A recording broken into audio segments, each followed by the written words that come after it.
Right, good afternoon. Before we begin, I'd like to start by acknowledging the traditional territories of the Coast Salish peoples, and in particular acknowledge our relationships with the Katzie, Kwantlen, Semiahmoo, and Masqui First Nations. So I'd now like to bring the regular meeting of the Township Council to order. The first item is the adoption and receipt of the agenda items. Could I have a motion, please? Councillor Ferguson moves it. Councillor Arnson seconds. Councillor Woodward.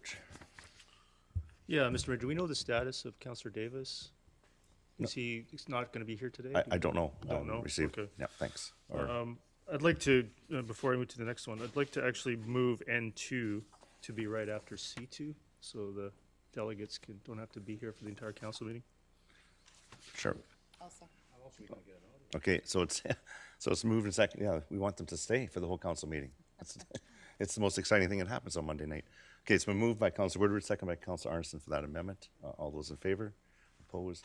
Carries. I have a second one, Mr. Mayor. Okay, if I may. so that was N2 you said? N2 to be just right after C2. I also wanted to move deferral of N1 and N4 for a full council, given 2 members of council are not here. So perhaps we could wait until those come up, because if they do show up, then we could deal with it. as an Councillor agenda Richter item. will not be here today, I Okay. believe, yeah. So I would You don't like wish- if you to wanna move that make motion. motion. Is there a seconder? Councillor Ferguson seconds it. Yeah, so I think that, again, these are pretty important ones that I think it's important to have a full council here, not to proceed with applications of that nature with only 7 members here. Thank you. Just, yeah, we just want to get the numbers down.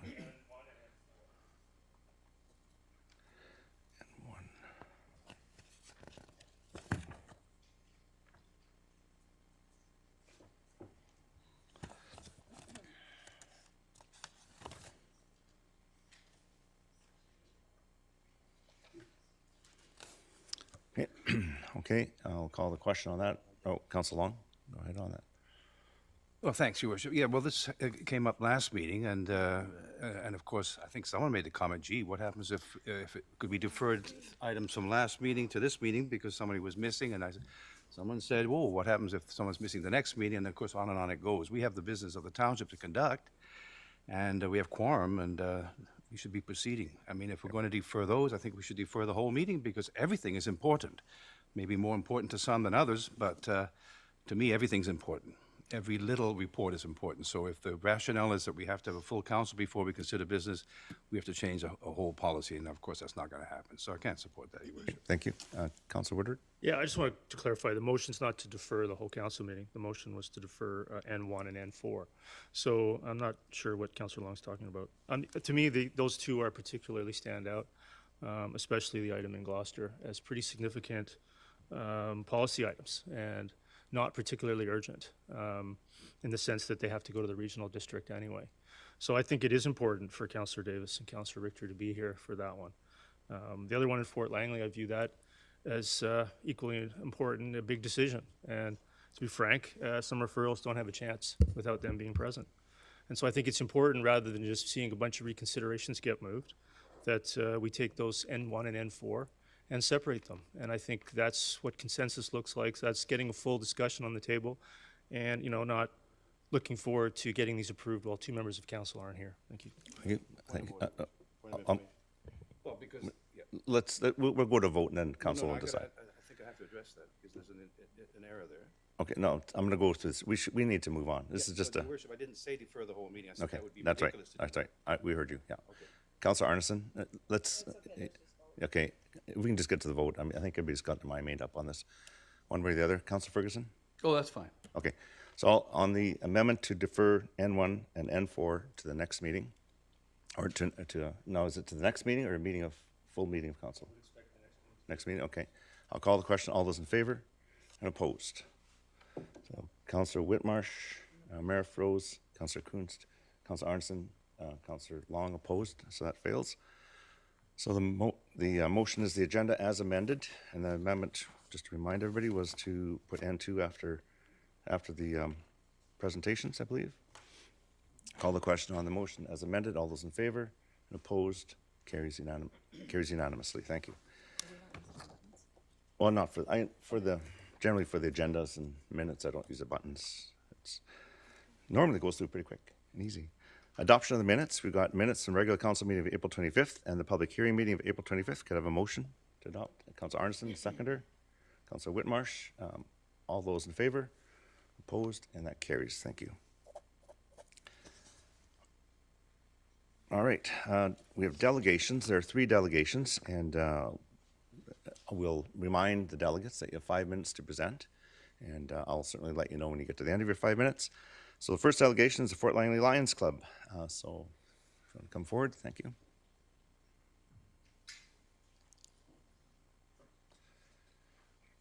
Good afternoon, Your Worship, councillors. My name is Jonathan Meads, and I'm joined here with Russ Townsend, Bree Walmsley. We are members of the Fort Langley May Day Committee. Sorry, brain going different places. And we're here to formally invite you today to join us to at the 100th May Day Parade, which is happening this May Day bank holiday that's coming up. We would like to acknowledge and thank the township for the support in relation to putting on this event. We do have a couple of things we'd just like to ask of you later on, but just a quick snapshot of what's going on for the day so that you do understand. It starts with a pancake breakfast at the Lions Hall, and Russ is our May Day chair.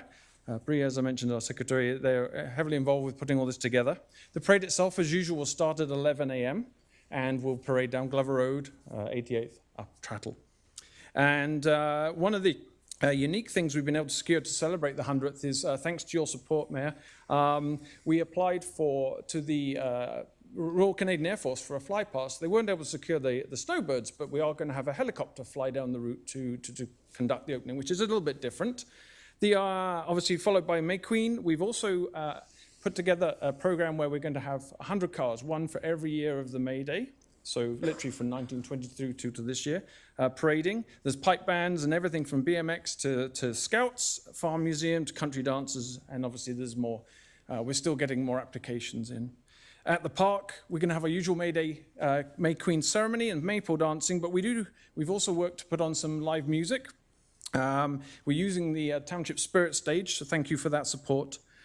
We have Chad Brownlee, the Matlin Starsley Band, plus Tom Hamill and some other local lineups coming. So there'll be 5-6 hours of music running through the afternoon. We're obviously going to have some static displays, the famous Lions barbecue chicken. We've got food trucks and 30 vendors. So that's really what's happening in the day. And like we say, we'd like to invite you to join us. If you'd like to make arrangements, Suzanne Little has my email address, so we can accommodate that. There are 2 things I'd like to just table for your support.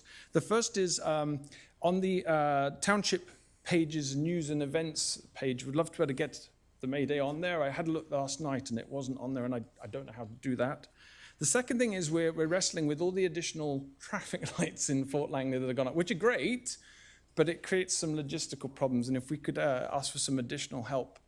This is run by the Fort Langley Lions. It's a not-for-profit event. It helps them raise funds to sponsor things. I'm the lead scouter, Fort Langley Scouts, and they help us get to camps and things. So any help we could get with getting those traffic lights switched off and the costs around that would be much appreciated. Okay. If I may speak about that, 3 years in a row, we had to pay $600 to get the lights turned off and turned on, and they're off for 2 hours. That's a lot of money out of the Lions Club. And now there's an additional light in Fort Langley that we would have to pay for also. That's why we're asking for some help on that. Okay, thank you. Thank you. I do have some questions from Council. Council Long. Well, yeah, I was going to ask about which lights and whatever. Have you tried a garbage bag on top of them? I mean, that's what we used to do. We can't do no, that. I'm just being. Do you want me to tell you why we had to turn them off? Well, I do know why. Okay, I mean, well, no, I shouldn't say I do know. Maybe you could tell us, but I know I've been In the involved with years parades. past, we hire official traffic flagging people. On 88th and Glover, there's motorists decided to go by the traffic light, not the flagger, and hit somebody. Right, okay. So we had to explain to ICBC that it's officially done the way it's supposed to be, and they didn't like that, so they wanted us to get the lights turned off. Okay. So in order to do that, we had to pay to have the lights off. And who did you pay? Was paid the It was township. township, It's okay. staff. Yeah. Because it's a township employee that has to come and do it. Okay, well, I'll make a motion, or somebody will, I'm sure, and I'll support that we'll get the Because that key would be ourselves. traffic lights on 80th and Glover and 96th and Glover. I don't believe we can turn them off on Mavis and Glover because that's controlled by the train coming and Yes, going. exactly, yeah. I don't think you guys have control on that. No, yeah. Okay, well, anyway, I congratulate you on all the events that you've got. It's going to be an exciting day. I know that, Well, we're hoping for good weather. We get a marvelous turnout. yeah, yeah. Well, I've been in the parade a few times, even before on council. I remember being in a buggy with an older gentleman. He was very old, and he could forecast the weather by he said, it's going to rain, he said, and it did rain, but only after the parade. That's So, right. all right, It's very good. Well, officially thank never you. rained on the parade. Well, good luck with it, and I'm sure council will do something about your traffic lights. Thank you. Thank you. Councillor Arneson. Oh, yes, thank you. I really appreciated you coming today. I know that there's a lot of information out there. I would approve of it being on our website because that's a way to broadcast the information, especially for a 100-year event. I'm sure we can also come up with the money to make sure that you don't have to reach into your limited pockets for the traffic lights. And yeah, I just think it's such a wonderful event, just so you know. I might see some of you at the Queen's breakfast. I'm not the Queen, but I'm part of her entourage, apparently. So, Very nice. yeah, so we look forward to your Beautiful event. day for everybody. Yeah, thank you. Thank you. Councillor Ferguson. Yes, thank you for coming today. I was looking at a 100th year, and looking at a picture of 100 years ago. Mr. Townsend, you look a little younger then. I wasn't there 100 years ago, you know that. It's one of my favorite events and parades to go through, as many councillor members have gone as well. I think it's been a couple of years since you've had your parade, although I was in one of those unofficial parades. You're Steve actually- Williams, oh, is he here? He organized with the car club, so we went Actually, slowly through town. Actually, there was 2 parades during COVID, car parades. Yeah. And everybody figured out, Mr. Townsend, you arranged that. No, legally you can't arrange nothing, so I yeah. didn't arrange it. No, of course I you just didn't. asked friends to come for a car drive. Yeah, of course you didn't know, and I wasn't there either. I know the mayor was there, but anyway, it was a good, but I think it's important, I don't know if you need a motion to get those lights turned off or work, safety is important. And it's great that you've got, it's 100th year, and hopefully we can get you on the webpage and all the other things done as well. So great. I wish you well, and thank you for coming today again. I'll see you at the parade. Thank you. I don't have any other questions, so good luck with the parade, and it will not rain on your parade. I want one gentleman to bring his green tractor. Oh, there you go. Okay. We can see Thank what we you can very do. much. And so if council wants to raise anything, it'll be in other business. Yeah, I mean, thank you. Oh, Councillor Davis? You know, I've come down and helped you. You're a good pancake mixer, and I've cooked pancakes with you lots. Could you just solve a problem that I have with Mayor Froze? When you flip a pancake, do you tap it a couple times, or do you not tap it? We've argued over this for many That years. is the same problem as the roll of toilet paper. Some like it one way and some like it the other way. I don't think you ever win that. I don't think so. Oh, by the way, you guys are all invited to come flip pancakes at Fort Langley at Lions Hall on the morning of the parade. Excellent. You Thank will, you. if you wish. Thank you. I've got some of your text messages. I text some of you that when we're doing pancakes, because some of you love to come out. The coolest thing I like is people come up to me and say, Russell, who's that guy flipping pancakes? That's Jack Froze, the mayor. Oh, is that him? Oh. Or they ask about who's Bob Long. It's so funny. People live in Langley don't even know who you guys are.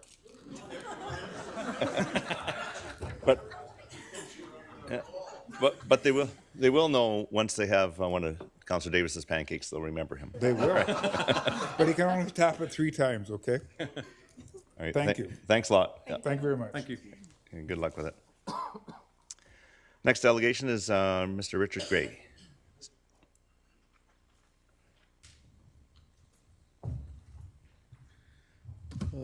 Mr. Mayor and councilors, Richard Gray, and I represent the Strata Presidents Group at 207 A Street.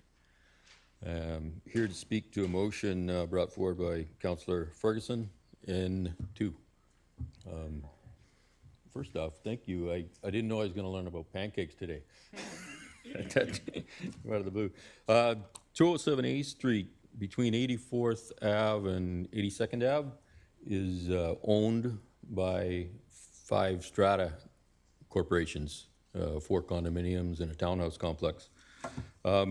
We believe that when the original community plan went in 15 years ago, that that was probably an appropriate designation for the road. Some stratas were going in, and that's how people were going to get to and from their homes predominantly, and probably the majority of the users would be the people going to and from their homes. After that initial plan, there's a school got planned to put in, I think a small school, and a park, a concept of a park. The school, after Willoughby, I think it went vertical into condominiums and more people living there, and it became a very vibrant, sought-after area to live. It became a middle school, and thereby more people there, and they developed the exit road for the middle school that empties onto 207 A Street. Probably unintended in the original plans. There's also a park entrance on 207 A Street going into the park. Some school zone signs got erected. So part of 207 A Street is an actual school zone. The township put the signs up, speed limits, watch for kids, that sort of stuff.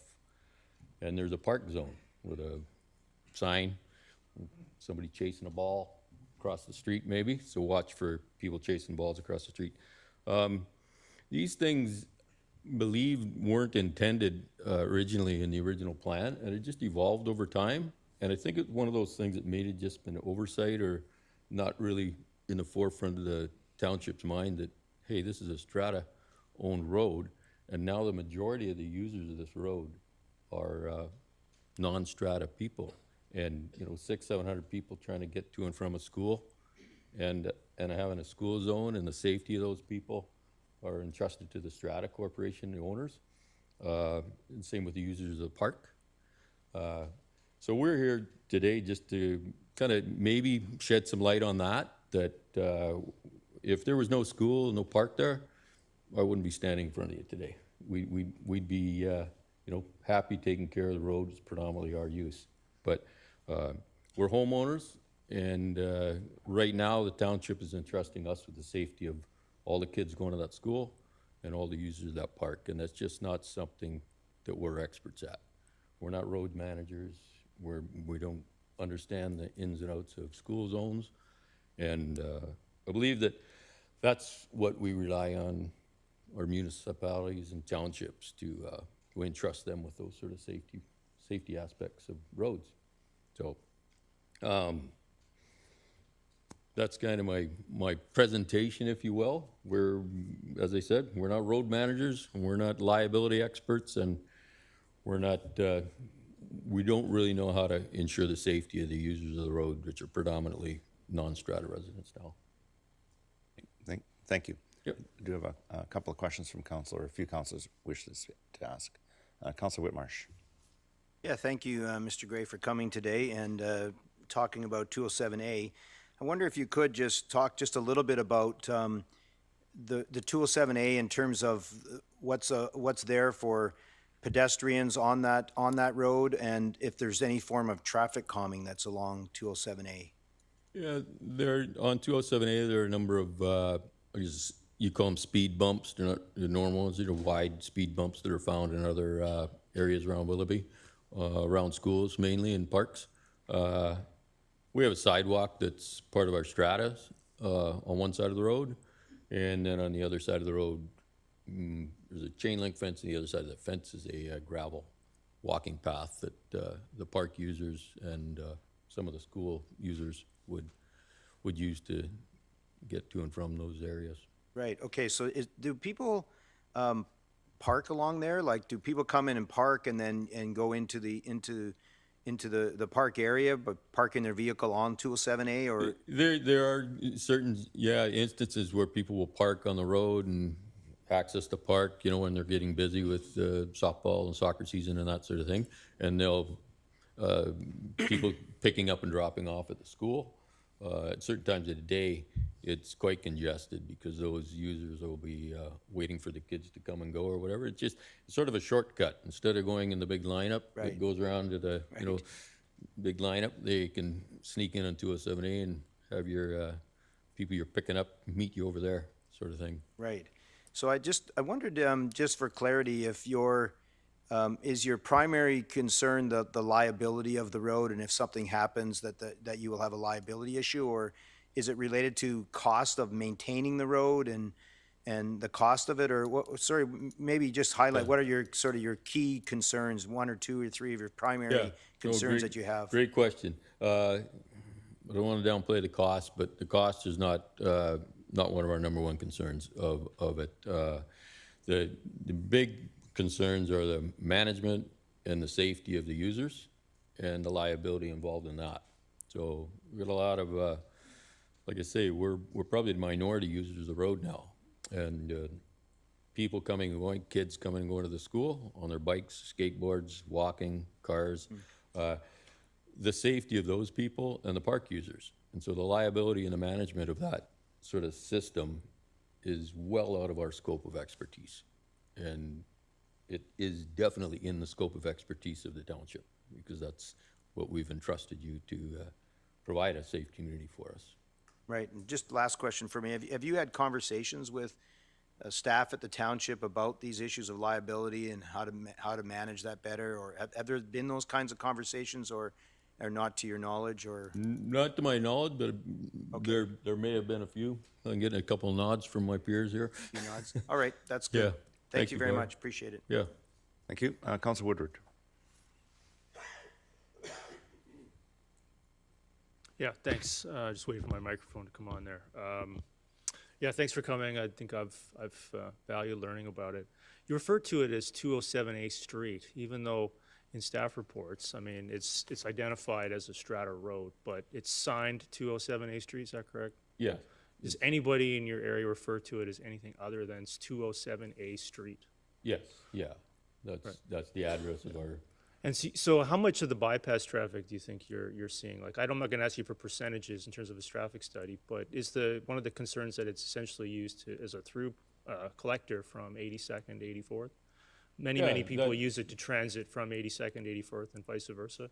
For sure. I mean, as I said, number one concern is the school and the park. However, secondary to that, as I said, Willoughby's gone vertical. There's a lot of people living in that area now.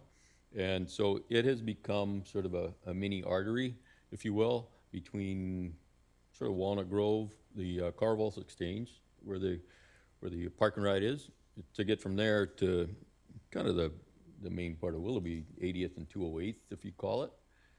It's a pretty efficient little road to sneak around instead of going through stoplights and whatnot.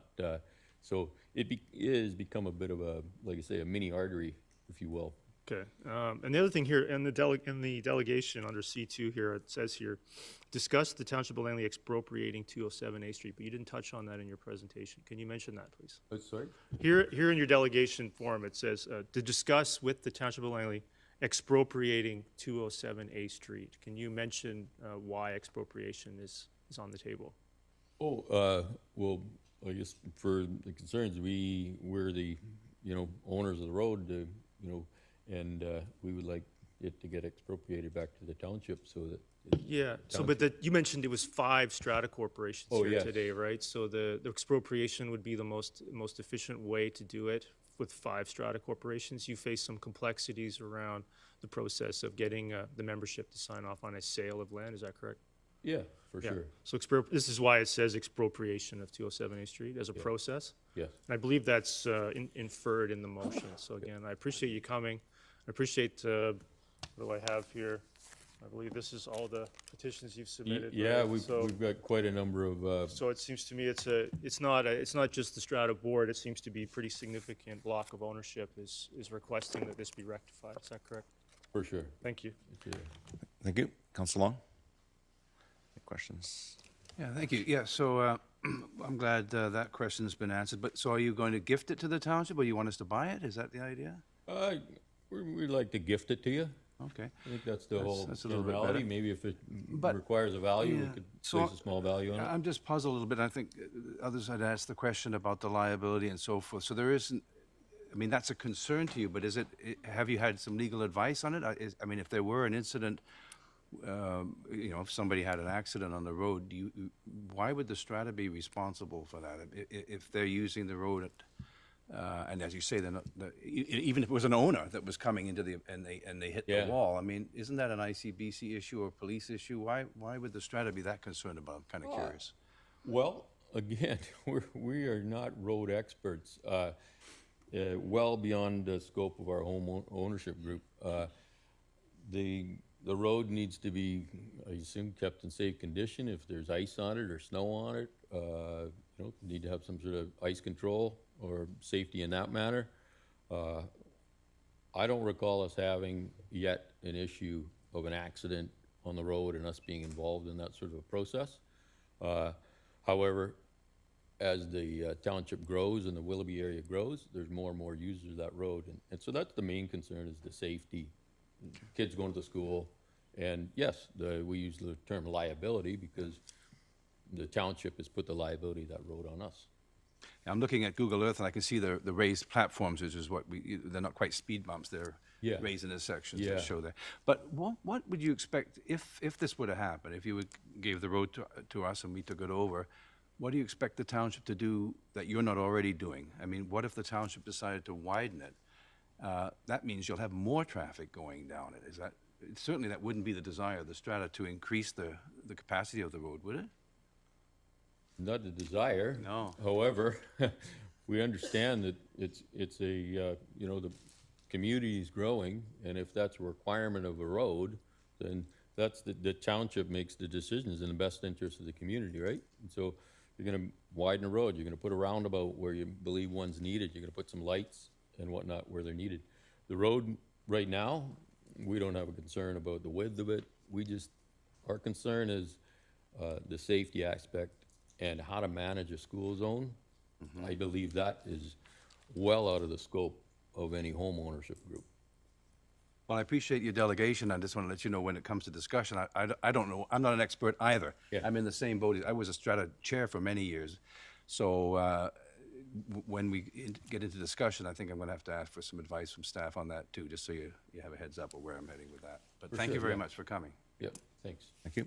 Councillor Ferguson. Yep. Mr. Gray, thank you for coming. You and other residents of the 207A, I think it's important you've done your due diligence, as Councillor Woodward has indicated. You've done your due diligence talking to people in the area. When the phone rang a number of years ago, this particular item has been on council's watch for a while. It's not just happening today. There was also a motion made a few months ago or so regarding it as well, that it's coming back tonight for reconsideration. And when the phone rang a few years ago from folks within your area, the first thing I said, well, we've got lots of stratas in the Langley and lots of stratas throughout the region. Why would this be different? And over time, as we looked at that, both as a council and an authoritative body, we came up with the idea was, hey, how many stratas abut a school? How many stratas actually have an access road, as you look at it, that leads directly to a school, to the point where I believe at the very end there is a added road or easement or something that accesses either directly or indirectly the school itself. So these are all things that are unique. The second thing is the fact that you've got the park. Question? Is there a question? Oh yeah. So I wanted to ask you. It's been mentioned before, but when the school are either pick up or drop off, do some of those parents do they stop along your road and either idle or wait until school begins? Is that something that happens on a regular basis? Yeah, that's sort of a daily thing. As I mentioned, it's some of the parents have figured out a way to maybe pick up and drop off more efficiently. However, it impacts the road. So yeah, it's quite a line of cars parked on 207A during drop off and pickup times, as well as the park softball. We got 3 softball diamonds there and a great all-weather soccer field, rugby field, and so a lot of drop-offs to the park happen because there's park access on 207A. So thank you very much. I'm sure there'll be more discussion on this. Thank you, Mr. Thank Gray, you. for coming. You and your group. Thank you. Councillor Anderson. Thank you, Worship, and thank you. It was my pleasure to see you before the council meeting proceeded and just to have a brief discussion. So I just want to reiterate, the sympathetic situation that we find ourselves in. I think you really articulated very well what I would call the unintended consequences of this configuration. I have a lot of comments actually to make around the actual discussion of the motion and how to move forward. But I did want to ask a question basically on this idea of the expropriation. And I don't want to put you on the spot too much, but I did wonder whether or not, under the circumstances, it would be acceptable and potentially a better outcome if there was an opportunity to create a standardized roadway there, given all the different user groups that aren't going to go away from the situation. So that kind of context of making a decision as opposed to just the expropriation and leaving the road like it is. Yeah, for sure. Like I mentioned, I think, and maybe I'm not understanding the total term expropriation. However, the number one thing for us is we're not road managers, and we want to put it back to the people that are the experts. And if that entails analyzing this road and deciding, hey, it needs to be changed in some way, then for sure, that would be something that we would rely on the township to address and change it if they thought it needed to get changed, or keep it the way it is until sometime in the future where we decide, gee, now we should change this road, just the way that all the other roads and amenities in the township are, you guys manage them. So did that answer it well enough? Yeah. Okay, thanks. Thanks. Councilor Davis. Thank you very much for coming. My memory, correct my memory if I'm wrong, but the question, is a Strata Road, was it, maybe this is a question for staff later, but it is to motion to reconsider. So if it does get reconsidered, then we'll be able to talk more about it. But do you know any reason, like it was built maybe as a access road for construction? Do you know any reason why it's maybe not up to spec? Is it too close to the apartments, the foundations? You have parking underneath, or do you know anything, any information like that at all that could come up and rear its head in the future? No idea on the specs of the road. I know there's no parking garage underneath it. There's no access in and out of parking garages to 207A. It's just simply roadways, driveways, if you will, to get to our stratas and townhouses and parking garages. I can't comment on is this road up to spec or how it's constructed. That would be more of a engineering department sort of thing. Yeah. Is there an advantage of owning the road? Like, I know this sounds screwball, but if you were, as a Strata, do you have control of the road? You don't? We don't really have control of the road. It's meaning if you went halfway up and put a barricade in and then made it really awkward for everyone to go, you'd have better control of your road. No, I believe in the bylaw, if you will, or whatever the term is. We're not allowed to restrict access to the road in any way. But you have to do all the upkeep.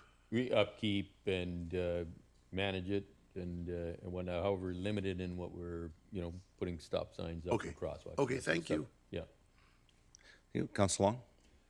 Just a follow-up question. If the road was closed, would that be something that you would agree with? Or do you have to have it open to access your Strata? If the road was Closed, gated, or bollards on each end, so you couldn't drive down. Yeah, so it is necessary from 84th to 82nd, the piece that we're talking about. It is a necessary road in order to get to Your our Strata. homes. Yeah. Without that road, if it was gated or bollard, we wouldn't be able to get to our homes. But it could be gated that opens and closes for Strata members. Why not? Could be.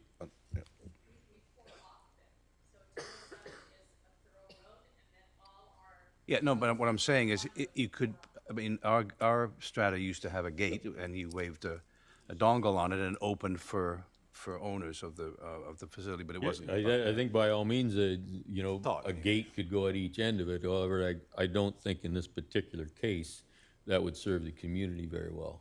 I just, you bringing it up just now, that's an idea on the table, but I don't think that it would probably get much follow-through. Well, thanks, Your Worship. I just wanted to Yeah. get your thoughts on that. Thank you.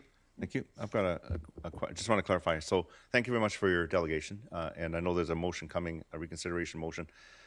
I'm still not convinced that expropriation is the way to go, but what I hear from you, it's the management, safety, and the liability. And so I want to get more information from staff on that, because I'm kind of confused here. I don't know if we'd have the liability. It's managed by the municipality as far as traffic signage and the flow of traffic. I'm not sure how that would work, but maybe we can get more information on that. And the management safety, and you mentioned the cost isn't a concern, but you also mentioned that there's snow removal and that sort of thing. Is that, I know your strata probably has snow removal and de-icing within the strata roads, but this road, does your contractor also take care of this road? Yeah. And so that's part of it. So that's really the only cost you have, or is there other costs that we're not seeing? You know, might get this power sweeping truck to sweep it Yeah. when it's dirty sort of thing. Yeah. I Okay. don't want to say costs weren't a concern. They weren't the primary concern. Okay, Obviously but it's- concerned about costs. Sure, of but, course, yeah. And I'll use the term liability, maybe inappropriate, I don't know, loosely. It's more the safety and how to manage the safety of the public that are using the road, and especially the kids. Yep. Coming to and from the school on skateboards and bikes and all that sort of stuff. And the other question I have is not just the top of the road, the surface, it's what's underneath the road. And as I understand it, there are services that are connected to your complex that are buried under that road that are vital to the complex. And have you looked into that? Because that's, our staff are going to have to look into that a little more if we go that route. I don't know what kind of services you're referring to. Yeah, I don't know. That's why I was asking you if you knew of any, because I've heard that there may be some services we'd have to look into that. Because underground parking, sometimes these complexes extend out onto the roadway, and the fact that you own the roadway. I'm wondering if that was part of it. As far as our underground parking and all that goes, it's not underneath the roadway, no. No, And fair enough. If there's services like that are under the road, I'm uncertain about that at this time. Yeah. Fair enough. The township has a strategic right-of-way on Yeah. that road, so we are unable to do anything to the road without the permission of Yeah. the township. Okay, good. So we're hindered in doing anything to it. And yes, there are the normal services. There's the hired road, the sewer, all the normal things that are on any township road run under there. But nothing from our complex runs under that road. Good, thank you. No, thanks. Okay, thank you. There's no further questions, so appreciate your delegation. All right, next delegation is Miss Rachel Cachado. Oh, I thought we were going to go through the, sorry, I may have missed that. I'll ask the clerk. I thought it was after the delegations. When was it coming? Right after this? Yes, it was moved right after this Okay, item. I missed that. So yes, I'm sorry, we'll ask you just to hold on for a minute or two as I skipped over that. So we were going to go to N2 at this point. Let me just get my agenda.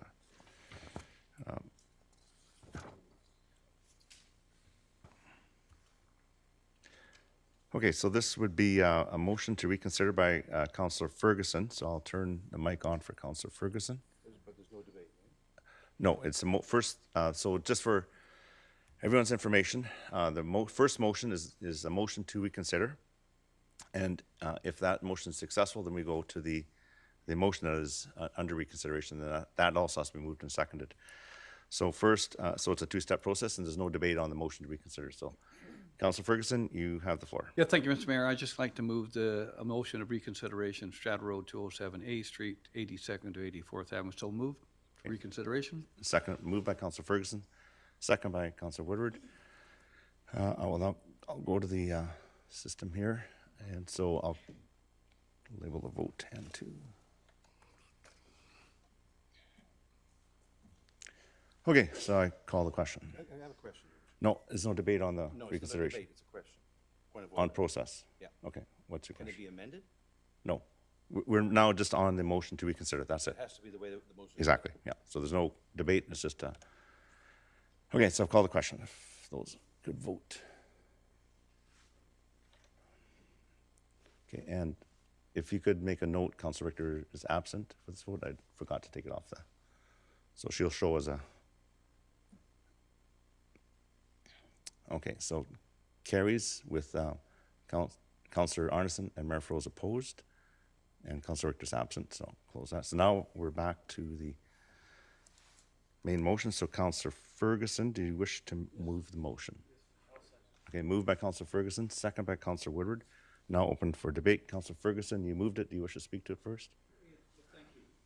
Mr. Mayor, no one takes something like this lightly. I think it's important to note that the resident being very diligent and respectful of the process and have written both letters and petitions on behalf of their position.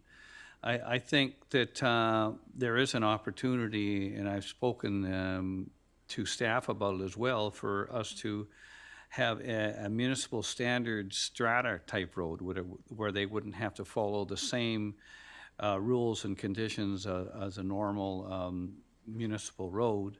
I guess similar to other types of roads which we have, rural roads and other access roads and others. So this would be something that we could consider with staff look at as a strata road.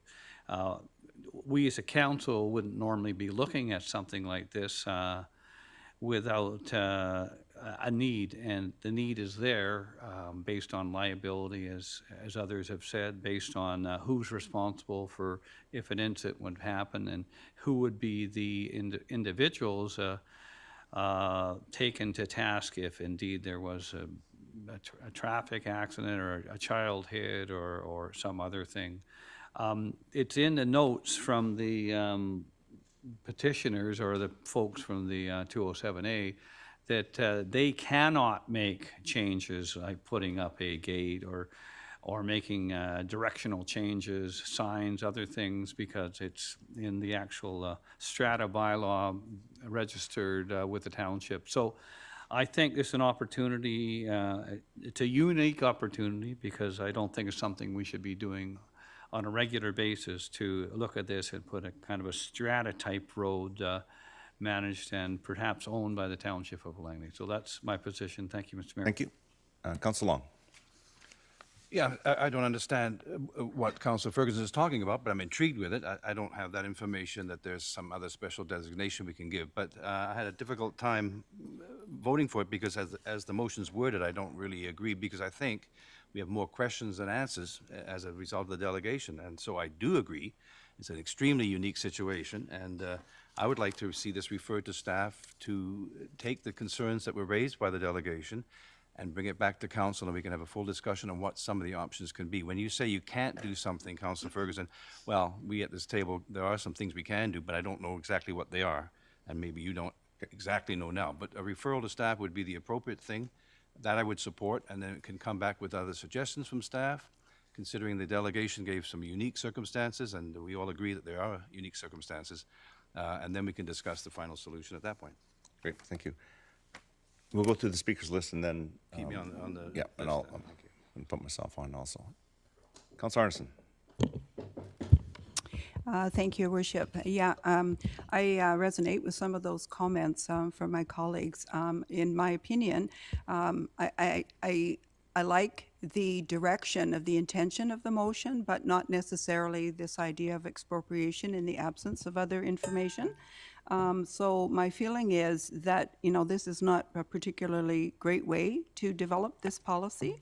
So as I said before, I'm very sympathetic to the situation, but I noticed the absence of a staff report. We'd had one in the past, but I don't think that all of us could recollect to the necessary detail about what the opportunities are. And having visited that area a number of times, I looked at the situation and I thought, where would be the role of the school district in this? They effectively, in my opinion, are getting a significant benefit from being able to use the roadway, which actually accesses their property. So I went and took a picture today. There's an area where you can actually exit. So in my opinion, the roadway was designed for that purpose. Otherwise, there wouldn't have been an exit onto this strata roadway. So I think that there is a problem, but I am concerned that in the absence of legal liability issues, the financial side of it, et cetera, you know, do we really want to move forward with just this one prescriptive approach, which has been indicated to expropriate? So I think we need to have a more robust discussion. I think we need a full legal and economic analysis of this motion. And I do understand that the Strata community has been very diligent in putting this forward and putting it forward in a very cogent manner. However, I feel it's our obligation as a council to look at it as a policy and try and create the most positive outcome. And I sincerely feel that because the school is adjacent to that, we do have a liaison relationship with the school. There should be some conversation about what that could look like. If we're partnering with the township and there's a roadbed, then perhaps maybe they would like to be a contributory partner in some way towards advancing what, in my opinion, would be the best outcome, which is a standard roadside that could accommodate all the usages there, including the public, including the school, and including the Strata. Thank you. Thank you. Councilor Davis? Thank you very much. Just a quick question through the staff. Actually, before I go there, the name Councillor Ferguson mentioned mini Strata, or no, it wasn't mini, municipality Strata Road. Could staff, have you heard that term? Or, I guess what I'm concerned about is the road's only so wide. If we ended up owning it, first thing we'd need is a bike lane, then we'd need, you know, all sorts of, we're limited. We can't push it out into the park. We know how that would go over. Is there also, the other question is there anything that we know, I guess maybe I'm going to ask 2 or 3 questions. Is there any specs on that road? Being I believe I heard, correct me if I'm wrong, it was built to be for a service road to build the buildings. Is there any spec on that road that the first thing is if we owned it, because we have bylaws and we have policies, first thing we got to do is make sure we get 14 inches of gravel instead of 10, or, you know, that sort of a thing. Would that affect, once we own it, how much money might it cost us to run? In the way of upgrading it and our rules? Okay, I maybe confused it a bit. No, I think your question is clear. It's municipal standards and then a standard that was applied to the Strata when they built the road. So would there be any costs to upgrade to a municipal standard if we were to take a road? Yeah, Is that your question? exactly. Mr. Bakken or Mr. Seffi? Your Worship, I'll start, and Mr. Seppi can deal with some of the technical points. The history of the matter is that when the development came forward, it was effectively negotiated. It could be a strata road as a way to perhaps adjust the density on the site to make it a bit more and to lower the overall cost of putting in a municipal road. So that's its origins. It was well-intentioned, but it may not have worked out as well as was intended. That then left the issue of the maintenance of the road and the liability for the road. Because it's a strata road, technically it's owned by the strata corporations. I think there's 5 of them. That means they do have an element of risk in that there is what's called occupier's liability. So if there's something that happens on the roadway, they automatically can be connected as a party to that, even though they may have done nothing wrong or nothing inappropriate at all.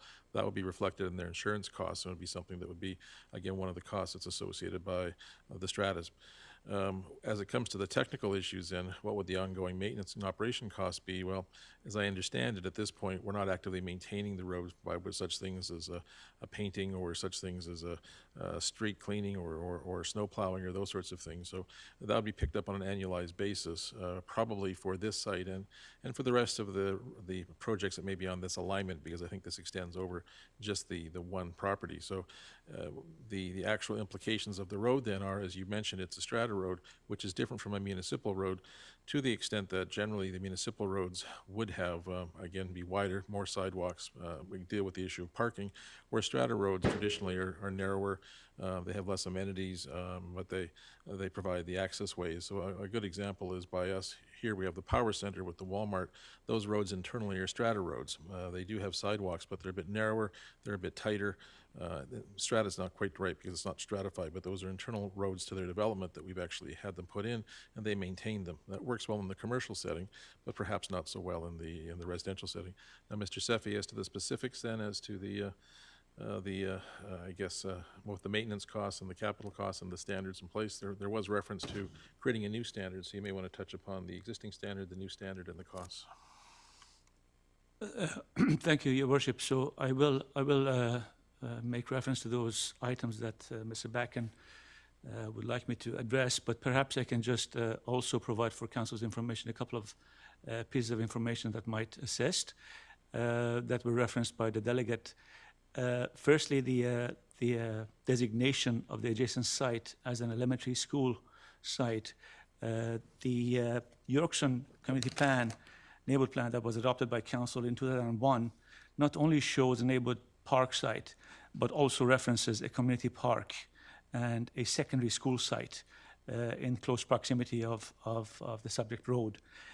Typically, we don't show the sites that we don't own on a particular site, but rather make reference to it in general terms. In this particular case, the elementary school site is shown on the parcels that the township owned at that time, which is adjacent to the subject road, but the secondary school site was actually shown on 82nd Avenue. As far as the designation change of the actual use of the school site, converting it from elementary to a middle school, staff have looked at that as well, Your Worship, as this item has come up in the past, and actually came to the conclusion that a middle school generates less vehicle trips than an elementary school would.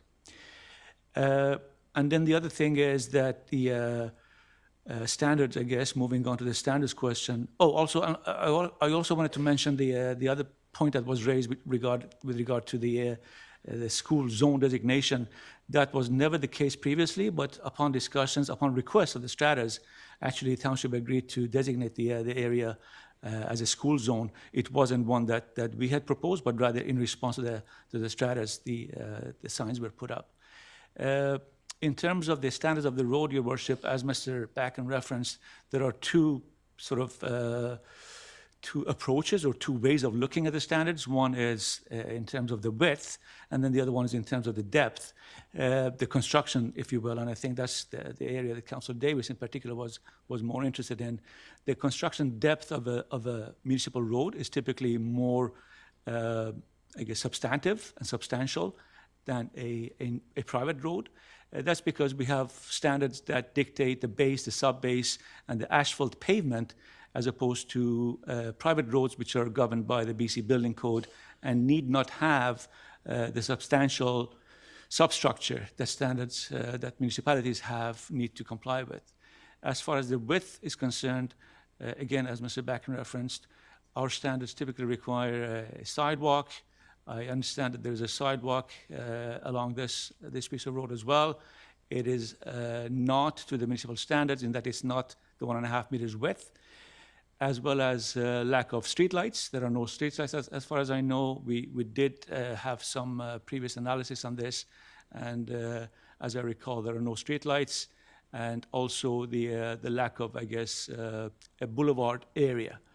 And finally, Your Worship, I can also perhaps make a comment about the issue of liability in that, and I think it was referenced by a member of council, I forget which one, I apologize, but the fact is that the Motor Vehicle Act applies to any issues that may arise regardless of whether, where the accident has occurred is a private or public piece of road. Thank you. Thank you. Thank you. Councillor Kunst. Yeah, thank you. So I guess for me, I'm kind of looking at it pretty simply. The delegate came here, and I think it's a pretty reasonable reason, a legitimate reason why they want to give up the road. And it sounds really complicated when we start talking about it. Initially, I was concerned about precedents, but it sounds like we don't have a lot of roads like this in our community that where we have this situation. At least I've been on council for 4 years, and that hasn't happened yet. So I'm in support of this and at least a report anyways, but thank you for coming and sharing your concerns with us. Thank you. Councilor Woodward. Yeah, thanks. First of all, I want to appreciate the delegation, appreciate a lot of work that's been taken to mobilize, demonstrating the wide support there is for this and the sort of the demand to look at it again. I appreciate that's a lot of work to put all this together, and I appreciate you doing it. You know, I think we're trying to get this back to principle here. We tend to, I've seen this sort of once in a while, take something that should be so simple and find ways to complicate it. It looks like a road. This is what I said originally back in December. It looks like a road, functions like a road, is a road, and it's signed as a road, but for some reason it's privately owned and paid for. And I think that just needs to be changed. So I didn't see it as very complicated to have the township take it back and then look down the road about changes to it. I don't see the need to change it in order to take it back. I've never accepted the premise that we need to have a long-term plan for this road to do essentially what's right. And what I heard earlier now is that, you know, potentially different standards of constructions for this road, even though it's being used as a municipal road, it hasn't been constructed as a municipal road, which now I'm beginning to wonder when we're going to see heavier use for this road as the area develops, the park is finished, and so on, that we may see failure of this road now falling onto private strata owners to replace or repair this road, given that it's not really being used as a strata road. So I'm even actually think this case is even getting stronger the more we talk about it. And just come back to basic principles that roads used by the public should be paid for and maintained by the public and not fall to private property owners. And so if you start there and you agree with that, then this just becomes a pretty simple decision. We take it back and deal with the long-term plan for changes or maintenance thereafter. Again, very basic to me. We've had a staff report on this. We've had a memo. Those were redistributed for this council meeting. I don't know what a referral would create other than stalling for time. As a councillor too, I feel really concerned about process, and I take that seriously, but I'm here to focus on outcomes and let others focus on process. And I don't want to get bogged down in saying I need to see the right process before I can make a decision. I was there in December. I'm still there. Pretty obvious decision to me. The motion doesn't mention expropriation. A legal process to assume public ownership. So that could be voluntary turnover, if that's achievable.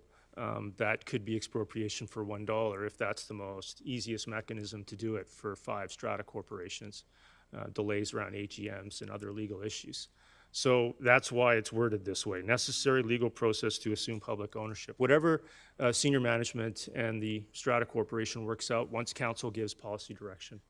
I don't think it's tied to expropriation. That's, to me, made sense to consider given the complications of 5 strata corporations and the easiest process for them and for the township to move forward. But I think it's up to us here to write this one. This is pretty clearly expanded beyond a strata road.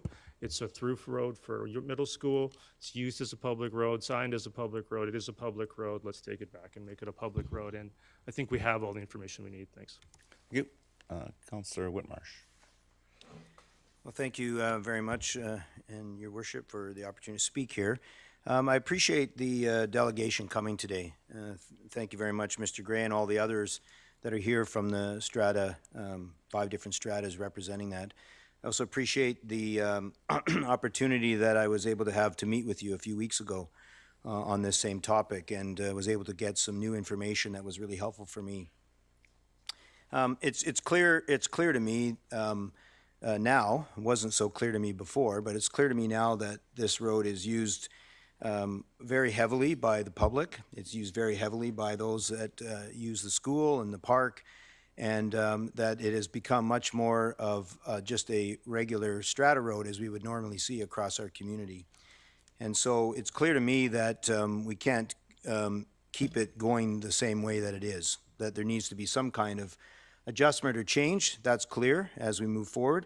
And so whether that's township ownership or whether that's a way that we can ensure that the township takes on the liability of anything that happens, I'm open to those sort of things. But this motion has come forward, seems to be reasonable, that we look at the opportunity for how we could assume the road. It is a different road. I don't think I've seen anything else like it in our community, and certainly in terms of use.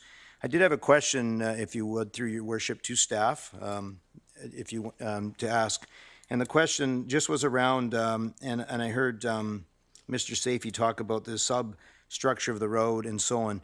If we were to assume ownership of the road, would there be an expectation that we should go in and do something to the road to fix it, or do something different, or can we leave the road exactly the way it is, and I guess sort of wait until we have a problem and then fix it? How would we handle that in terms of the structure and quality of the road itself?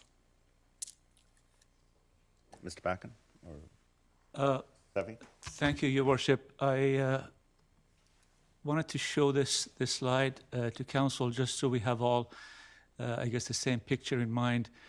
And without the benefit of, I guess, a formal legal opinion, I would suggest that if we have a standard, and it's not just the Township of Langley, any agency, whether it's a Strata Council or whether it's a municipal council, once a formal standard has been adopted, it's a question of whether that standard is being complied with or not.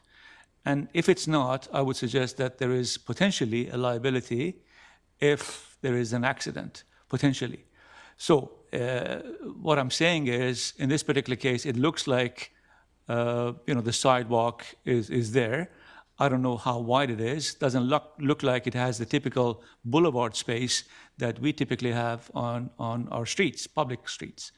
And there doesn't seem to be a street light. So what I'm suggesting is that there may be a need for a legal review just to determine whether, in fact, I guess in response directly to Councillor Whitmarsh's question, what kind of a liability there may exist, if any, if there was no modifications as suggested previously, I think by Councillor Woodward, prior to the township taking on the ownership.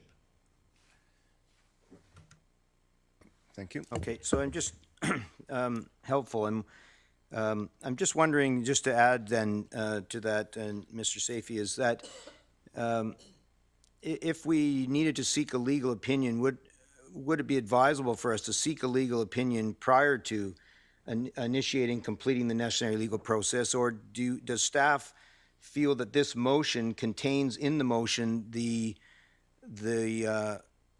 inclusion of a legal opinion? Your Worship, I think it would be presumptuous for staff to, I guess, determine the outcome or the intent of the motion. I think it might be best if the mover or I guess would rely on the mayor's interpretation as to whether a legal I guess assessment is part and parcel or prior to. I don't know if I can answer that. I think, yeah, thank you for that. And just further, Councillor Whitmarsh, when it gets to my turn to speak after Councillor Ferguson, I'm going to recommend a motion that may help clarify and get us some more answers that we're all seeking. So.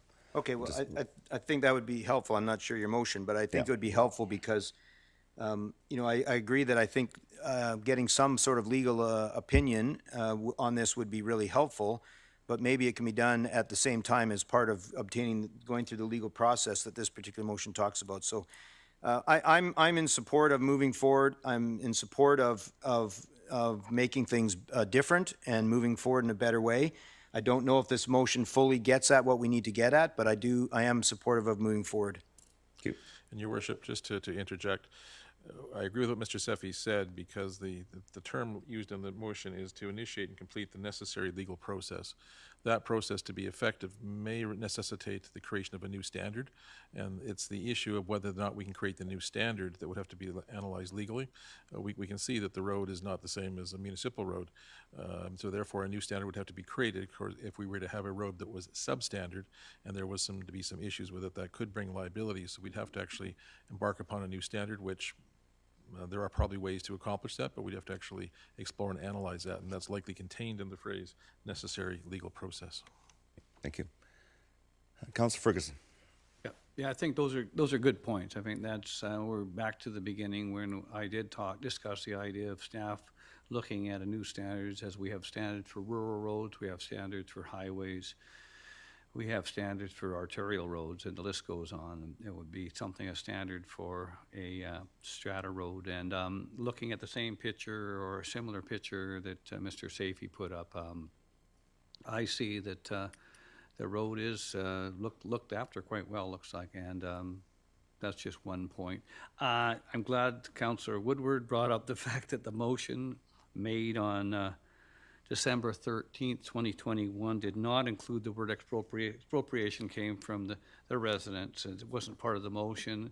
It's an idea, but that would be something that would have to be discussed. It was an idea of a necessary legal process, and I think that's what both Mr. Backen and Mr. Safey has indicated.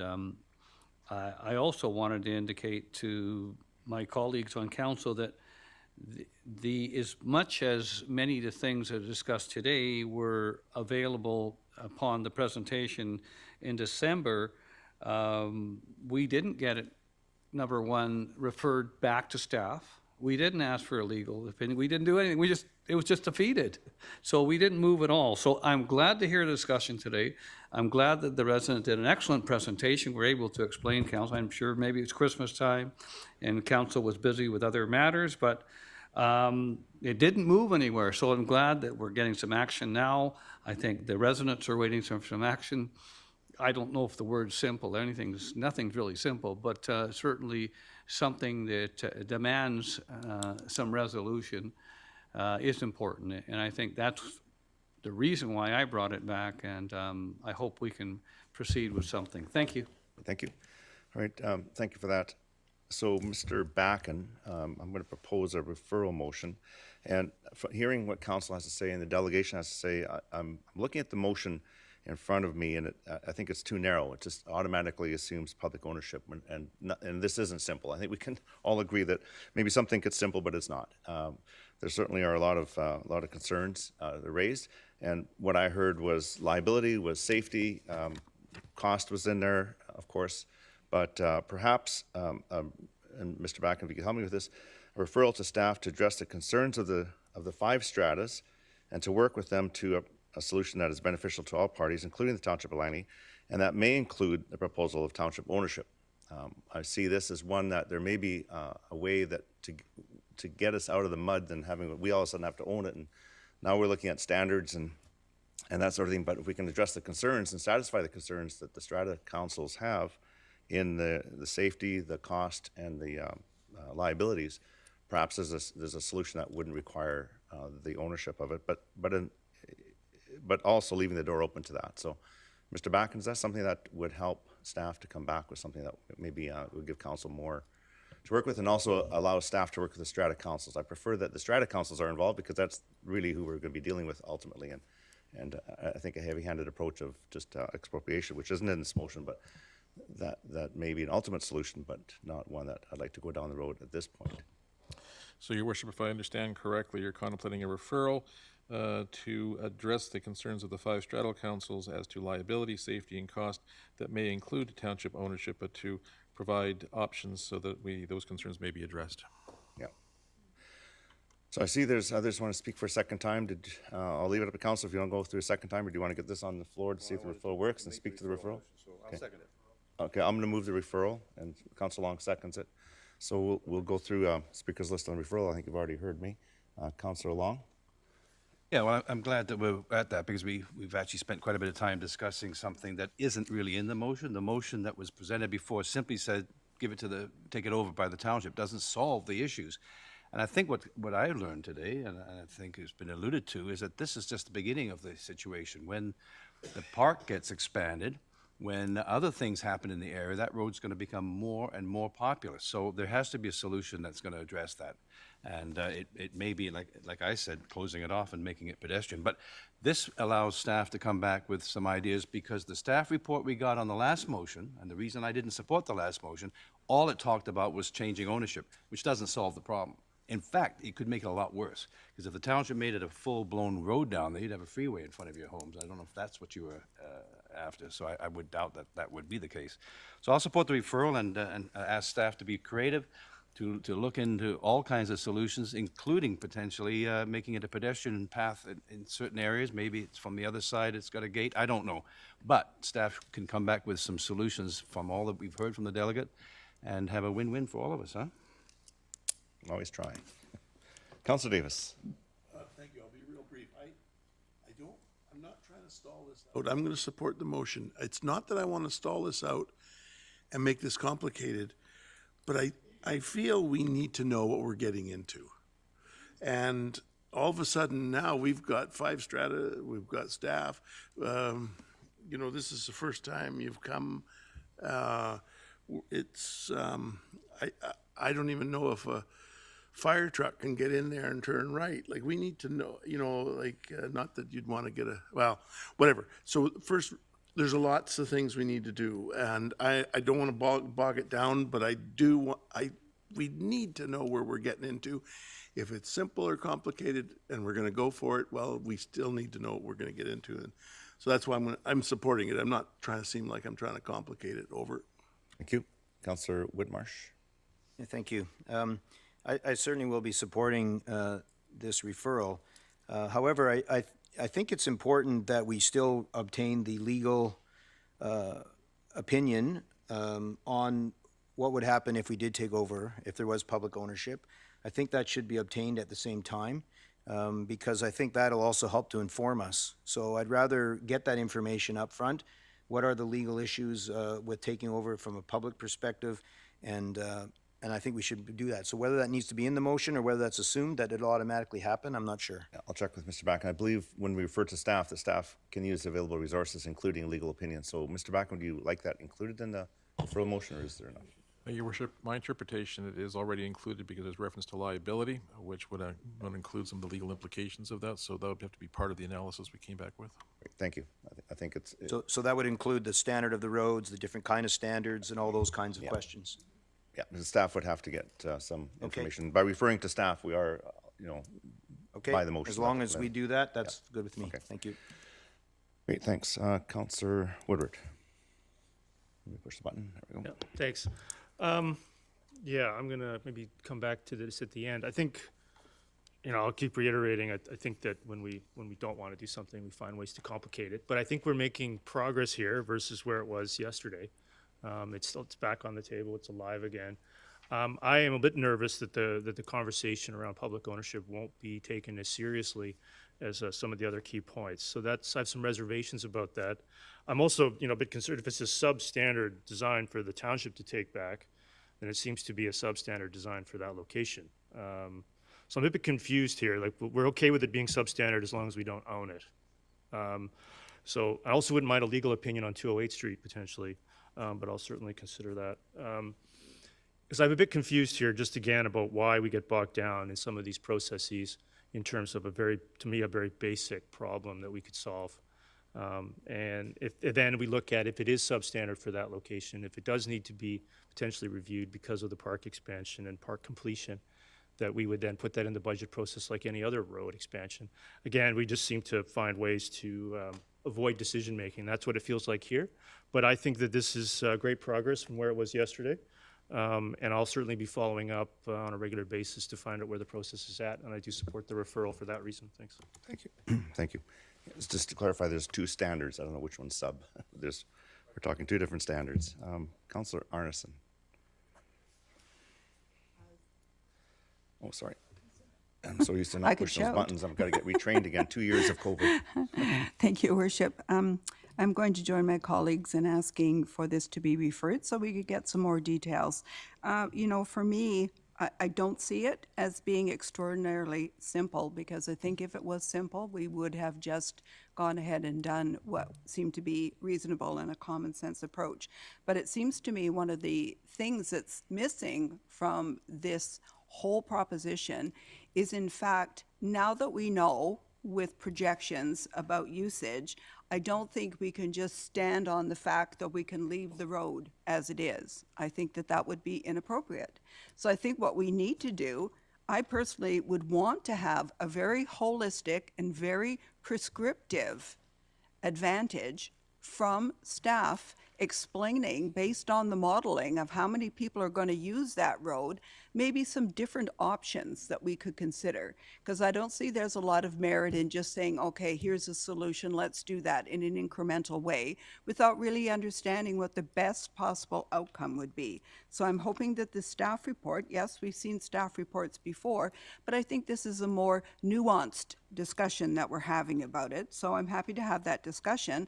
But I do want to see that all partnering arrangements are considered, and I do want to see that it will meet the projected usage of what is going to be anticipated for that park as well as the school, and to minimize the impact obviously on the strata. So these are uncertain questions. I feel we need more information, so I'm happy to hear and get a staff report about that in due course. Thank you. Thank you. Councillor Ferguson.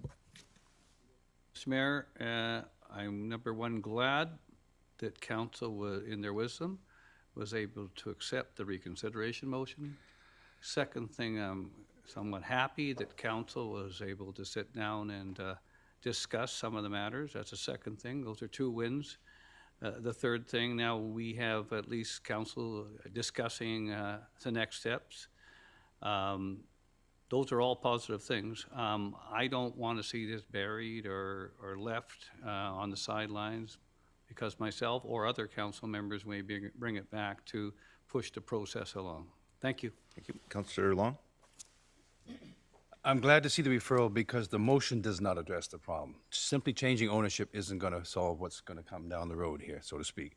So I think it's a very positive move, and it's not going to be backburned. In fact, I think this discussion, which has been almost an hour, demonstrates the importance of this to council and to the public. So staff will come back with some amicable solutions and some out-of-the-box thinking and a way that we can move forward in this. So I'll support it. Thank you. Thank you. Councillor Kunst. I didn't intend to infer that this was a simple process, but that the request was rather simple. But if council is going to be supporting this, then I will support the referral. So. Thank you. Councillor Whitmarsh. Thanks. I certainly do not want to see this be unnecessarily delayed. I don't think that's at all the suggestion. The suggestion is let's get all the information and make a good decision. I'm just wondering, through your worship to staff, what kind of timing do you think this would be for us to get information and understand some of the legal issues around this, and what are the options for us? Are we talking weeks, months? What would be the time frame that you think this could happen? Mr. Seffi, any comments? Thank you, Mr. Becken and Councillor Whitmarsh. Your worship, through you, I think the estimate would be I think in a couple of months. So, we would have to obviously, as currently contemplated, obtain some legal advice, maybe have some discussions, again, as I hear councillors speaking, have some discussions with the Strata, have some discussions with the school district. So I would suggest a few months. Okay, so the possibility of of council being able to discuss this and make a decision prior to the summer break would be appropriate? But maybe that's a rhetorical question, but I'm just wondering if staff, by the end of the summer break, I mean, that assumes that council's going to make a decision. Yeah, I think they'll do their best efforts, but because there's more than one strata involved and other parties and legal advice, it may take some time, but we're on the path. And okay. Thank you. All right, thank you. Okay, I'm going to call the question on the referral. So let me get the vote up.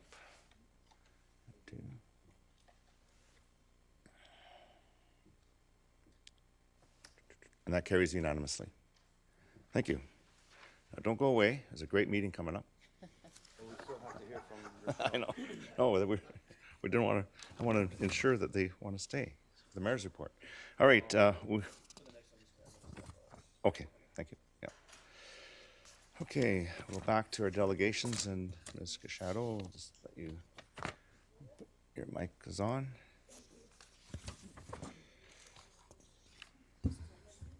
Thanks. Good night. Just give them a minute to step out. I don't think I even need to time you. You're usually, I'll keep it under 5, I promise. I know you will. Good afternoon, Mayor and Council. Thank you so much for allowing me to speak today. My name is Rachel Cushado, and I'm a resident in Fort Langley.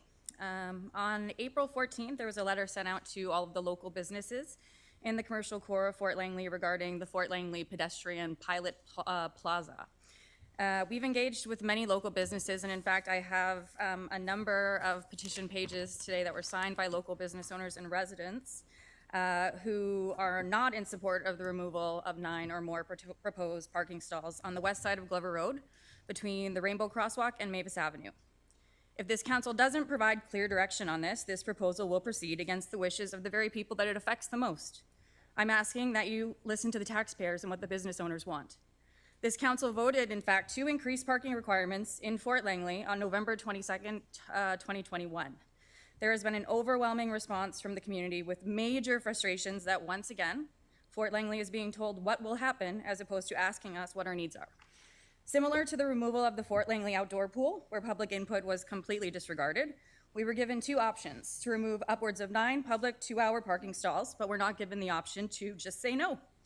The impact of this will be detrimental to the local businesses. There's also major concern from our organization, Fort Langley Properties Limited, that the township did not consult with us regarding this proposal. We own all of the property fronting the proposed area, and consultation was done with the Fort Langley Community Association, which in our opinion is a partisan organization and doesn't represent the views of the entire village equally. They also don't own any property in the commercial core. It's a broken process. As again, the property owner was not consulted, which is totally unacceptable. And there needs to be basic respect for businesses and major property owners. We shouldn't need petitions to get fair processes or sincere consultation. The petition that we have today is clear that the merchants don't want this. At the very least, can we consider maybe some alternatives? I understand that there is a small amount of federal grant money on the table, and I'm still at a loss of a logic to remove prime free 2-hour parking and replace it with a pedestrian area. We should not be spending money for the sake of spending it, but spending it when there's a real value add for the community. We have a substantial amount of pedestrian seating in the commercial core between Gasoline Alley and the temporary green space at the corner of Marion Glover. This is all provided on private property. These spaces provide so many end-trip options for cyclists, and they'll be in place for at least 3 to 4 more years. I'm also having a very hard time understanding how pedestrian space on a truck route is not a safety hazard. I ask you to reconsider this proposal. Please do not remove any parking, end the project, or direct staff to potentially look at other options for this grant money. It's really important to respect the views of the business owners and potentially find an alternative that really works for the village. Thank you. Thank you. I did have a question from Councilor Arneson. Yes, thank you for coming. I just wanted to refer you to some information that you may not have at your disposal at this time, because I believe that Council has received updated information based on the initial feedback, and that it would be proposing to the draft plan that it not include so many parking spaces. I believe it referred to potentially 2. And that also there was an alternative to consider another site as well as other parking spots there. So I just want to make sure that you were aware of the fact that there was a responsiveness from the township to the initial feedback from particularly the business community, but I would say more broadly within the downtown core of Fort Langley. Yeah, I was not aware of that, so thank you for letting me know. I mean, I've talked to pretty much every business owner in Fort Langley when this proposal came out. And they're all very much, I shouldn't say all, generally the majority is very much in support of not removing any parking. Like again, it's a very frustrating thing when not even 6 months ago we're increasing parking requirements, and then now we're taking any stalls out. To me, is seems a bit odd. Yeah, sorry, just one more question, Your Worship, and not to create any back and forth debate or discussion on the matter in more depth, but it seems to me that the other thing that needs to happen is that we are making a major transportation plan in the Township of Langley, and I understand from time to time when grant money comes up, it's looked for a suitable purpose. I do share some of the concerns about the fact that, how we allocate the money, where we do it, these kind of things. And, potentially there could be other sites in the downtown core, if we chose to do it in Fort Langley, that would be more amenable, that wouldn't take up premium parking. Yeah, Thank you. Absolutely, I agree. Thank you. Thank you. Councilor Long. Just so now you've heard that they're considering only 2, are you still opposed to? Yeah, this petition is to remove any on-street parking stalls. What about 1? None? None. None. I've I mean, seen- Councillor yeah. Long, I've sat in meetings where I've listened to you talk about how we have a major issue in parking in Fort Langley. In fact, if I recall correctly, you were the one that brought forward the request for the staff report to look at increasing the requirements. Yeah, for private, for landowners to increase the amount of Yeah, parking on their absolutely. developments. But anyway, but you don't see perhaps some advantage, I'm not supporting one way or another, but I'm just saying that this is supposed to promote other means of transportation in the area, so you wouldn't have to have cars necessarily. So do you not see perhaps some benefits to that? Seems a bit contradictory to me. I'll be honest, I live in Fort Langley, I live right downtown. In fact, I live in Coulterbury, and I watch cyclists come through all the time. There's plenty of bike parking out where our building is. They have time over at Blacksmith. You'll see them hang out over there, or in the corridor between Lees and Coulterbury. We also have that huge green space, which we've offered up for free for people to use, as well as Gasoline Alley, which we just installed new picnic tables. So I really don't see where this is removing any parking makes sense. Okay, thank you. Councillor Whitmarsh. Thanks for coming and delegating. Just as you were talking, I wanted to make sure I understood that you don't think we need any more cycling parking or bicycle parking areas for their bikes in Fort Langley. Like you feel we have an adequate amount of space for cyclists. Yeah, I think especially with future planning and some of the development applications that are in stream, we'll definitely, we will for sure have enough cyclist parking. Right, okay. And there's that whole, again, the whole green space. We have the strip mall, we have numerous spots at Coulterbury, and most of those are never utilized. Right, so if we were able to do something like this without any parking stalls being removed, you would be in support of the cycling or not? You wouldn't be supportive of that either? Like, Oh yeah, no, as long as we're not removing any parking, Okay. absolutely. The problem is we have end site options for cyclists. We do have a parking issue. And that's very clear from what all the business owners are saying. So if we could find a solution that wouldn't remove any 2-hour on-street parking, absolutely, I'd be in support of that. Right, okay, great, thank you. Thank you. Councillor Ferguson. Well, thank you for coming today. I don't think it's a case of you, as being indicated, versus the cycling community. No, not at all. So you're probably, I can't speak for you, you're probably somewhat in support of cycling and using that type of transportation. It's the question of the business owners coming today to express their opposition to, I guess, you're putting the cart before the horse. One thing, a domino effect of losing potential or through the bylaw those spaces. And you would like to sit down, I guess, with staff and come up with solutions for both the business community and as expressed earlier on, the cycling community. Oh, absolutely. I mean, I think, again, that this is always about, for me, it's always about making Fort Langley the best that it can be. And the fact that there's some grant money available, if there is a way to find more bicycle parking that doesn't impact our regular parking, because the reality is that people do drive to Fort Langley. On the weekends, it's very, very busy. And people, again, taking out spots, especially in a prime location on Glover Road, does really impact our local economy for those business owners. I hear about it every day when I walk down the street.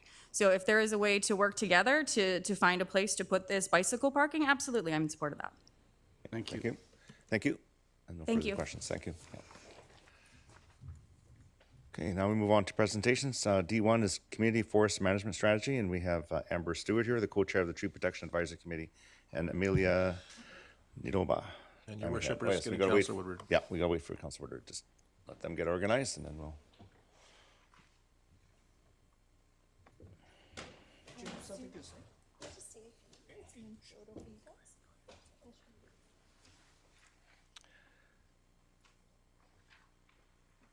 Are you ready for it? Yes, ready. Yeah. Well, Awesome, yes, thank you. Welcome here.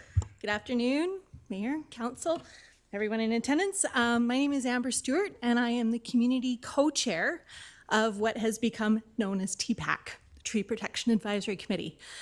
So today you've had roads, you've had parking, and now you're going to have trees. I think that's a trifecta of political issues for you. TPAC consists of community members that combine literally dozens of years of professional experience in various disciplines. We are all passionate about Langley and the environmental health of our community. I sometimes call this committee the Gilligan's Island Committee because it started out as what we thought was a 3-hour tour, And then now, I think we're at 18 months later. Many, many hours of discussion, debate, revisions, drafts have gone into this work. And the resulting document is a strategy that we are very, very proud to present in front of council today. We hope that you appreciate it as much as we do, because many, many hours of thought and work, debate went into this. And so on behalf of TPAC, I ask for the support of council today to endorse this strategy, and I will turn it over to people much smarter than I am to present it to you in full. Thank you. Thank you. Are you hopeful of rescue? Sort of want to know. Sorry? Are you hopeful of any rescue? Am I hopeful of any rescue? Gilligan's Island? Yeah, maybe. The episode they were looking for rescue. You know what? This would be where I would insert a joke about asking politicians for a rescue. There you go. But Okay. I won't go there. Thank you. All right, I did have a question from Councillor Arneson. Did you want to wait for the presentation? Yeah. Okay, we'll wait for the presentation. So let you come forward. Thanks. Good afternoon, Your Worship and councillors, staff. Thank you very much for having me here today. It's my pleasure to be here in person to present the Community Forest Management Strategy for the Township of Langley. Excuse me one moment. Okay. So my presentation today will briefly cover an introduction of the process and then a brief summary of the public engagement, followed by an overview of the strategy itself, and of course the full document being in the attached to the staff report and agenda today. In the staff report, the recommendation for council's consideration is that council endorse the community forest management strategy and authorise staff to bring forward related funding requests for council's consideration as part of future annual budgets. In terms of our process, the strategy is the culmination of really 3 years of work. Back in 2019, there was a community forest assessment report that really established the baseline measures of current or 2018 canopy cover for the township, as well as our understanding of the program and its management at that time. And then through the process of developing the strategy, we really have gone through these 3 core phases. The first being to develop the vision statements and principles, goals and targets that the community was consulted on, then to develop the draft strategy, which has also gone out to the community before bringing the final strategy to you today. And as part of this process, as Amber just mentioned, we worked extensively with the Tree Protection Advisory Committee, and on behalf of the consultant team, I wanted to sincerely thank the committee for the time, not just in the meetings where they provided feedback, but also all the time spent reviewing our engagement materials, reviewing the draft, and really contributing significantly to the document before you today. And also thank you to the staff who supported that process also. In addition, we'd like to thank the public for their participation in the engagement, and I'll briefly summarise what we heard today. Additional information is attached to the agenda as well. We engaged in those first 2 phases of work, with the first engagement being focused on consulting the community on the vision and trying to understand the public's priorities for community forest management. That phase of engagement occurred in 2021 through all online, of course, a public survey, a mapping tool where people could indicate areas where they valued the community forest and areas where they would like to see improvement in the resource and the management, and then in a public open house as well. The second phase was more focused on informing the community about the draft strategy and its content, and then seeking feedback on what had been presented. And that occurred earlier this year through the online survey and another public open house. So for us, the key results that we took from these different phases are briefly summarised here. The first being that we consulted on 3 different versions of a vision statement, with the majority of respondents preferring a statement that incorporated biodiversity values and stewardship as being a top choice. We also asked people to provide information about the various benefits provided by the community forest, what people felt were most important for the township. And the majority of respondents ranked ecological benefits above other relative benefits such as cultural, social, and so on. We also asked people whether they would most prefer to see the canopy cover stable, increase, decrease, and the vast majority wanted to see a canopy cover increase across the township. And we surveyed people on their level of satisfaction with broad levels of service, so things like risk management, pruning, planting, tree protection, and so on. Generally, respondents were neutral or satisfied, but the majority were dissatisfied with two issues on the protection of trees during development and public education. In the second phase, we went to the public and asked them to prioritise the strategies that we'd put forward to them. And so this graph here, we essentially asked people to rank from highest to lowest. So all strategies were ranked as high importance by some respondents, but a higher number of respondents ranked strategies related to the retention of significant trees and natural assets, the development of a biodiversity conservation strategy, improving planting site construction standards, and strengthening tree protection as replacements. Those really stood out as a high priority for a high number of people. And we also surveyed people on their satisfaction with the engagement and the document itself to understand if there's improvement that we could make there. From that feedback, we understood that respondents generally felt like they understood the content in the strategy, that the data and metrics were clearly communicated, that they learned new information from reading the strategy, and that they felt the vision, goals and targets provided a good direction for management as well. You may note there was a higher level of disagreement around the vision, goals and targets, and I just wanted to provide some context there as well.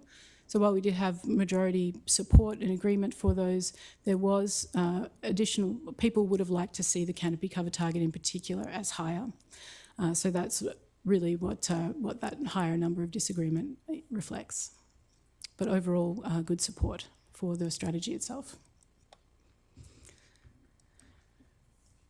As I mentioned, the strategy includes a vision which has been set over a 30-year time frame, and it prioritises, as mentioned, certainly biodiversity and wildlife habitat connectivity are really strong elements of this vision statement. In addition to that the community forest needs to be healthy, that soils and natural forest ecosystems need to be healthy to support those natural processes that are going to sustain Langley's community forest. In addition, several other points that we wanted to highlight through that vision were the importance of the community forest to people in terms of providing easy access to nature and recreation opportunities, and also that it's vital for maintaining connections to culture for Coast Salish people and for helping the community to mitigate and adapt to climate change. And then the final component of that strategy is focused on the importance of stewardship and having it be a shared responsibility. The community participates in the implementation of the community forest strategy for future generations. As part of that 2019 Community Forest Assessment report that I mentioned, the township's canopy cover was assessed at 30% across the entire boundary. And then it was also broken down within some subsets of that. So within the agricultural land reserve, it's estimated at 29%, so fairly similar to the township-wide number. But within the urban containment boundary, it's quite a bit lower at 23%. When looking at your neighbours, the township-wide canopy cover is higher than surrounding municipalities of Surrey and Abbotsford. When going through the process of developing a suitable canopy cover target for the township, we sought to understand the range of land uses that would be planned in the future and the likely impact of development, but also the opportunities that would arise through that process to replace or plant new trees through time. So these graphs represent, on the left, the township-wide, and on the right, the urban containment boundary forecasts that we projected based on our understanding of those opportunities and on the recommendations in the strategy. So for the urban containment boundary, we forecasted that it would be possible to increase canopy cover from 23% today to 30%, with the understanding that canopy would continue to increase beyond that time as a result of the investment in those efforts. The three different scenarios shown in these graphs really represent the theoretical scenarios of stability. So if there was no development, if we didn't actively replace trees, that there would be an initial boost in canopy cover from the young trees that are existing within the urban containment boundary. But then eventually, as those trees weren't replaced, there would be a return to present day levels. And then the decline scenario just indicates what we expect to happen if development were to proceed without any active replacement. So the targets that were settled on, as I mentioned, for the urban containment boundary were 30% by 2050, and for township-wide, 31%.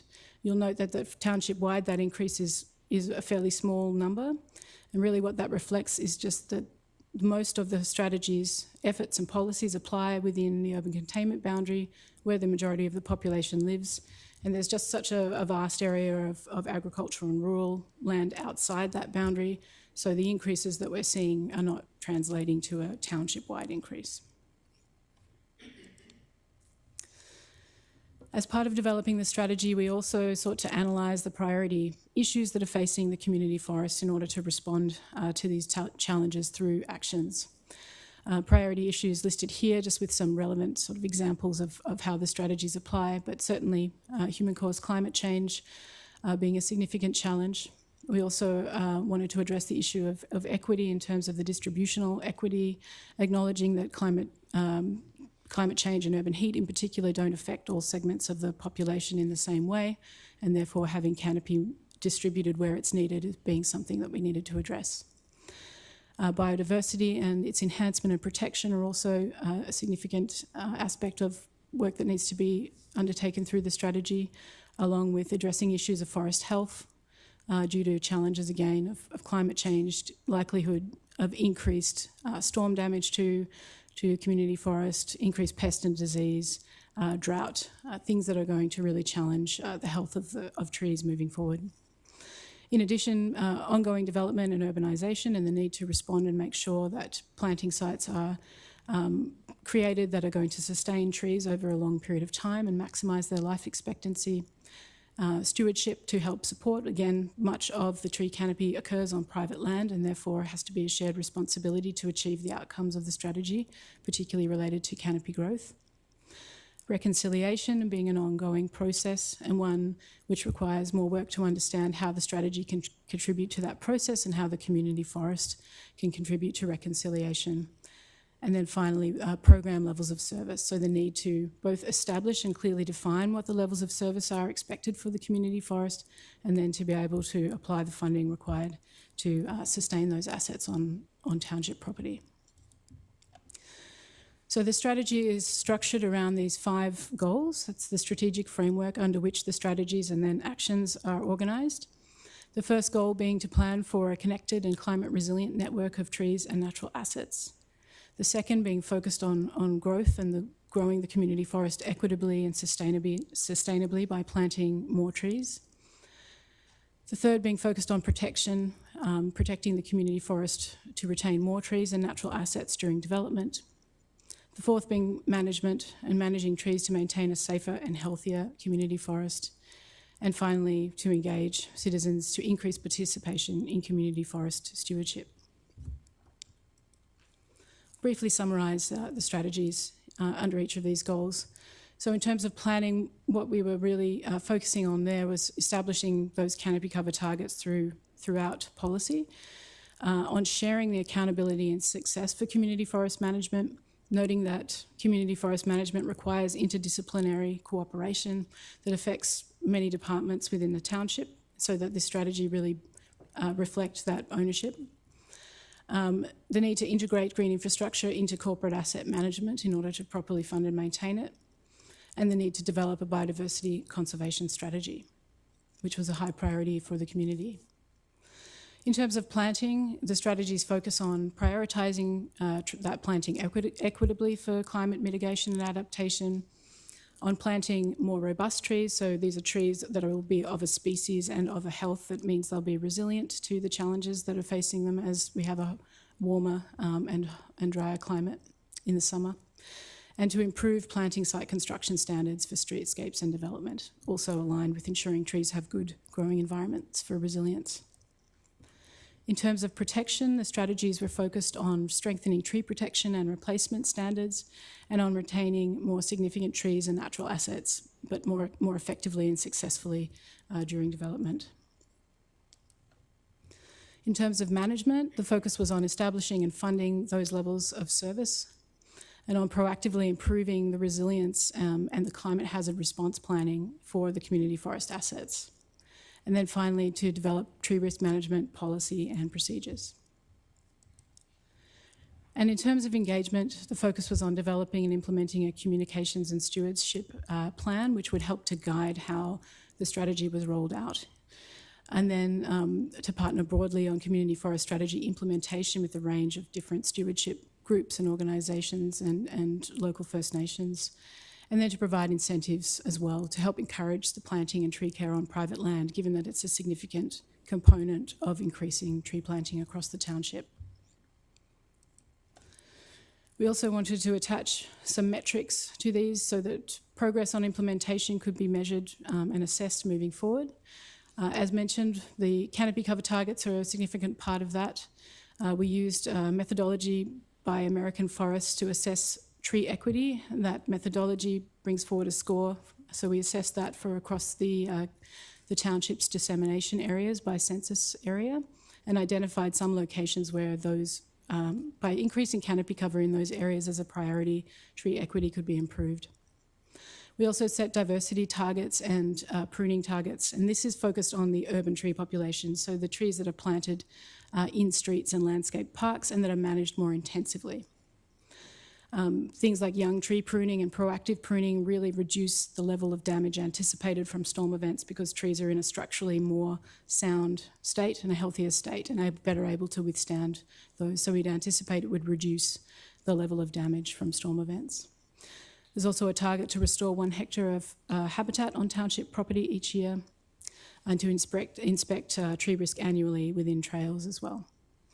And finally, to targets around customer service to increase customer satisfaction levels above 50% for the levels of service that are established, and to respond and classify service requests within 5 business days. And I thank you and look forward to your feedback and questions. Thank you.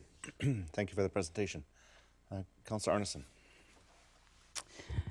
Yes, I just want to say thank you so much for coming today, and thank you to all the committee members that I see out in the gallery. It's a pleasure to see you here. I see sort of like the broad smiles of those who feel there's a job well done, and we're now discussing it and looking forward to hopefully adopting this unanimously, in my opinion. So I just want to thank everybody once again for all the hard work, especially for staff and the coordinating, and Diamond Head in particular, and you yourself for helping us to coordinate what has been referred to the Gilligan's Island approach to how to get this done. I just hope that I'm Ginger, or maybe Marianne, if those who remember the series. For me, it's a real seminal document. It's a huge step forward for the Township of Langley. We spent a lot of time in the lead up to actually getting to a concrete document that really specifically, and to me very prescriptively and helpfully, budgets what we need to do. I think sometimes what happens is we have a rather abstract approach sometimes for a variety of reasons to our projects and policies, and in effect then we struggle with maintaining a semblance of, well, what monies do we need on an annual basis? But this is very, very focused and direct about that aspect of it, so I think that's very helpful. And I also really appreciate all the climate connections that are here. Certainly having had a climate action strategy being adopted by Council, I think is also a huge integration of what we need to do in terms of making sure that our mitigation approach and our adaptation approach really includes robust diversity, as you pointed out, as well as the tree canopy that has to be healthy going forward.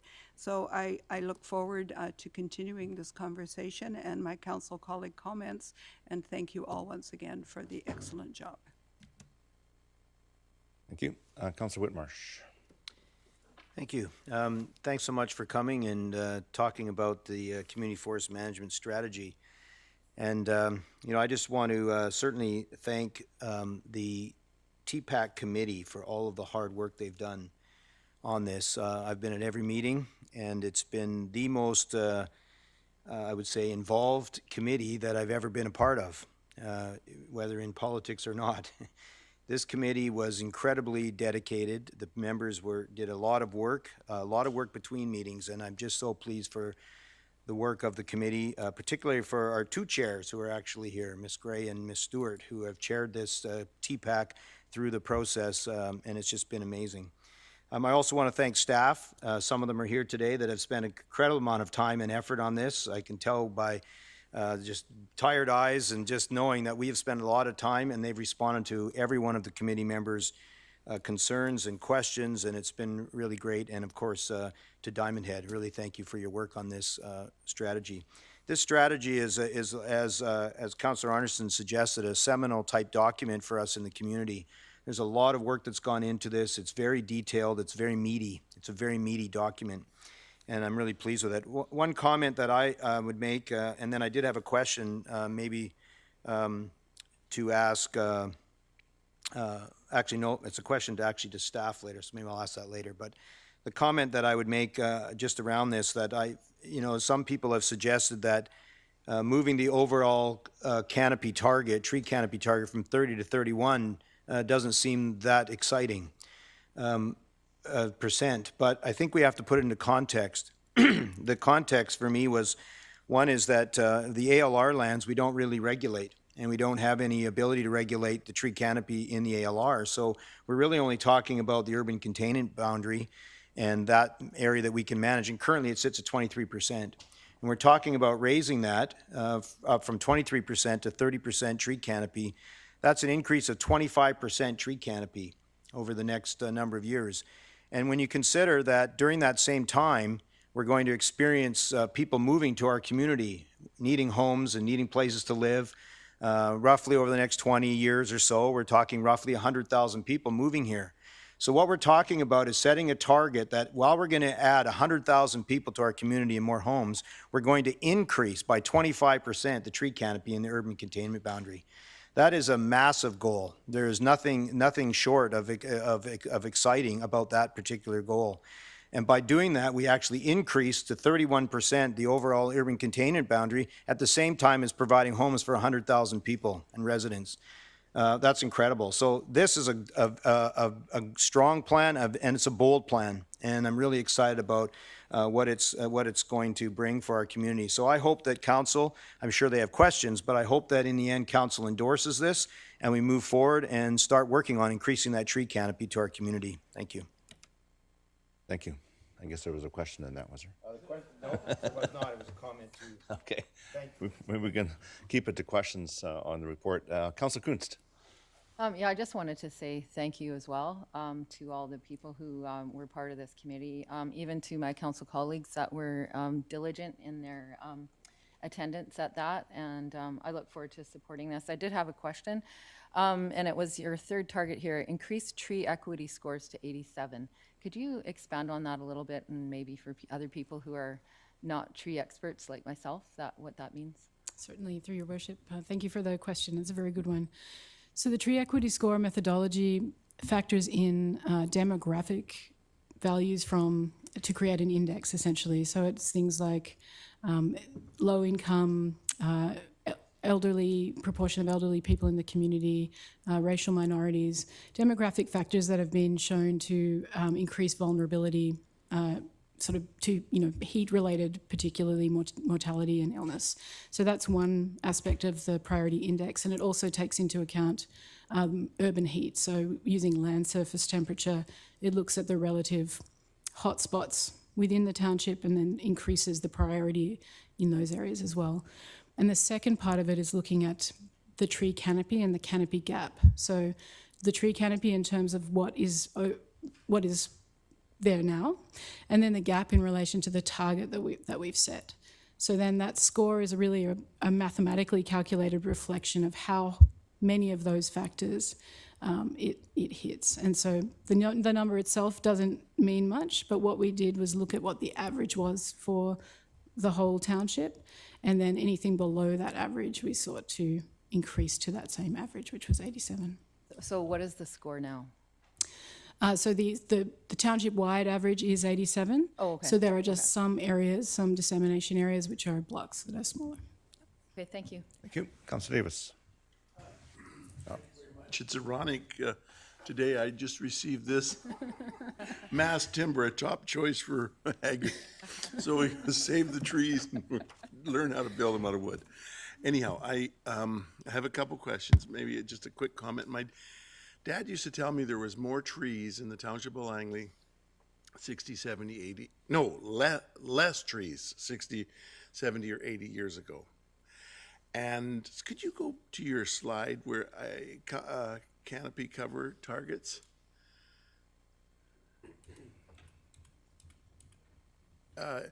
So with this, I guess the question would be, if we just leave the trees alone, they actually do their thing.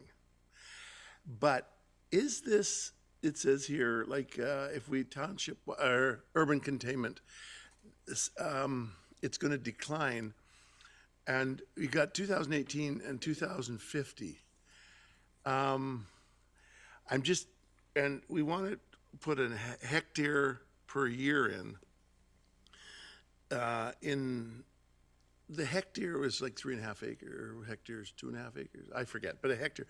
Where does that come in? Can that come in neighborhood plans? Because it's really hard to get parks when we're doing neighborhood plans because people own the land and they see their land values go down because they don't want to park there. They want something upzoned and all that sort of stuff. So it's going to be really hard to do that. And I know that Councillor Whitmarsh just talked about the 30 to 31%. It's something we need to do. I'm going to support it. It's sounds like we've got a lot of expertise, and we've done a good job here. But this is a long-term project. We have to pay attention to this. The next council, the next council, the next council. 2050? Like, will I be here? I don't know. I hope so. Maybe not. But I'll be underneath the tree. Anyhow, it's just hard. I just don't know where, and I know that there'll be an answer. I'm sure somebody will give me heck for this, but it is a challenge to take a piece of property that is worth so much money. We're in Metro Vancouver. You know, if we were in Chilliwack or, you know, further out, well, let's put 10 acres in. It tends to be a little easier. So anyhow, those are just comments. I had the one question about this here, so it looks good on you. I'm going to support it. Trees make you feel good. When I get mad at something, I go for a walk in my bush, and when I'm walking in trees and down in the creek, it always makes me feel better. So we need it. Thank you. Thank you. Councillor Ferguson. Yes. Oh, thank you. Hang on. I got it.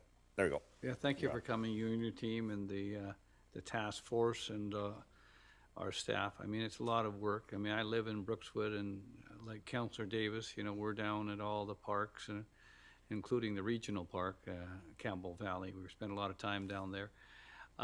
Those darn beavers are getting some of those trees, though, I know that. And I'm not Gilligan from Gilligan's Island, but I did want to point out that the show ended in 1967, for those of you in the audience here wondering what we're talking about. Okay, so what I wanted to say is that you want to promote, your group wants to promote as much tree canopy as possible, correct? That's what and you want to do that by working with the development community. But I was wondering if there's also an opportunity for you to work with the school district, work with the province because they own land. Who are the landowners? The federal government owns, they have 1,100 acres up in Aldergrove there, the Canadian Forces Base. And also, you know, the Metro Vancouver, of course, and all the other folks, as well as private citizens. So, I mean, if we're all in this together, there's an opportunity to bring that canopy up and to achieve, if not surpass, the goals that you have in mind. Does that make some sense? Have you talked to some of those folks? Through your worship. The discussions haven't initiated with all of those different parties yet, but certainly the intent of the strategy is to support staff in initiating those conversations with a strategy document in hand, and certainly the partners that you mentioned are very central to that. And Mr. Mayor, I won't take any credit, but I remember CN planted a bunch of trees or something. I can give you all the credit for that, but I don't know how many trees they planted, but quite a few. It was a good opportunity. Yeah. Thank you. Thank you.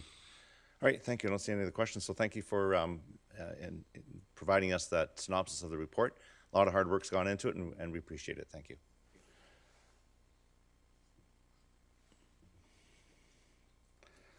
All right, so now we go to reports to council, and E1 happens to be the Community Forest Management Strategy, and there's a motion there. Is there some? Councillor Arneson moves it, second by Councillor Whitmarsh. We had a great discussion, cleverly disguised as questions already, but if anybody wants to add anything, Councillor Whitmarsh. Yeah, I actually do have a question through your worship to staff. I'm just finding the page here. I'm looking on the report that came to us, page 7. This is the financial considerations page. Under the topic of maintenance costs, it shows in here for this plan, maintenance costs, currently $115,000 we spend on maintenance costs, projecting in 30 years to be sitting at 2.3 million in maintenance costs. So I don't have the math in front of me here, but as I was sort of trying to calculate in my head how it would increase 20-fold over the course of the time, and I'm just wondering, maybe through staff, it shows 20 times increase in maintenance cost, but we're increasing the tree canopy by about 25%.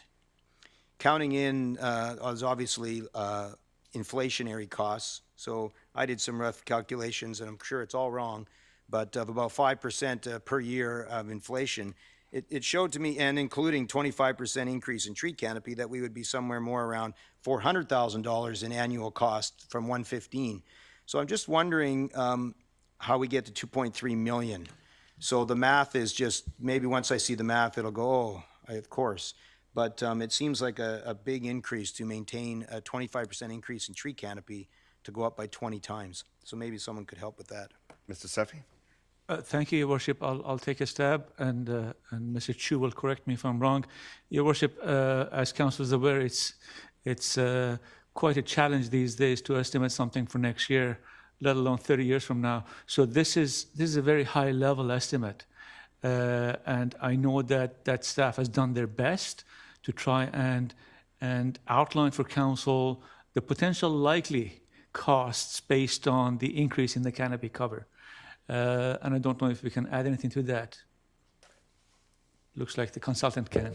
Okay, thank you. Your Worship, in addition, what we've essentially done is cost out a best practices tree maintenance program, and so the level of service compared to today is also significantly higher. So both through young tree pruning and watering and maintenance of tree, it's estimated about $65 per tree per year, whereas presently it's about, it's a fraction of that. Right. So okay. That is essentially the highest cost estimate, I guess, depending on the program and level of service that is ultimately presented through the annual budget process.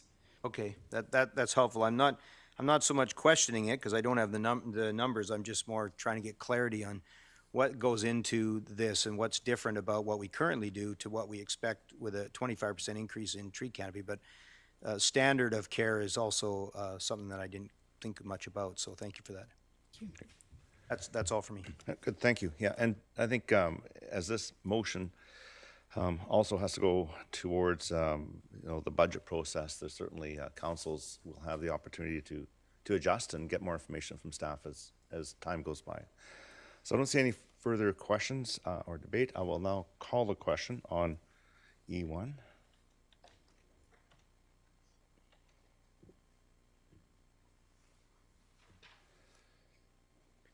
And that carries unanimously. Okay, we move on to E2, and thank you for attending.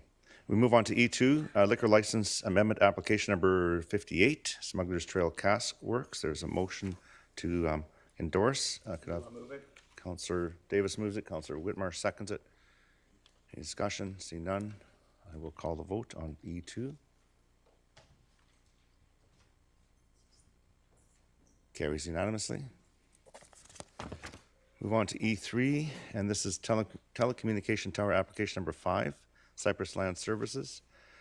There will be a motion, it's an A or a B, so if someone wanted to move that we don't object, then it still goes to Council Long moves A. Is there a seconder? Council Kuhn seconds it. Council Arneson. Actually, this is a question regarding the whole proposition. Did you, can I do that now? Oh, yes, yeah, no, Okay, you're on the thank you. motion. Yep. Yeah. I did want to refer to this application, and I know that my colleagues have read the staff report and talks about the low percentage of individuals that have responded to the process, doesn't come anywhere near to our threshold.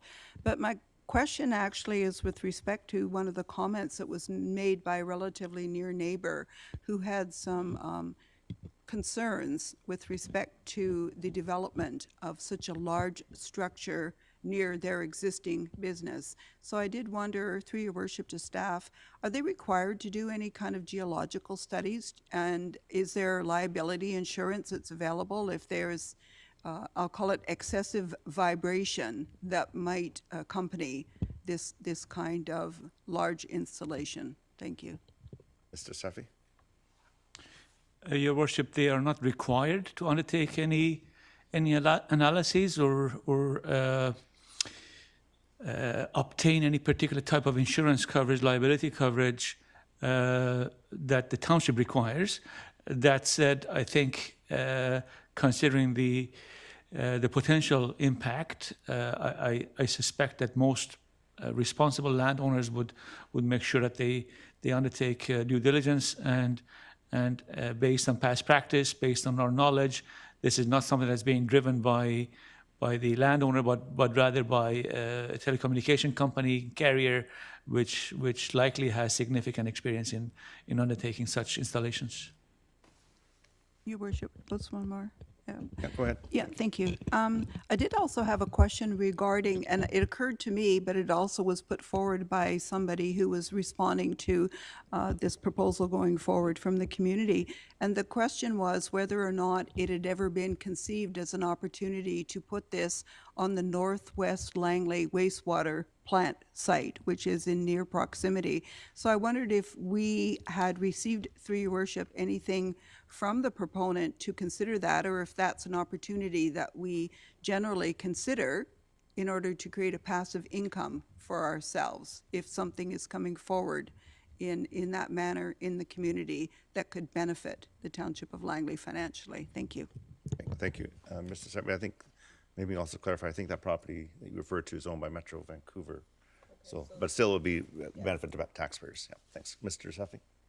Yes, thank you, Your Worship. And in addition to what you just referenced, Your Worship, I can advise Council that we don't typically encourage or discourage. We respond to applications by telecommunication companies, and whenever an applicant has an agreement in principle with the landowner, they approach us with application, and this is the first time that we are able to respond to it.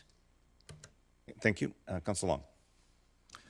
Yeah, I moved the motion because, cell service is so important, I mean, for everybody, but it is the ugliest thing I've ever seen here. So 2 questions. Well, first of all, let's make sure it's going to get painted smoke gray, because we do have a policy. We're the only ones in the Fraser Valley that require towers to be painted. Look at the ones in Surrey. Those things are pretty bad looking, but ours look better because they're painted. So let's be clear, it will be painted, of course. Mr. Sefi, is that in our policy? Yep.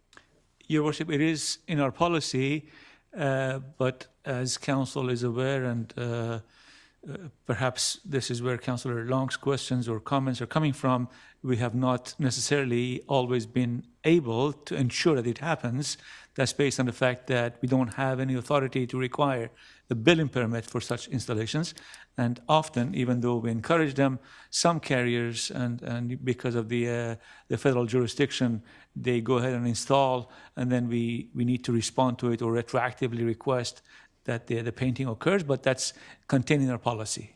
Great. Thank you. So you could perhaps provide that information to the applicant. Yeah, I think the majority of them have been, and the one that wasn't painted, I remember running into the chap at a convention, and lo and behold, a few months later, it got painted. So hopefully we will make sure that they're aware that that is our policy. But can we ask them to change the design? I mean, we need these towers, and they're usually a unipole. Why is this one a lattice like that, and is there any, does this council have any power to encourage them to do something a little bit?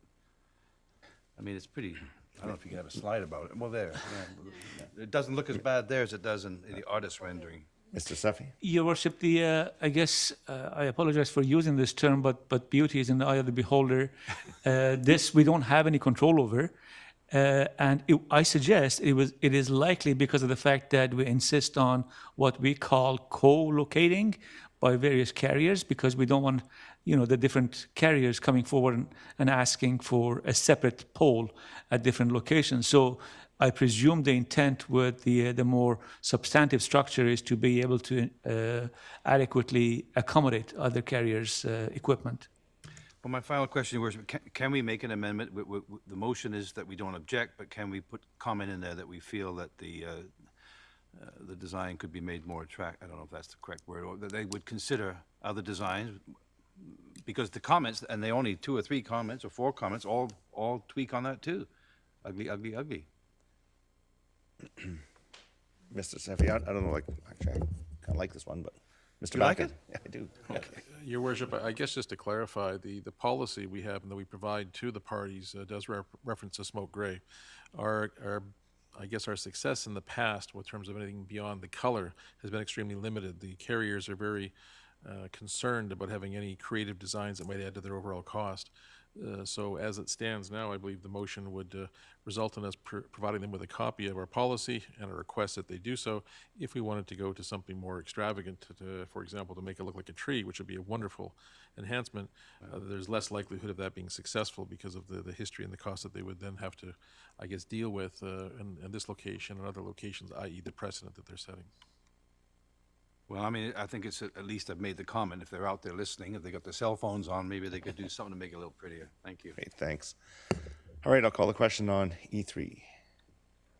Can I just clarify? It's B. B. It's B. A. A. It's A. We don't object. So we do not object.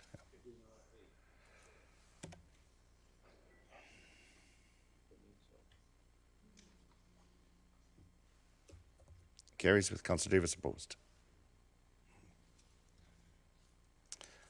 All right, move to bylaws for consideration at third reading. H1 is official community plan amendment and rezoning application number 100162, and development permit application number 100978. Development variance permit application number 100105 is Qualico Developments, bylaw 5775 and bylaw 5776. Could I have a motion, please? Councillor Whitmarsh moves it. Is there a seconder? Councillor Long. Any discussion? So now I'll call the question on H1.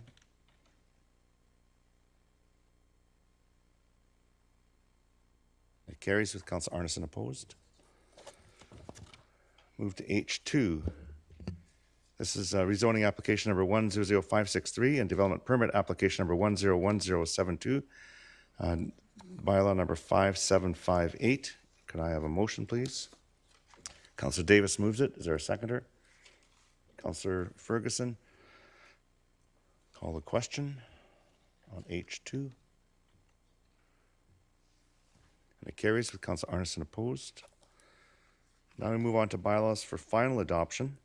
I1 is the 2022 Langley Annual Rates and Tax Collection Bylaw for Universal Services, bylaw 5780. Can I have a motion, please? Councillor Arneson moves it. Councillor Davis seconds it. Call the question on I1. Carries unanimously. Move on to I2, rezoning application number 100679, bylaw 5767. I have a motion, please. Councillor Whitmarsh and seconder. Councillor Ferguson. Call the question on I2.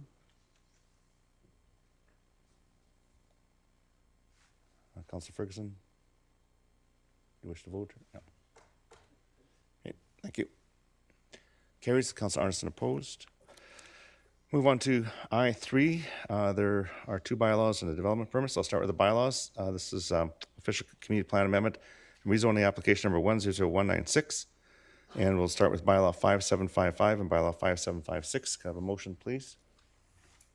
Councillor Davis moves it. Councillor Kuntz seconds. Call the question on the bylaws. Oh, did okay? I'll cancel the vote, and no, I'll cancel the question. I'll go to your. And we'll go back to the question. Councillor Davis.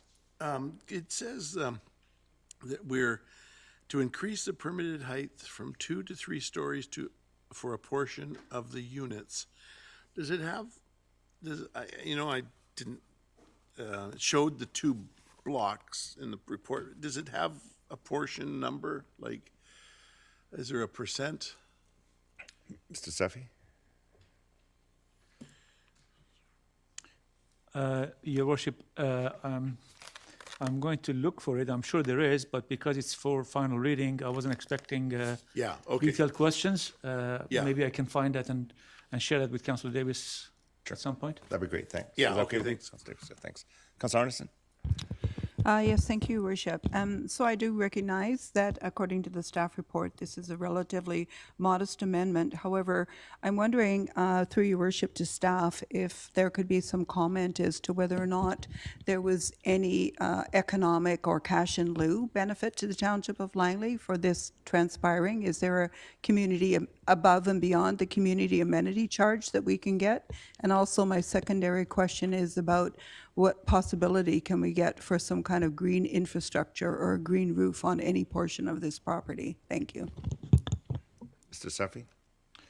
Thank you, Worship. I'm looking at the clerk's note again, noting that we don't typically have the staff report on the council agenda for applications that are up for final adoption. But noting the dates, I can confirm that the applicant has been required to not only comply with the township's policy, but ensure that there is a community amenity contribution commensurate with our policy, as well as development cost charges and all the other fees. Yeah, but just a comment. I wasn't suggesting that they wouldn't be in compliance. I'm asking, were they asked to do anything above and beyond what is our minimum, since they are getting additional coverage, lot coverage and density by way of height? Thank you. Thank you. Okay, I'll call the question on I3.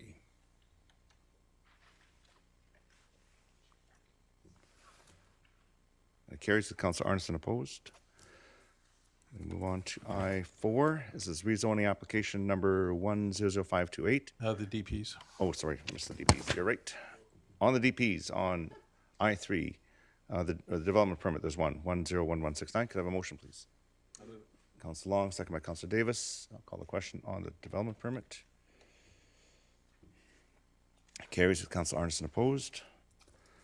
And now we move to I4, rezoning application number 100528, SICAM, bylaw 5477. Can I have a motion, please? Councillor Arneson, second by Councillor Davis. Call the question on I4.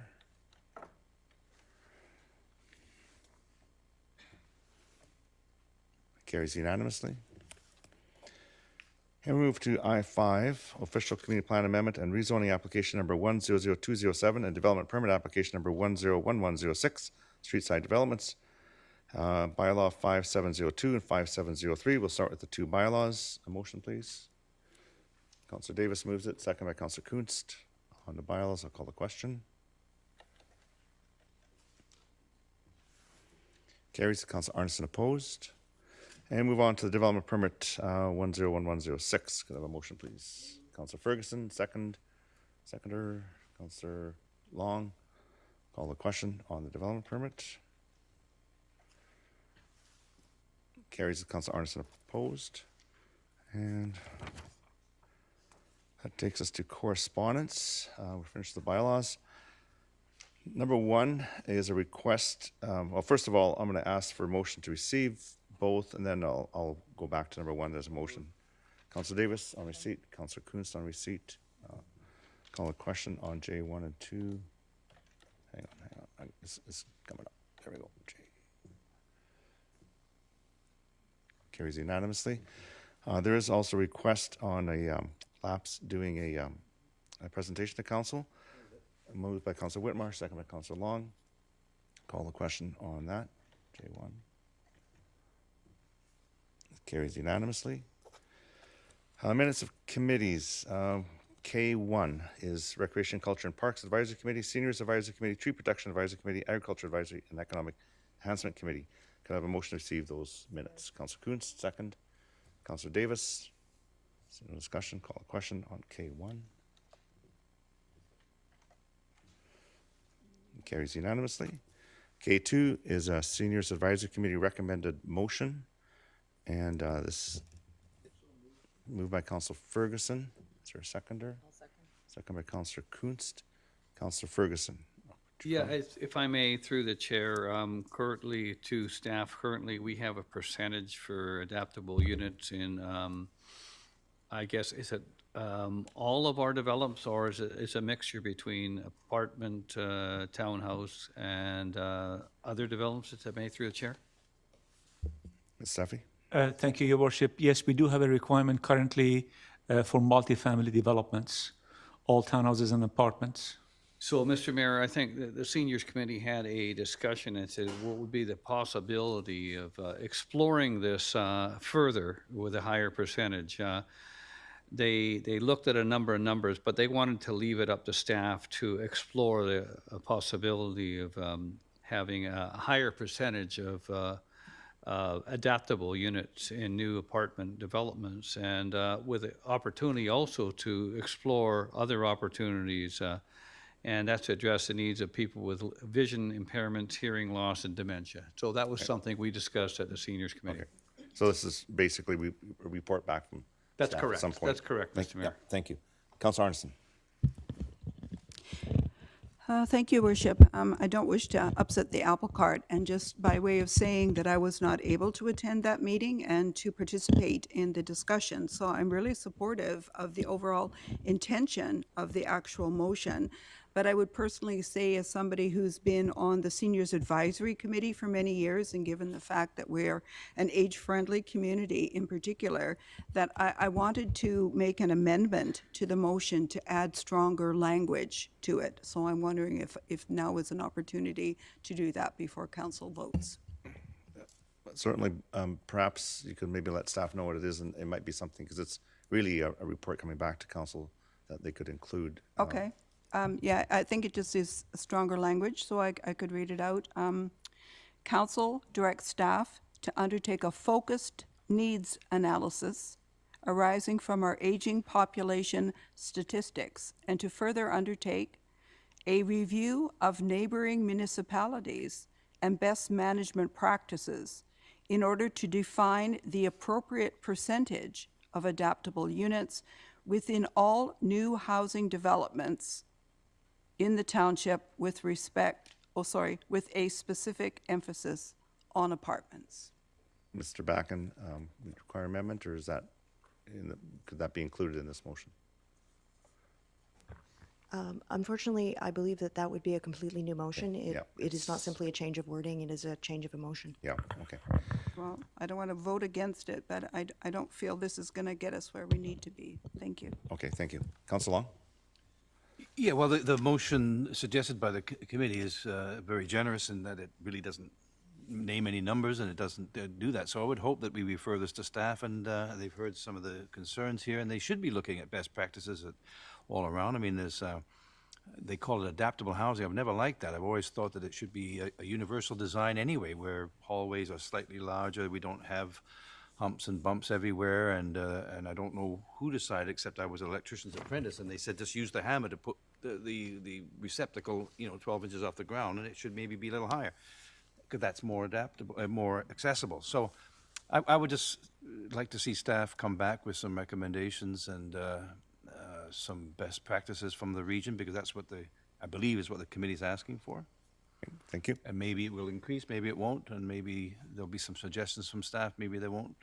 But we can debate it more fully when we have a report on staff on what best practices are. Thank you. Councillor Arneson? Well, I guess just a secondary comment. I guess I'm, personally disappointed at the language that council consider increasing. This has been something that's been discussed for approximately a decade, to my recollection.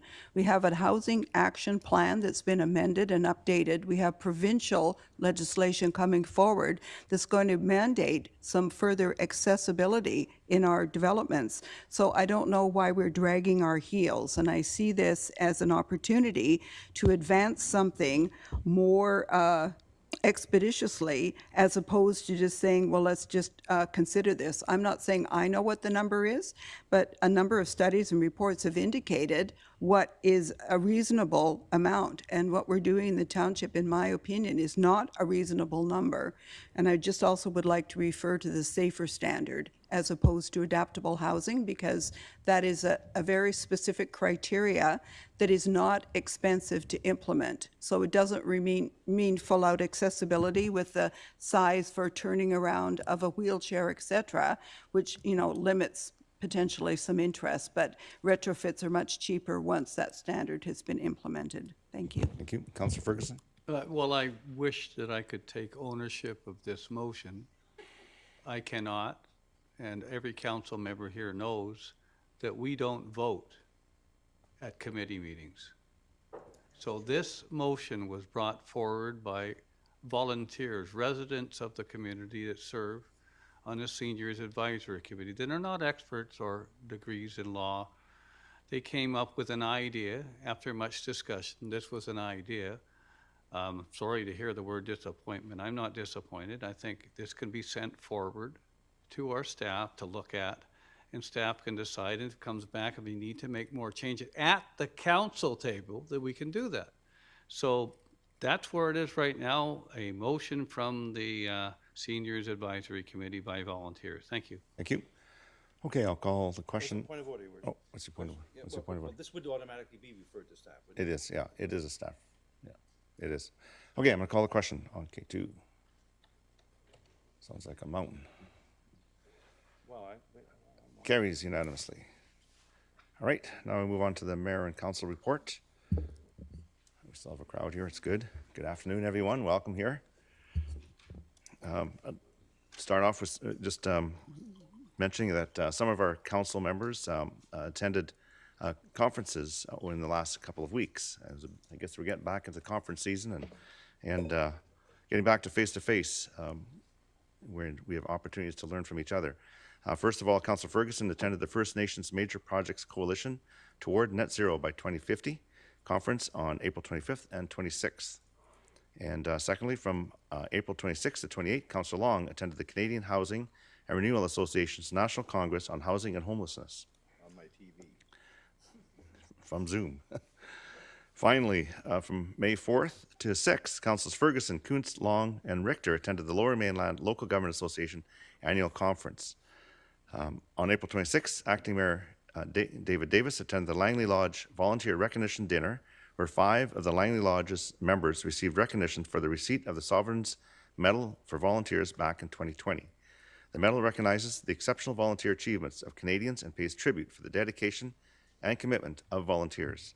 The recipients truly embody the Canadian spirit, and we sincerely thank them for their contributions. Also on April the 26th, Councillor Arneson attended the Glen Valley Diking District Annual General Meeting. I attended the Scaling Circular Food Service, start over again, that's a lot of words. Scaling Circular Food Systems in Canada workshop, try to say that 5 times, on April the 28th, where we explored key barriers and opportunities for advancing a more circular food system in Canada. Learned key actions that shift current linear practices to more circular approaches and business models, and identified points of connection and potential collaboration opportunities. On May 1, Acting Mayor David Davis and Councillors Arneson, Ferguson, Kunst, Richter, Whitmarsh, and Woodward attended the 60th Annual Langley Walk. This year we had 503 people sign up to participate. And what an outstanding turnout. Congratulations to our award recipients. Dale Attrell, oldest walker at 93 years. Brookswood Secondary, most walkers from a school. Langley Senior Resource Society, most walkers from an organization. And the Van Meer family, most walkers from a family. So congratulations, and looks like it was a good day for that. Councillor Arneson toured the Iona Island Wastewater Treatment Plant and Iona Beach Regional Park on May the 4th, which she'll speak to momentarily. On May the 5th, Councillor Arneson participated in the Lower Fraser Valley Aboriginal Society's 2nd Annual Stolen Sisters Memorial Walk in recognition of the National Day of Awareness for Missing and Murdered Indigenous Women and Girls. So that is my report. I'll turn it over to Councillor Arneson. Councillor Arneson. Yes, thank you, Your Worship. I did want to expand upon the opportunity we had to go to the wastewater treatment plant in Iona. I actually had never been there before, so it was a very interesting tour that was sponsored by Metro. So in case members of the community wouldn't know, this is a very large budget project that's sponsored by Metro Vancouver that is going to take us from primary treatment to tertiary treatment in a wastewater treatment plant that is going to be developed over a number of years and likely will take more than a decade. So what it has is the once-in-a-lifetime opportunity to contribute to the well-being of the community, the ecological health and biodiversity of the estuary and the Salish Sea.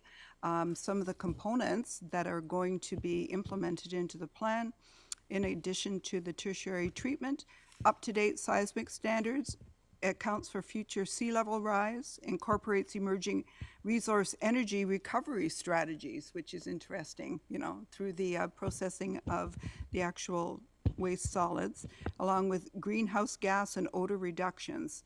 So the guided tour was also an opportunity for us to review, with also a facilitated approach, the actual parks that are in the area, which are also of interest and very popular with the local population as well as the broader birding community. It just so happens that this is a very busy time for that area.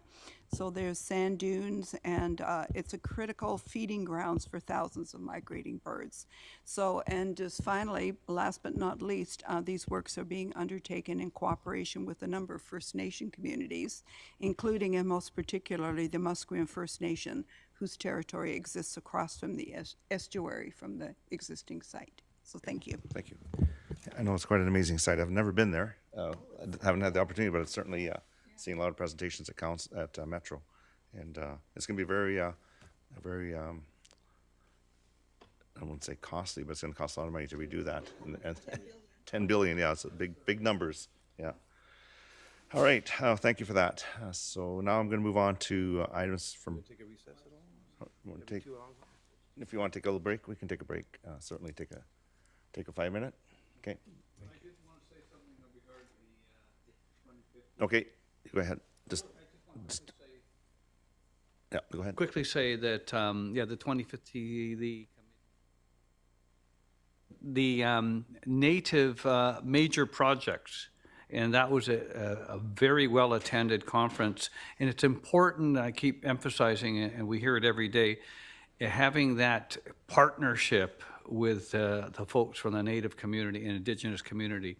And major projects regarding mineral deposits, pipelines, agricultural, roads, and many other initiatives are being partnered by Indigenous communities. I think that is something moving forward for creating positive partnerships for the future, and I wanted to point that out, Mr. Mayor. Thank you. Thank you.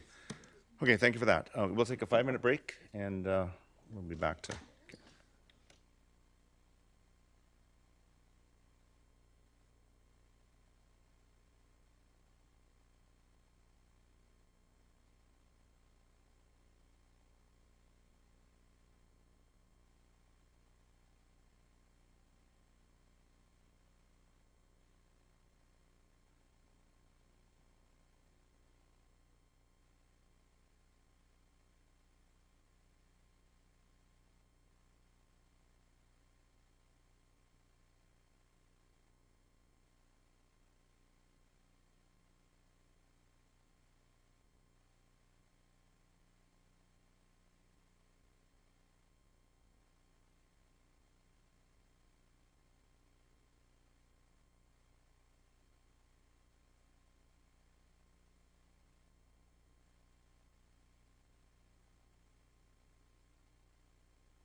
Yeah, I think we will. That's great. I think so. I can't see why we're not, yeah. All right, if we can perhaps find our seats again.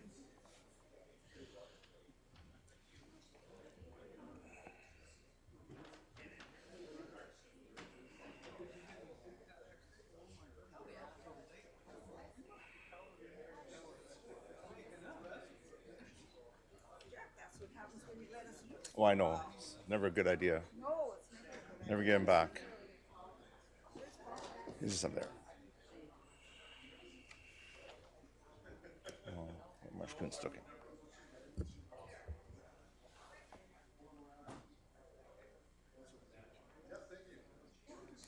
All right, if we can get started. Everybody back in their seats.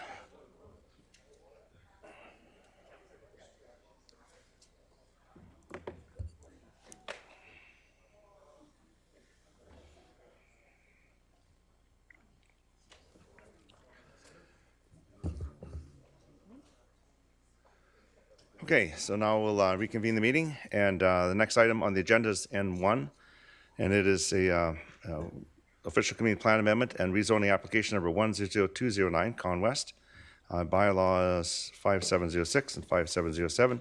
This is for third reading. Could we have a motion, please? Councilor Whitmarsh and seconder. Councilor Long. Any discussion? Councilor Davis. Oh, thank you very much. I have a little bit of some notes here. This has been a little bit controversial in the past, ALR land and some issues, trying to amalgamate all the parcels together. Con West has come up and worked with staff and came up with a voluntary amendment contribution, and I'd just like to talk about the public hearing. There was 4 environmental, I would call them environmentalists, maybe they're not, but they're experts, I feel, that know how an environmental area will work. And I was concerned that, well, let me just carry on. The Agricultural Land Commission has already taken this out of the ALR. It's proving certain conditions that will meet, that they have to be met, the fences, the buffers, drainage, and the covenants. But on page 51, I just want to comment on and I'm not disputing the ALC. I'm not disputing their findings. However, there was 5 votes, and one was a dissenting vote. The one party was from the Okanagan, one was from Vancouver Island, one was from the north, Peace River, and one was from the interior, and one was from the South Coastal Panel. And I just find it funny that the South Coastal Panel voted, he did not support exclusion because small ALR lots adjacent to busy arterial roads are not uncommon in the South Coastal region. I live on a small road now, and 216th, it's as busy as can be. That doesn't limit my agricultural. And the second point he made, the limitations that the applicant put forward, notably excessive moisture, are not unique to the properties and common throughout the South Coastal region. If I walked through my farm today, I couldn't wear my shoes. I'd have to wear gum boots. We know how to farm with wet conditions. And the placement of fill does not preclude the use of non-soil bounding agriculture. This comes from the South Coastal Panel because actually in Metro Vancouver, we have the most small lots in any township in Metro Vancouver. And anyhow, I don't want to dispute that, but it's odd that everybody else but the guy that lived in the valley he didn't seem to. Now, all the other partners like Kwantlen, Salmon River Enhancement, all the other, well, they spoke at the public hearing, and I wonder if they supported it because of the compensation package for Fort Langley. Well, it was an excellent it's an excellent environmental thing. It's in Fort Langley, and it muddies the water. It takes it away from the 36 acres that is in Gloucester. I'm concerned that that's huge. There was, how big does a carrot have to be? And I don't know, maybe that's a cheeky word to say, but I'm concerned that I think in my case, I'm going to be consistent. I'm going to look at the 36 acres, and I'm going to, I know that this is where are we here? This is to rezone it from RU1 to general industrial use, but I'm not going to support it today. Thank you. Thank you. Councilor Woodward. Yeah, I'm not going to speak to the main motion at this point, Mr. Mayor, but just want to let you know I do have a couple of referral motions to make when you're ready to take those. Okay, I'll go to Councilor Arneson and then come back to you. Councilor Arneson. Yes, thank you, Worship.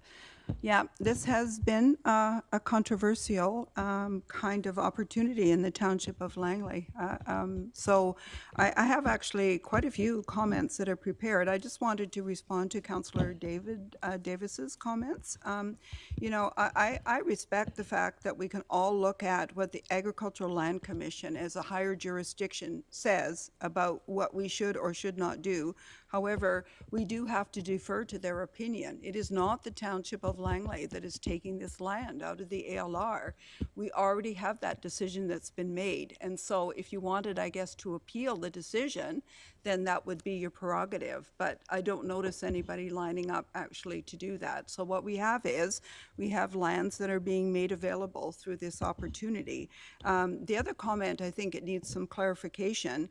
It is the case, as I recall, that there is a nexus to the Fort Langley floodplain to the Gloucester, because the watershed is partially connected to each other. It is true that West Creek is there. However, there is the Salmon River that's also part of that floodplain. I could be corrected by staff, but I believe that's what came out.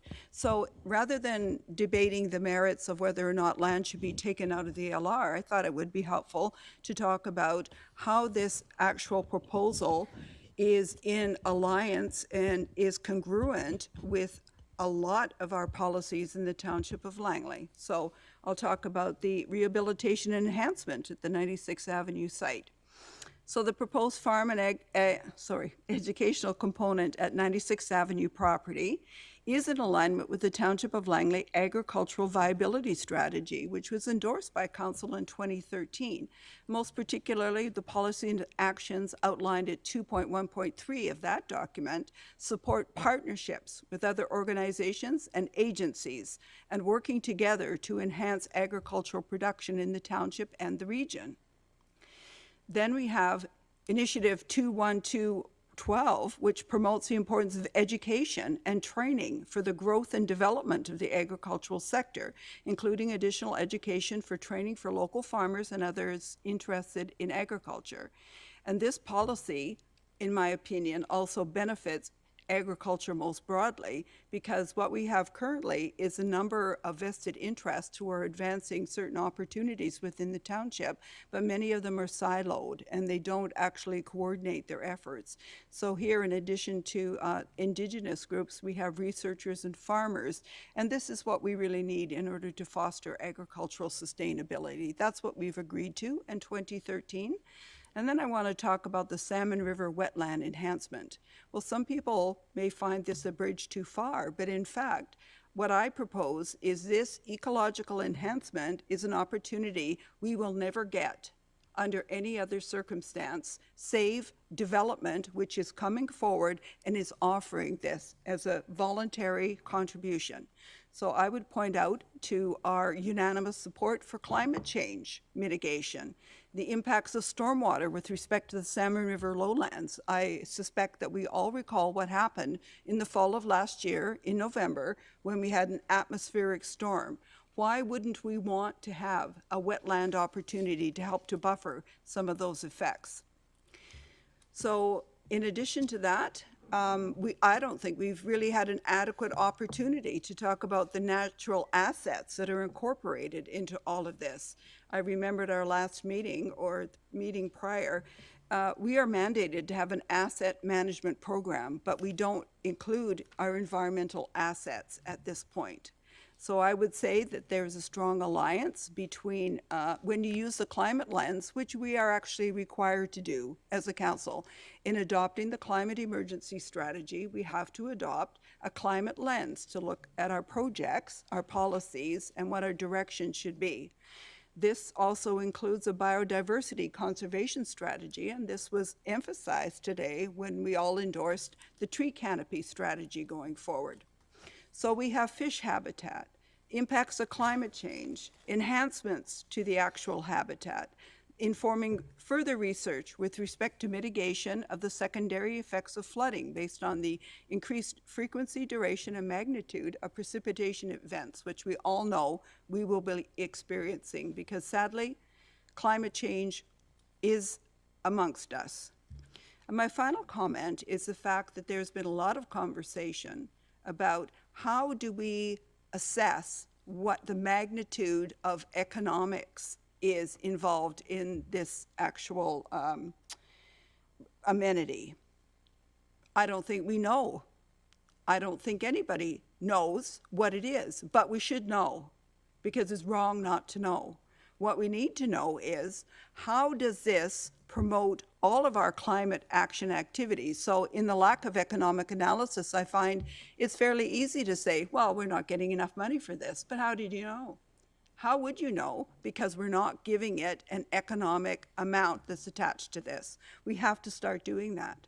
Because unless we do that, we're going to be forced more and more increasingly to spend more and more money on engineering infrastructure that is not effective. It is not cost effective for us to continue to try and out-engineer nature in this day and age. So using a more climate progressive lens, I would say that this amenity contribution has much more value than just a mere superficial numerical sum.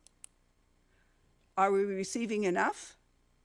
That's a good question to ask. I'm not going to defer a decision on this to ask ourselves, what would this be? Other communities have done that. But I can't help but think that this is going to be an appreciating asset over time. All of the components will appreciate over time. And one thing I know from being in local government for 7.5 years is that all of our other assets depreciate over time. That's the nature of infrastructure. They depreciate over time. But these assets are going to appreciate, and we will be seen as being visionary for having made a positive decision that not only gives us these community benefits from an environmental point of view, but almost $2 million that's set aside for other recreational purposes. So I'm very much in support of this. Thank you. Thank you. Councillor Whitmarsh. This property has been at a center of a lot of discussion over the last number of years, and the properties combined together.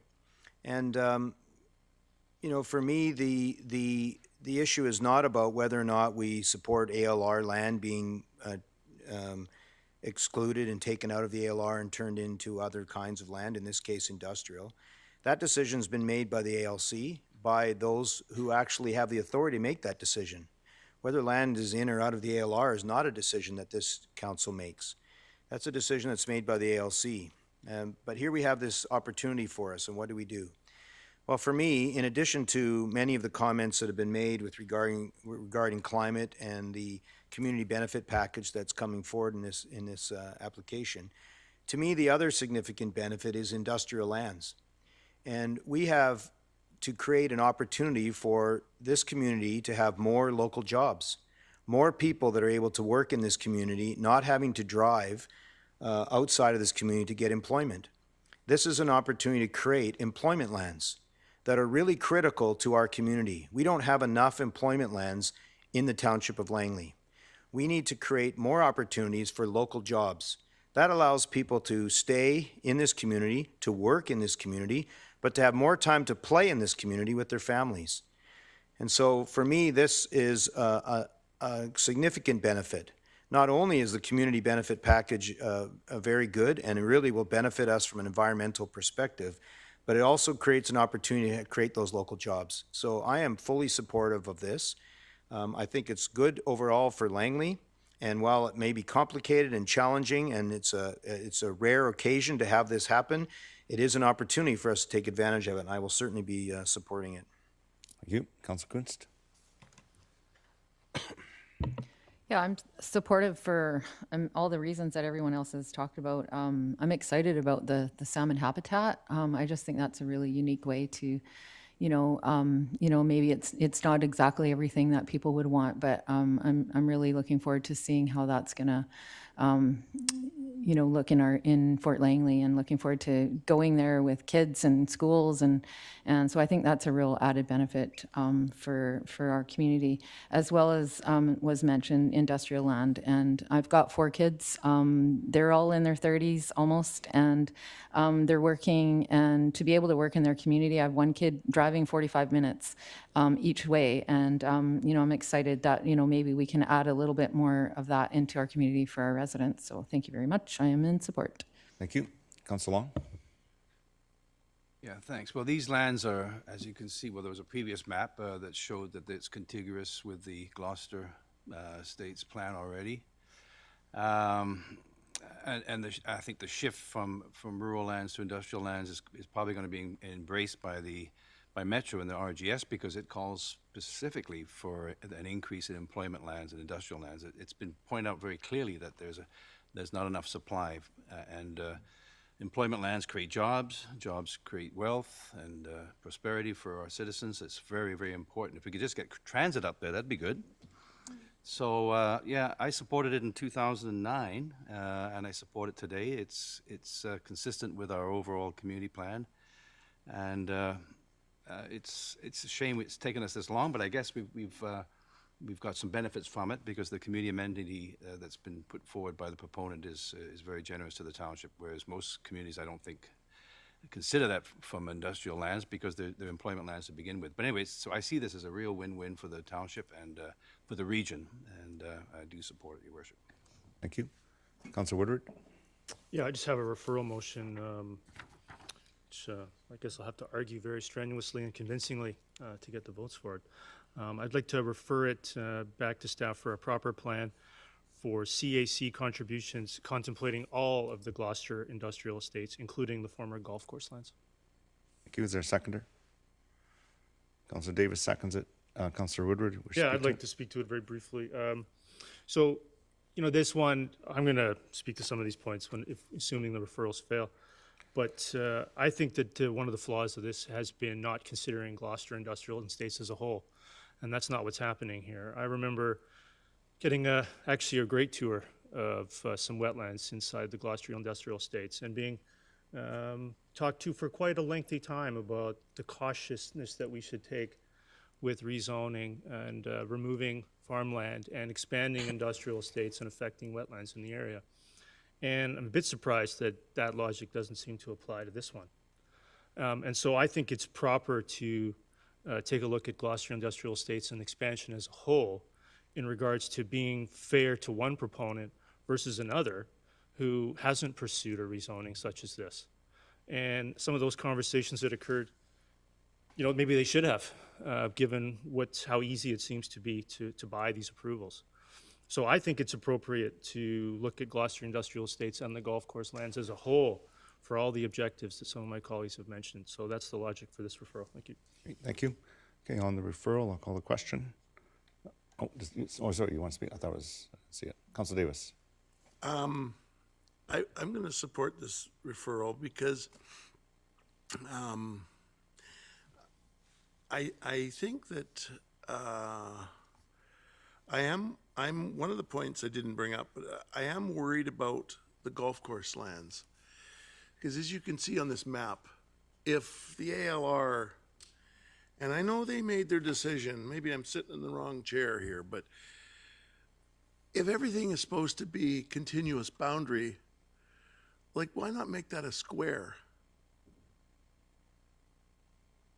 Why not make it twice as big? It would be a better square. And I'm just concerned that I'm worried about the golf course, because if we let that piece out now, this golf course lands can be better affected. I think in one of the fellows that spoke, I've written, my notes aren't the best, but it was commented about it runs into the Salmon River. But I remember, I don't think a lot of it ran into the Salmon River. I'm probably going to get corrected here real soon, but I know that a lot of the golf course lands runs down into the Nathan Creek. So anyhow, my point is, I think it should go. I'm just worried that and I'm fighting against experience and knowledge about this compensation package, but Mother Nature seems to make it, like, I'm not saying we want to wreck it, but man-made things don't always work the way we want them to. Mother Nature does a better job of that, and if we give her a chance, anyhow, so I'm going to vote for this. Thank you. Thank you. Councillor Ferguson? Oh, yes. Number one, can you please read the amendment out, please? The referral. Referral, please. Ms. Bauer?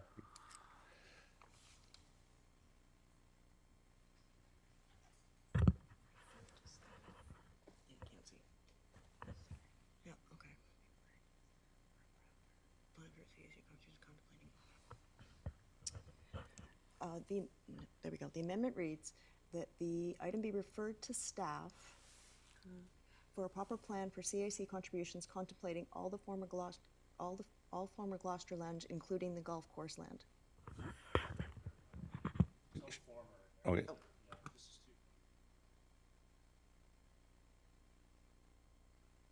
thanks. Got that. I think this does give credence to something that has been discussed quite a while ago. I mean, and the fact that, as Councillor Davidson, obviously Councillor Woodward as well, is how are we going to address the lands and future zoning and rezoning of the Gloucester lands, taking into account that the same argument, I guess, is for employment lands. Why not getting all the employment lands as possible and looking at as many initiatives that make sense as well, both from either a stormwater management plan to park use, to road networks, to future buildings and rezone. I mean, there's an opportunity here for us to go beyond that, and I know that there's things in the works for many of those projects. So it makes sense to slow down a bit and get the whole package done, and I think we're pretty well due to that. If I may, through a chair, another question: when was the last time we did a complete review of the Gloucester industrial park development, if I may, through a chair? Probably when it was brought forward to council. Well, that was how many years? 20 years ago? That's pretty much all built out. Mr. Sefi?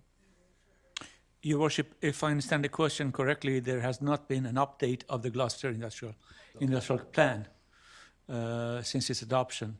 But council did recently, I forget if it was 2020 or 2021, receive a report and a presentation from staff and consultant regarding community amenity contribution throughout the township that would have included all of the various communities.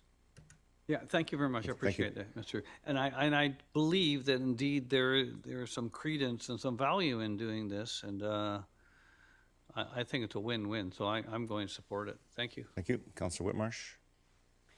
Yeah, I think we've had some conversations, as Mr. Sefi has indicated around CIC policy on industrial land. We've had some conversations around that. That's what this seems to be suggesting, that we need to develop a CAC policy for industrial land, specifically Gloucester.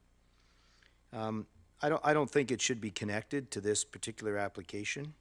If we want to have that kind of large policy discussion and policy change, I'm happy to have that kind of discussion. I'm happy to have it brought forward to a CPC meeting and discuss it. It's quite a significant change from our current policy, but I don't think we should then attach it to this so that we can intentionally delay things.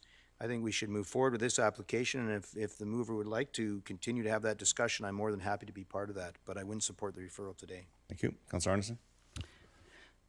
Thank you, Worship. I'm not going to support the referral either. I agree with Councillor Whitmarsh and his logic. These two properties are not connected in the manner that one is going to take a holistic and integrated approach. I would use the example of the fact that this council did not support an integrated stormwater management plan for the bulk of the area that's owned by a completely different developer. So I would just underline the fact that we seem to have not much enthusiasm at the time for the outcomes of what we're currently allowing to happen based on historical decisions that have been made.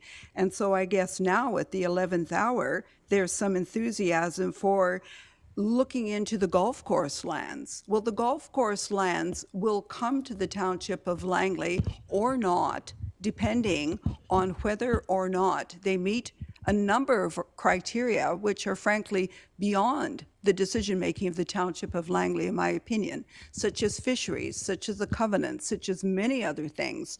So I don't think that there's any merit in attaching this completely different proposal that's taking land in the here and now out of the ALR and giving it a different designation, and looking at land that was taken out in the 1970s by an order in council, as I recall, at the provincial government level, in order to take what was then existing agricultural lands so that they could be industrialized. So the last remnant was the golf course, but frankly, I don't think there's going to be an option in the future, in my opinion, to substantially develop the golf course area, given the changes to the regulatory conditions that we find ourselves in, further to climate change, wetlands, species at risk, etc. Thank you.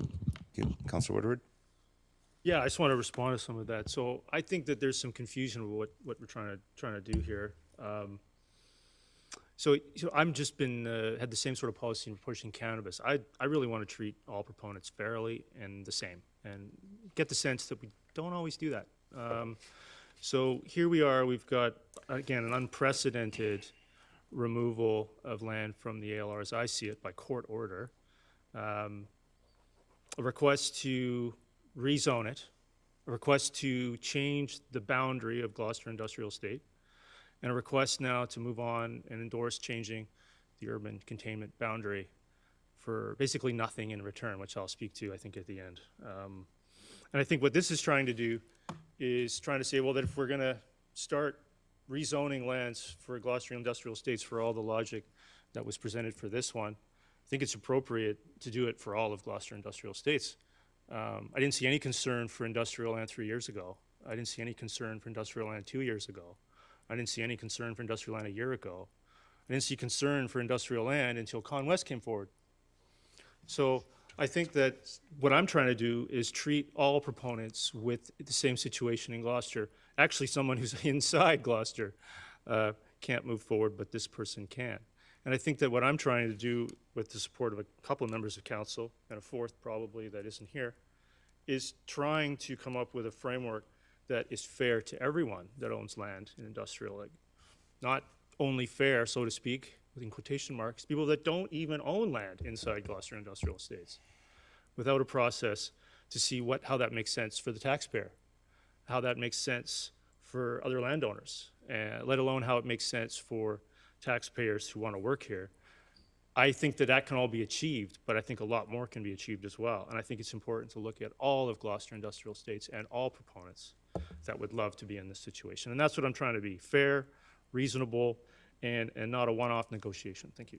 Thank you. Okay, I'm not going to support this also. In hearing from council, I was close to calling it out of order because it is so unconnected from this motion that's before us. However, I thought it's best to let council make that decision. It is borderline. This isn't, we need industrial lands, we need jobs. There's such a shortage of industrial lands, and this process has taken a long time. I think it's was a good process. If there's issues on other lands moving forward and council wishes to address that, as has been discussed, there'll be a time and place for that. But to have this motion, this referral at this late date is something that's completely unsupportable by me. Thank you. Council Long? Oh, you just said it for me. Thank you. Thanks. Okay, I'll call the question on the referral. Okay, on N1.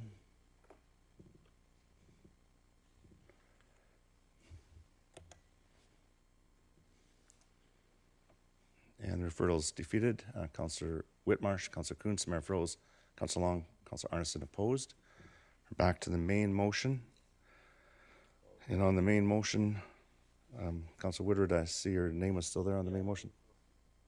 Go ahead, Councillor Woodward. Yeah, so thanks. I'm going to take a different direction because I'm going to take that to heart a little bit. So there's not any interest in this late date. I'm not sure when, again, I've said this many times, we try to do it at first and second, it's too early. Do it at third, it's too late. So I think what I'm trying to do here then is I think I'm going to turn to a couple of the submissions and look to improving the deal. If the deal is done, which it sounds like it is, I'd like to try to improve it. I think if you talk about 35 acres in exchange for 5 acres, I think it's making a mockery of where I think we were even a few years ago. We're going backwards here. So here I'm going to refer to, do you want me to make the referral first, Mr. Mayor? Should I make that first? Yeah, go ahead. I've got you down speaking to the motion, but if you want to make a referral, I'm going to make the referral, and I'm speaking to the referral if you can give me some leeway. I'd like to refer it back to staff to review with the proponent a potential contribution, let me slow down here for Ms. Bauer, to a climate change action fund proportionate to the value being created. So move. Okay, is there a seconder? Councillor Ferguson seconds it. We should speak to it? Yes, I should speak to the main motion. So I'm going to refer here to a submission from Kirk Robertson. So I've known Kirk for a while.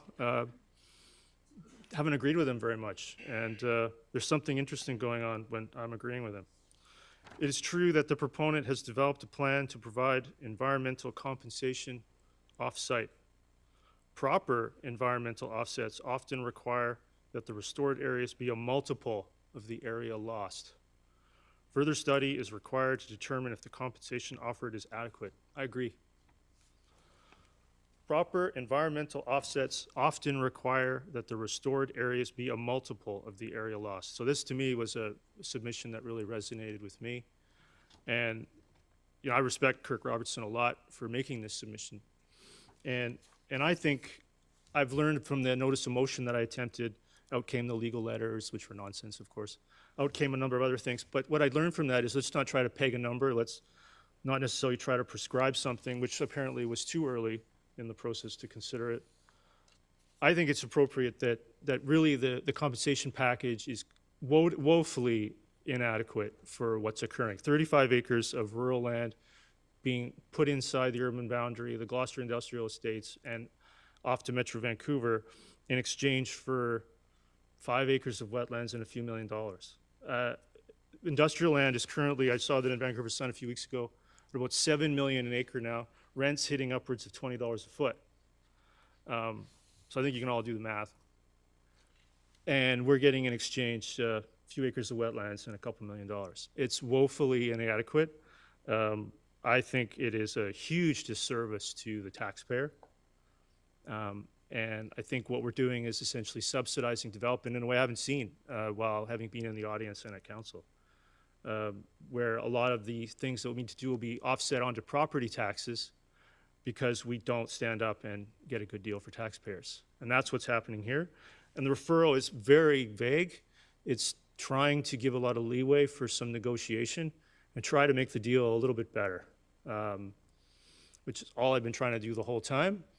And I think the submission from Ms. Van Popta was actually also resonated with me. what this council could do to help mitigate this loss is create a fund, potentially a climate action fund, as a way to offset the damage this development is creating. It is damage. I mean, we're taking rural land that is outside the urban boundary and paving it for industrial. Now, there's plenty of logic, economic logic for that. But when we do that, other municipalities are light years ahead of us in what the taxpayer gets in return for that. Proper partnership with development when massive profits are made. There's no product here. Nobody developed a company. Nobody has a patent. They bought land and rezoned it, or about to rezone it. And so I think that it's really appropriate to consider this motion. So again, to refer back to staff to work with the proponent on a climate change action fund as outlined, proportionate to the value being created, is eminently reasonable. It's so reasonable, in my opinion, of course, that demonstrates that if it's just voted down in exchange for 3 acres of wetlands, it reminds me of the MasterCard commercial that apparently is priceless, can't have a number put on it, which of course you can put a number on it. Otherwise, how did you buy it? How did you come up with the number that's in the staff report if you can't put a number on it? I can certainly put a number on the value of the rezoning. And so I think that we really need to rethink with this, what we're doing, really fight for a better deal for taxpayers, for a proper partnership with development, and a climate change action fund is the least that we can consider on this. Thank you. Thank you. Councillor Arneson. Thank you, Worship. That's sort of an interesting commentary. I don't want to get into specific of who said what. I hold personally Kirk Robertson in high esteem. I used to work with him and still belong to a group in which he's active, Watchers of Langley Forest.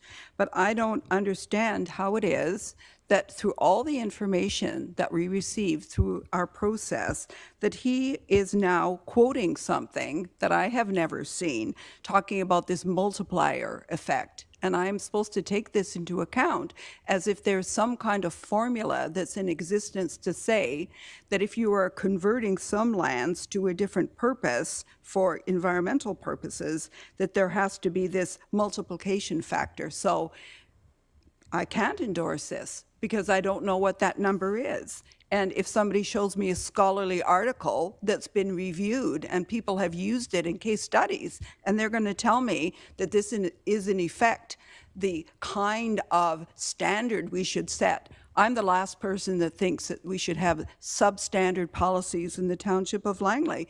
But if you're asking for a climate change action fund, I don't know what that is either, because I don't understand why this doesn't constitute that.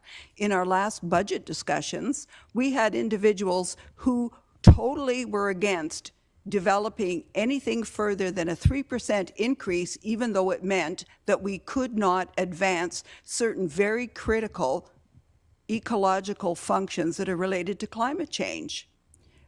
And then the corollary of, oh, well, the budget's going to be worse next year anyways. This is the impression that I distinctly got. So I really don't understand why this is not that. Yes, it doesn't have a number attached to it, but I would suggest that without any further edification from somebody who is very studied in the matter, that we don't have any further information about what this multiplier effect could be. And it sounds, yeah, very nominal. Oh, well, we're taking these 35 acres and we're in fact now going to turn it into this, 3-acre parcel. I find that actually astonishing, that somebody could translate one thing into another.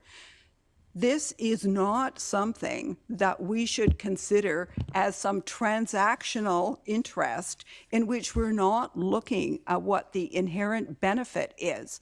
We've got a climate benefit, we've got an agricultural benefit, we've got a multiplier effect of why wouldn't we want to fulfill the criteria of the agricultural viability strategy itself. So I'm not standing on the principle we should never take any lands out of the ALR. I'm standing on the principle that this is something that's being offered to us. And, I don't know that staff is even prepared at this point to say how much it should be, what it's worth, et cetera, et cetera. Well, I'm droning on at this point, but I think I've made my own personal point, which is I don't support referring this. I think that this is a huge benefit to the Township of Langley. There would be no merit in deferring it any further. Every day that we delay in taking action for climate change, so if you want to parse it and say, well, it needs to go into a fund, to me, this is it. And so I just don't support deferring this or referring it at all. Thank you. Council Long. Yeah, talk about someone being confused. I mean, if we're talking about community amenities here, there has to be some proportional connection with the project. I think that if we want to talk about fairness, that's the number one rule that needs to be applied. There has to be a nexus of some kind. So this development is causing all kinds of drains on our municipal infrastructure. I don't know about that. So if a proponent is proposing something that does create a need for infrastructure within the township, I think it's fair that we would go to them for contributions to community amenities. I don't know. I know that somebody quoted the lady that spoke here, and she said something about, gee, everybody else in the region is taking money from industrial lands when they're converted for community amenities. And I don't think that's the case. I haven't been able to find proof of that. But most communities do the opposite because employment lands don't usually create a drain on community amenities. They don't require swimming pools and arenas. They, in fact, do quite the opposite by providing employment where people can earn money, buy homes, pay taxes. So is there anything nexus-wise in either of these proposals, these referrals? I don't see them. If there's no correlation between what's being proposed and what's being spent by the township, then I think we're really just out for a grab. And I don't feel good about that at all. These are employment lands. They're a tremendous benefit to the township and its citizens. It's going to improve the taxation situation for all of us if people get jobs and pay their taxes, and if the taxes are being paid by the proponent on the buildings as well, as not to mention the construction and everything else. These are real benefits to the community, so I don't know as I can see any proportional connection between what's being proposed and this development. Thank you. Councillor Whitmarsh. Yeah, just through your worship, a question maybe to staff. In the conversation, I heard that maybe other communities have managed this ALR conversion to industrial land better and have gotten more from their proponents than what is happening here. And I'm just wondering if we have examples in the I don't know, last 5 or 10 years in which industrial land has been ALR land has been excluded, put into industrial, and then some kind of benefit given back to a community. It seemed there was some reference that other communities do it better than we do. Mr. Backen or Mr. Sefi? It's a tough question. Yeah, exactly. Thank you, Your Worship. Thank you for your sympathy. Nothing that staff is aware of, Your Worship. It's not to say that it hasn't happened. Certainly, as I believe Council will recall, the consultant that presented to Council did comment. Anything that is not your usual development application requires individual negotiation based on the specifics of the application, the specifics of the municipality. So individual cases may have resulted in something that somebody might, I guess, categorize as better, in quotation marks, but nothing that staff is aware of, Your Worship, specifically. Thank you. Okay, yeah, that's helpful. I know it's a hard question, so I appreciate the response to it. That's good. I'm good for questions right now. I'll leave it for now. Thank you. Councillor Davis. Just a quick, there has, in the last 10 years, I can remember we were asked by the agriculture, well, we weren't asked. The application was to take out 20 acres in Coleman Island. Take out 20 acres in Aldergrove so we could make Aldergrove square so it could prosper. Anyhow, okay, I'm sorry, it's a bad joke. But there was 20 acres of prime farmland in Aldergrove, just south of Aldergrove. They asked to take that out of the ALR and they were going to put in 20 acres of a rock pit in the Coleman Island. So we have so it's not, it doesn't happen. The answer to your question, it doesn't happen. I know it, you had linked it. What? It's okay. Yeah, it was declined. But I don't know if anybody went up and looked at it. It was a rock pit, and it's never going to grow corn. So my point is, could I have the motion read one more time? The I'm referral? sorry, Yeah, sure. because I need this done.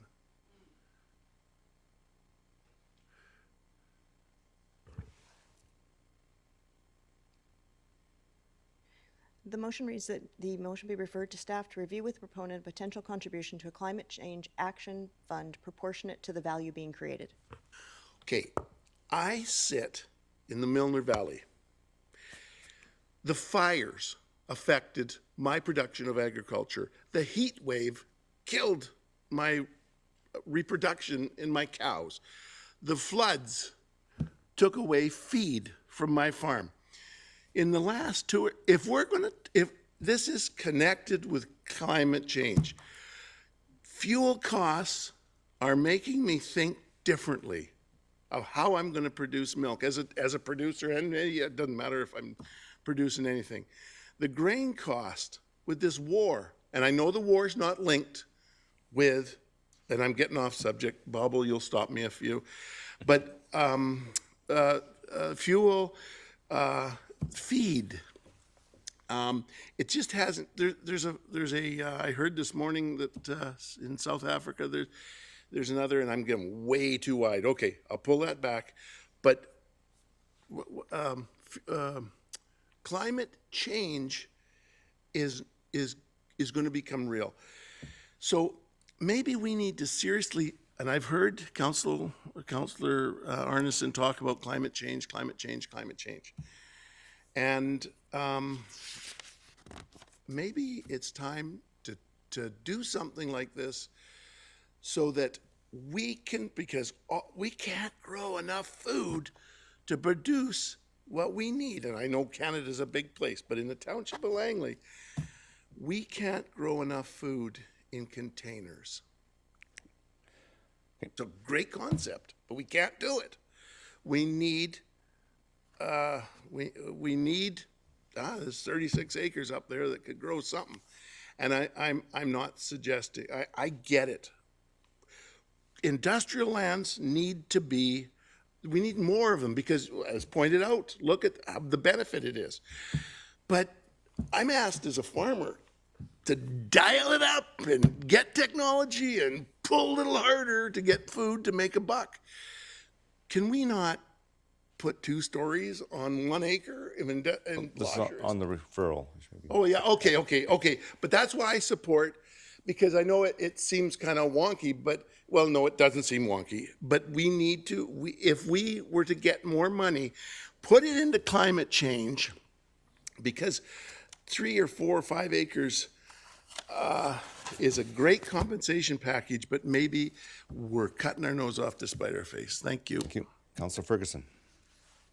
Well, I appreciate and respect the points that all council members made, but I mean the point in particular, Councillor Davis, your passion for farming is important, and we are, believe it or not, a farming community as well, with at least about 75% of our communities in the ALR, and that's a reality within this community. We're not talking about Vancouver or Burnaby or somewhere else. We're talking about the Township of Langley and this particular development. I did have a quick question through the chair to staff. Is 2 questions. Number one, it just has to go, if passed, it has to go to Metro Vancouver on their regional growth strategy. Second one, do we not have a stormwater management plan for Gloucester, if I may, through the chair? Yeah, so it should be a question on the referral, but staff can maybe, yeah, but go ahead. Just, I think it's a quick yes or no. Yes and yes, Your Worship. Okay. Well, it was indicated, Mr. Mayor, on a point of information, Sure. it was indicated to this council that we had voted against the stormwater management plan for Gloucester, which I thought was incorrect. Okay, fair enough. Yeah. Well, Yeah. What's Fair the enough. point of order, So, Mr. Mayor? Okay, fair enough. Why don't you just ask questions to the referral and Okay, move okay. on. So back Thank you. to the point of referral for the TAC. I mean, the reality is that it does make some sense. It gives an opportunity, and it's flexible, of course, for us to sit down with the folks that develop within industrial areas, particularly those who are getting advantage through ALR, to get something for the TOL, whether it's for many of the things that we need. we need resources for, so thank you. Councillor Woodward. Yeah, I just wanted to, again, try to be helpful here. That there's some members, I'm maybe confusing the referral, so maybe I can clarify. It's there. Some of the comments seem to suggest, and maybe I have it wrong, that this referral is attempting to vote down the application. It's not doing that. It's a referral back to have a package compensation more proportionate to the value being created, but also the loss of this land from the rural areas. It's not to vote it down or slow it down. I actually tried to do this months ago, if you recall. So I'm not trying to slow this down. I'm trying to make it better for taxpayers. So it's not about up or down. I'm glad that the clerk clarified through Councillor Davis that the word proportionate is in the motion to help Councillor Long with that. And then I also just want to clarify again that the attempt here is to tie this to something that council at a later date can decide where it goes based on the needs at the time. And a climate change action fund would do that. I don't view it as a depreciating asset. I view it as a partnership with development to offset property taxes to mitigate climate change caused by development and growth. And a more proportionate, fair, reasonable deal for taxpayers is what we're here to do. I'm not here to serve Conwest. I'm here to serve the Township of Langley. And I think that that's the difference. And I think this is much more proportionate and reasonable than the conclusion that I respect but disagree with, that somehow 3.5 acres of land next to the train tracks is somehow compensation for what's occurring here. So I think that that's what I'm trying to do, and hopefully that clarifies. Thank you. Okay, thank you. Okay, let's make my comments. No, I'm not going to support this referral.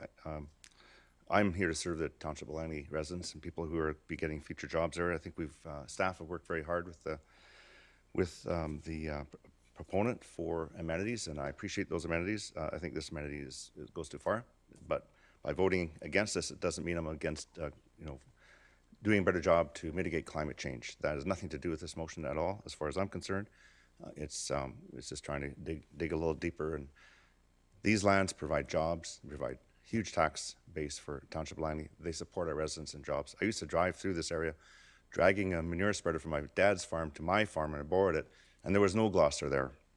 Now you can't do that anymore because I get run over by trucks, but there's jobs there. Those lands are employing people, and they're employing people from all over and providing goods and services that we really need. So I don't see this as helpful at all. I'm going to call the question on the referral.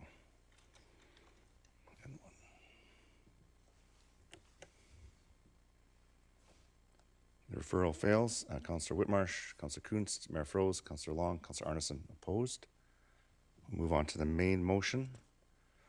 Councillor Woodward, you have anything else on the main motion? There we go. Good ideas come in threes, so I'm going to try for one more. And again, I think it's getting narrow and narrow, obviously. But same referral, I make a referral motion to refer back to staff to work with the proponent for a contribution towards a new fire hall for improved fire protection service to the Gloucester Industrial Estates. So moved. Is there a seconder? Councillor Davis seconds Speak it. to that for a moment, please. You wish to speak to it? I do, yeah. Thank you, Mr. Mayor. I think the logic here, I won't go over all the logic again, but one of the issues we have, I think that's quite reasonable, that I think could have been addressed in the first one, which was contemplating expansion of all the Gloucester industrial estates. When I think Councillor Ferguson touched on it, one of the needs that's fairly obvious is an improved fire protection service to Gloucester industrial estates. And how are we going to pay for that? Given that we have a relatively unique situation of relatively small industrial park surrounded by the ALR on the edge of our boundary. And so this is a very unique challenge, and there's no residents generally, there's no high density in the area. And so we have a fire protection need. The nearest fire hall is on the other side of Fraser Highway in Aldergrove, and in the other direction, it's debatable from there. It's a paid call hall, Fort Langley or Otter. Maybe the nearest paid one is actually in Walnut Grove, potentially Murrayville. So I've always brought this up and thought that this is something that would have come up in the first motion when we consider the value created for proponents, given the demand and the burden they place on infrastructure. And this could have been a number of things. Could have been an overpass contribution to offset property taxes that are going to go to pay for that, probably. It could have been a number of other things interest that the taxpayers are paying to subsidize growth, a number of things that are happening. But this one, I think, speaks directly to the challenge we're facing in the expansion of Gloucester industrial estates. Without a plan, what we're thinking that through, what that's going to look like, and not expecting taxpayers to subsidize the expansion of services to service land coming out of the ALR with the urban boundary. We sound like a broken record here in a minute. Urban boundary changing, one off of the ALR by a court order, expanding by 35 acres, getting 3.5 acres of contaminated site next to the train tracks in return. So I think that this again is trying to move in the direction of working with the proponent for a contribution to service that will benefit this land directly, benefit the other areas of Gloucester industrial estates, and is a need created by the expansion of the Gloucester industrial estates, and I think would be less than what we brought up a couple months ago with notice of motion, would probably be less than what's needed for Climate Change Action Fund, and would be a well, I think, appreciated and appropriate contribution towards a new fire hall that will service Gloucester. So moved. Thank you, Mr. Mayor. Thanks, Councillor Arneson. Thank you, Worship. Well, this is an interesting proposition and one that generally I wouldn't be averse to. But having heard a succession now of 3 different propositions, I'm beginning to wonder at what point, and I don't want to start questioning the person putting forward the motion. However, it seems to me that in saying no to the climate fund, does this mean instead we're just going to transfer the money over to a fire hall? That makes no sense at all. If we're so interested in funding the climate, then how is it that suddenly a fire hall should be our objective instead? So I don't understand the logic of that. If I'm wrong in this, perhaps I could be corrected, but it seems to me, yes, we do want to cover off that area. There's other opportunities to do that, but to not go forward with the environmental amenity. And frankly, there's lots of contaminated sites, and I don't know, I haven't seen any kind of status report on that property to say that it's contaminated. Of course, if something is deleterious there, it would have to be remediated, but I wouldn't say it's the only site that needs to be remediated in the Township of Langley, whether or not it's privately owned or owned by the government, because that would be the obligation of the owner. So I'm not going to support this either because it's way too vague. I don't know what the number is, and especially, does this number put towards a Gloucester fire hall in around that vicinity? Does that mean that we're now taking away the climate fund? And what about the $1.9 million that's also being offered for recreation? We haven't talked about that yet, but I think it's an important accessory conversation. Thank you. Thanks. Councillor Whitmarsh.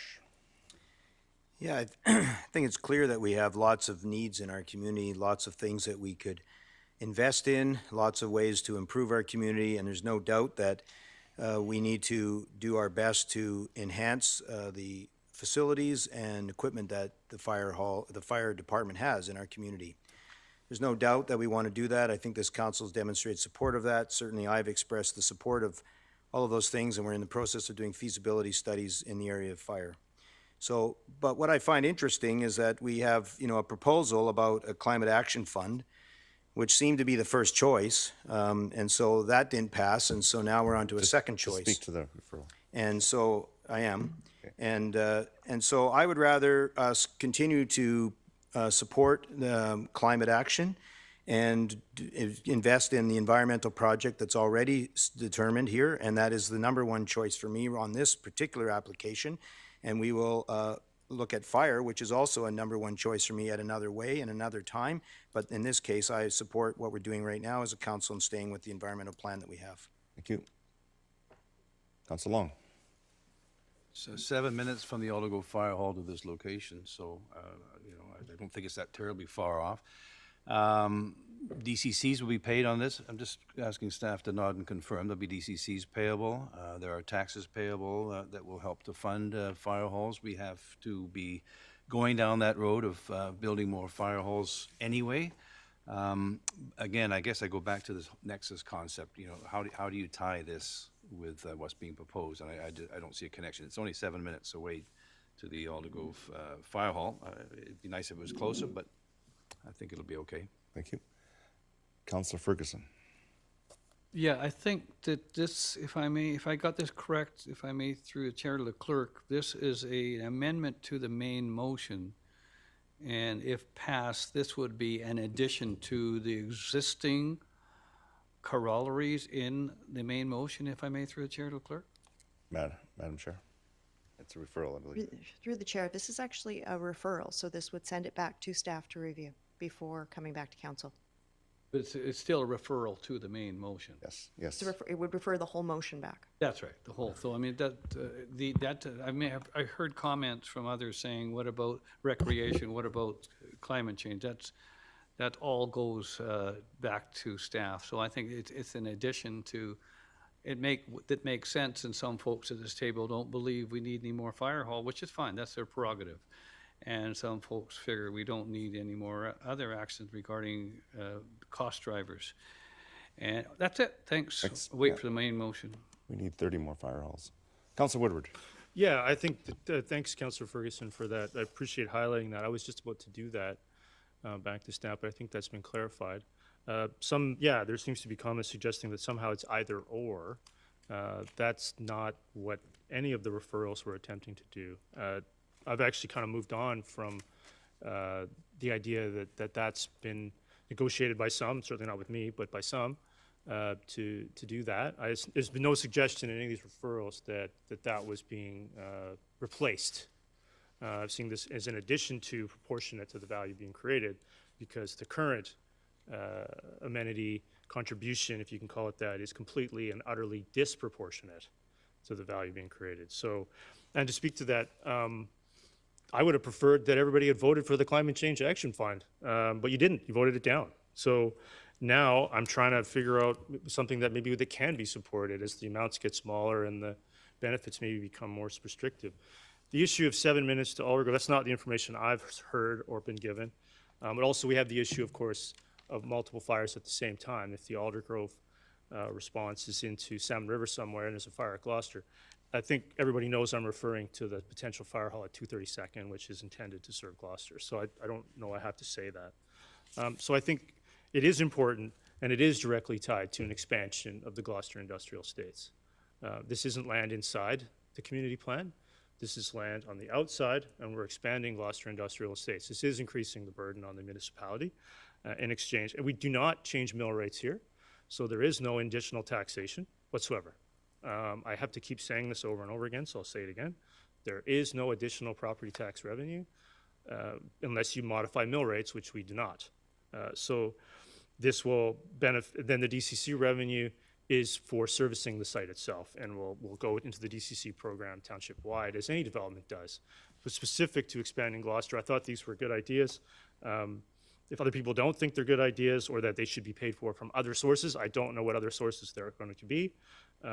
I think that this one is obviously one where if you see someone taking rural land and rezoning it to this significant a change, and this significant a change in the value, that again, partnership should be part of that, and I thought this was a good idea. Thank you. Thank you very much. I have a lot of good ideas too, but they don't always work. I'm going to call the question on N1 referral. And defeated, Councillor Whitmarsh, Councillor Kuntz, Mayor Froese, Councillor Long, Councillor Arneson. Back to the main motion. Can I call the question on the main motion? I think we've had a lot of good discussion. Call the question. Okay, there's a few who haven't spoken, they wish to speak. Councillor Woodward, go ahead. Well, you're next on the list, go ahead. Okay, then I'm go to Councillor Ferguson, then I'll call the vote. Councillor Ferguson. Okay, I don't think I've spoken No, you haven't to the main motion yet. No. I've spoken to other, so point of clarification on my part, not council's, is that I have supported Gloucester right from its very beginning back in 87. It goes a long way, and I think that what they've done has been nothing short of sensational, and they have provided an awful lot of jobs and opportunities for the community. So that part is in itself. I think that this particular development still needs some work. I'm not totally convinced that this application will serve the purposes of all the community based on what's been going on over the last few minutes regarding, I guess, climate change and other things. I did a brief calculation, is that of the 36 acres, the township of Langley is 78,000 acres. And that just touches on the size of this community, and to think that that would solve or even come close to solving climate change problems and environmental concerns for a community, I find that odd to understand. But regardless of that, I think that we need to go back to the drawing board and find a better solution for this particular pieces of property. And therefore, at this point in time, I'm not convinced this is the best thing for the community. Thank you. Great. Thank you, Councilor Woodward. Yeah, I appreciate that. I will wrap this up here pretty quickly. I obviously don't support it without trying to make the application better for taxpayers. As I said earlier, I'm not here to serve Conwest. I'm here to serve the Township of Langley taxpayers. And I don't see that happening here. I still struggle with 36 acres coming out of the rural area without a process that I could support in exchange for 3.5 acres by the train tracks. I just don't see in what universe that is even close to being proportionate for what's occurring here, not only in terms of land area, but also in terms of land values. I don't see it as a priceless benefit. I see it as 3.5 acres for 35 acres. I see it as 35 acres that came out of the ALR for 3.5 acres that's already in the ALR. I don't even know how I would negotiate a worse deal than this and still call it a deal. So I don't support it. I think I've said that everything I'm going to say on it, and I'll be voting against it. Thank you. Great, thank you. I have a question for staff, just to clarify some comments that were made on taxation. I believe industrial lands, so the mill rate doesn't change, but industrial lands is taxed at a multiple of agriculture and or residential lands, perhaps, because there is a multiple. It's not taxed at the same rate. Same mill rate, but it's multiplied. Your Worship, I think what was being referenced was until the rezoning process is actually complete, there would not be a reassessment. Right. The reassessment would then be based on the classification of the lands. The classification of the lands going from our agricultural to industrial would impact the tax rate in due course, but it would take through a couple of cycles to do that. Of course it would. Yeah, thank you. And that's my point. This brings jobs. This brings. We can squeeze every applicant landowner for every penny possible, and in the end, we won't get job lands. We won't get growth. They'll leave. We need jobs. We need jobs close to home. Gloucester has been in the process of development for many years. I support this. It serves our residents. It serves the Township of Langley. It serves those who want to bring their businesses here. It's a vibrant community. And I go through there often, and I see so many new jobs being created there. And that is a huge amenity for our community. And anybody who thinks anything else, I think, is doing a disservice. Councillor Arneson. Thank you, Your Worship. Just one final comment. With all due respect, I really reject this notion that this is a huge taxpayer burden that's suddenly going to come upon us if we don't go ahead and demand, basically, more money for this proposition. I would think quite contrarily that actually what will really be a huge taxpayer burden is if we do not start to implement more of these types of plans. So I don't care if it's by a railway track. I don't care if it's denigrated land. The whole thing is we need more wetlands, we need more carbon sequestration, and in fact, the taxpayers will be burdened if we don't start doing this because they will pay $3 to $5 more. For every dollar we spend on climate mitigation, we are saving both our current and our future taxpayers $3 to $5. That is an economic fact. So I don't support this idea that somehow we're being bamboozled out of some money that we should be getting. In fact, I think this is a huge investment and a very appropriate one under the circumstances because, in fact, we have a large gap of being able to get the kind of traction that we need for climate action. Nobody wears a bigger climate action hat than I do. So I would reject the notion that I'm against a climate action fund when I have already said this is a climate action fund and I support it. Thank you. Councillor Ferguson. Yeah, that hard act to follow. I mean, considering that the community is so large and it's 46 over 100,000. It's a very small amount. It's incomprehensible to think that's going to solve the environmental concerns that people like myself and others have, especially dealing with Indigenous relations and others. I did want to ask you the staff a very simple question. When under the Mayor Kurt Alberts, he had a policy, and I think he was able to achieve it, that he wanted a one-to-one jobs for every resident in the community to have a job. Do you, Mr. Backen or anybody else, you remember that policy? I'm not sure it was a policy as much as it was a phrase. It was good jobs close to home, and the goal was one-to-one, as you referenced, and that spanned a few administrations going back at that time period. I'm not sure from an economic development perspective where our numbers are at right now. I know they're improving, but Mr. Sefi, do you know where our ratios are at? Not precisely, Your Worship, but I do know that we were at 0.97 a few years back, so I would suggest that we are very close, if not exceeding the one-to-one. So would this monumentous development change that percentage at all? Your Worship, it would depend upon the nature of the industrial uses that are going to be there. If it was intensive, it could. If it's more of a warehousing, it may only very minimally. It depends entirely on how the development plays out.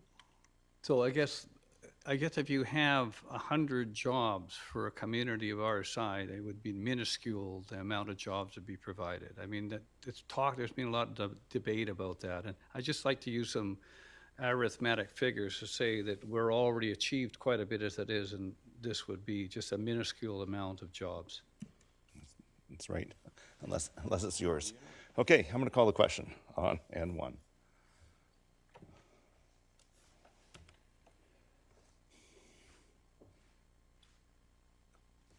Councillor Ferguson? And it carries with Councillor Ferguson, Councillor Woodward, Councillor Davis opposed. Okay, now we can move on to N3. And this is the rezoning application number 100695 and bylaw 5781, which I'm bringing back for reconsideration. Could I have a motion, please? This is for first and second reading. Councillor Kuntz moves it. Is there a seconder? Is there a seconder on it? Councillor Whitmarsh? Discussion. Councillor Long? Okay, we're on N3. N3. Yeah. All right. Your Worship, at the interesting meeting that we had when you weren't here, we went through a number of amendments, and one that I did support was similar to the other application that came a few weeks ago, and that was to have a public hearing, allow that opportunity, because you know, there was a lot of comment made. Anyway, I'd like to move an amendment that that a public hearing be held as well as the written submissions, which I think was the wording. Thank you. Is there a seconder? Councillor Kuntz seconds it. Any discussion on that? I would call. Okay, you want to speak to it? Go ahead, Councillor Long. Yeah, I mean, there was also many comments made, you know, is this appropriate there? And like, who knows? I mean, council tries to do the best it can, and, you know, if I were to live right by there, I think I'd have something to say about it. Whether it would be good or bad, it depends, but we do need to give the occupants, the residents in the area a chance to tell us, because I think there was also comments made, well, you know, is there a demand for another store? I don't know. But if we have a public hearing, maybe we'll find that information out. And of course, that's always helpful in council deliberating on decisions, is to hear from the public. So I know there's written submissions, but we did treat this other application that way. We had a public hearing, so I think we should do the same with this. Thank you. All right, I'll call the question on the amendment on N3. Carries with Councillor Ferguson opposed. Back to the main motion as amended. Councillor Ferguson? The reason why I voted against that one, I don't think there's any, I think that the people originally had looked at a site, the people in the area were opposed to the site to begin with, so I just oppose the site, simple as that. Thank you. All right, I'll call the question on N3.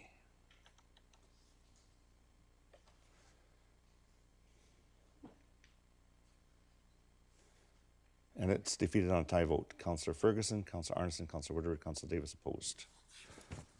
Okay, move on to N4. This is official community plan amendment and rezoning application number 100214 and heritage alteration permit application number 101244 101-241, Vincini Homes, bylaw 5761, 5762. This is for third reading. Can I have a motion, please? Councillor Arneson moves it. Councillor Kuntz seconds it. Is there any discussion? Seeing none, I'll call the question. Oh, okay, I'll go back. Okay, Councillor Woodward. Yeah, so this is just the main motion, obviously, with now yeah, okay. Yep. Yeah, I had a couple questions through to senior management, if I may, Mr. Mayor, if it's possible. Yes, go ahead. Yeah, I wanted to, when it was originally considered, when Councillor Davis was chairing, Mr. Backen, we talked about, there was a motion to schedule another public hearing, making the details of the land transaction available to the public. Procedurally, do I move reconsideration of that? Or can I just move it again? Through the chair, actually, it would be a new motion. In reconsideration, we go back to the beginning of the motion, so anything that happened before has not happened. Okay, so I'd like to move again the same motion, please. Okay, you want to move an amendment? No, that was a referral for another. Ms. Bauer, can you read the motion from the Sorry, previous? this motion's on the floor, so right now, so it would be a referral, amendment, or something like that. Ms. Bauer, can you go? Yeah, just give us a minute. Yeah.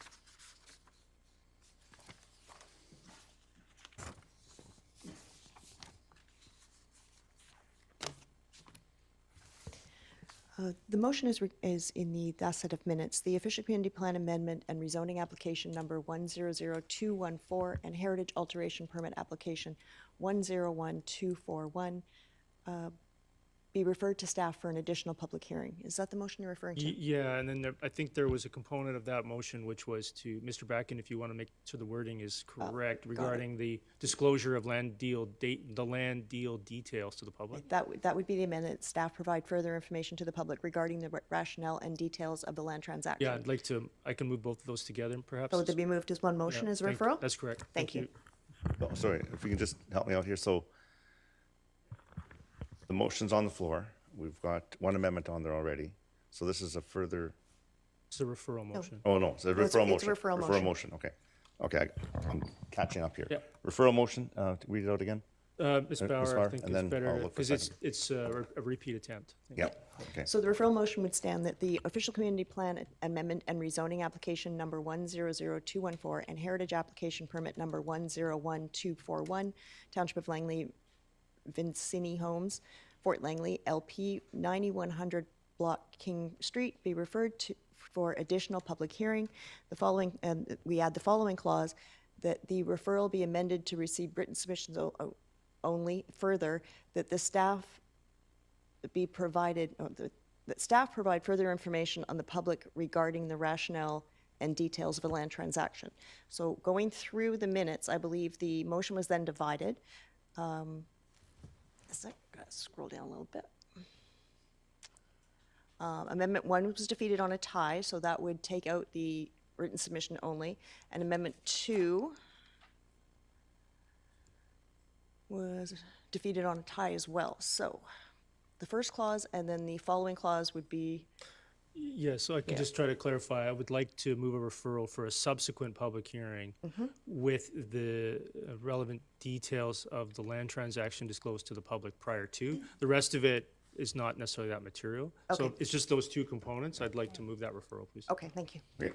So just get me back on page again. So the referral motion takes us, refers it off to, however, there's a third reading motion on the floor. So if those referral motions fail, then it's back to the original third reading motion. Is that correct? And then we could also. That would be correct. Okay, great. Thank you. Okay, so. Do we have a seconder for that, Mr. Yeah, Mayor? is there a seconder? Councillor Ferguson seconds it, so we do have the referral on the floor. Yeah. I'm just going to open up the referral so we can start the speakers list again. Councillor, okay, you want to speak to Yes, Councillor please, Woodward? Your Yeah, motion. thank you. So I think I've had a couple of weeks to think about it, and I think it's still a great idea. So I still think that we should be taking the information that we took from the original public hearing. The changes, to me, warrant another public hearing and additional feedback from the public. I want to be able to hear from some members of the public that brought those concerns forward, resulting in the revision that's been presented to council. I want to be able to go back to them and see what their opinions are on those changes, talk to them about those changes, hear from the public in regards to those changes. I feel the changes are substantial enough that that's warranted.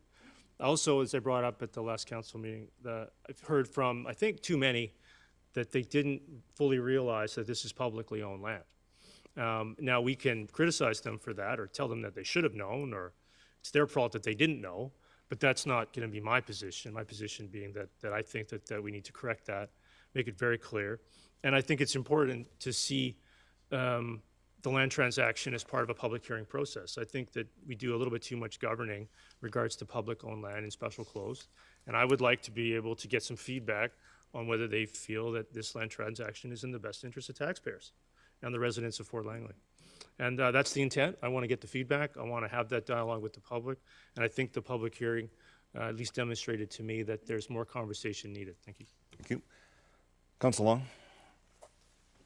Yeah, this is sort of a repeat of the last meeting where there's all these attempts made, and I don't really appreciate that these things get muddled up together. If the councillor is being asked if this is public land, he should tell whoever asks him, yes, this is public land, because that's the case, and it doesn't affect the public hearing or this application. So I think that council supported the idea of putting out some kind of a news release or a memo or something to explain to the folks that talk to certain councils and don't understand it's public land that it is. So I would support that. I think it should be taken away, though, from this particular motion because it doesn't affect what's happening on the land, in my opinion. If it's public land, and that's well known. It's been the township's owned it for dozens of years. And if we're going to go back and have public hearings again after we've had a public hearing, we've taken some input, council's deliberated on it, and we need to make a decision. That is something that we've been doing for decades here in the township. That's the way local government works. If you want to go back and have another public hearing after the public hearing, I don't think that does any service to anybody. The changes that were made were asked for by council. The public hearing was held. The public made some comments. Council acted on them, asked for the staff to work with the proponent to make them so, and they were done.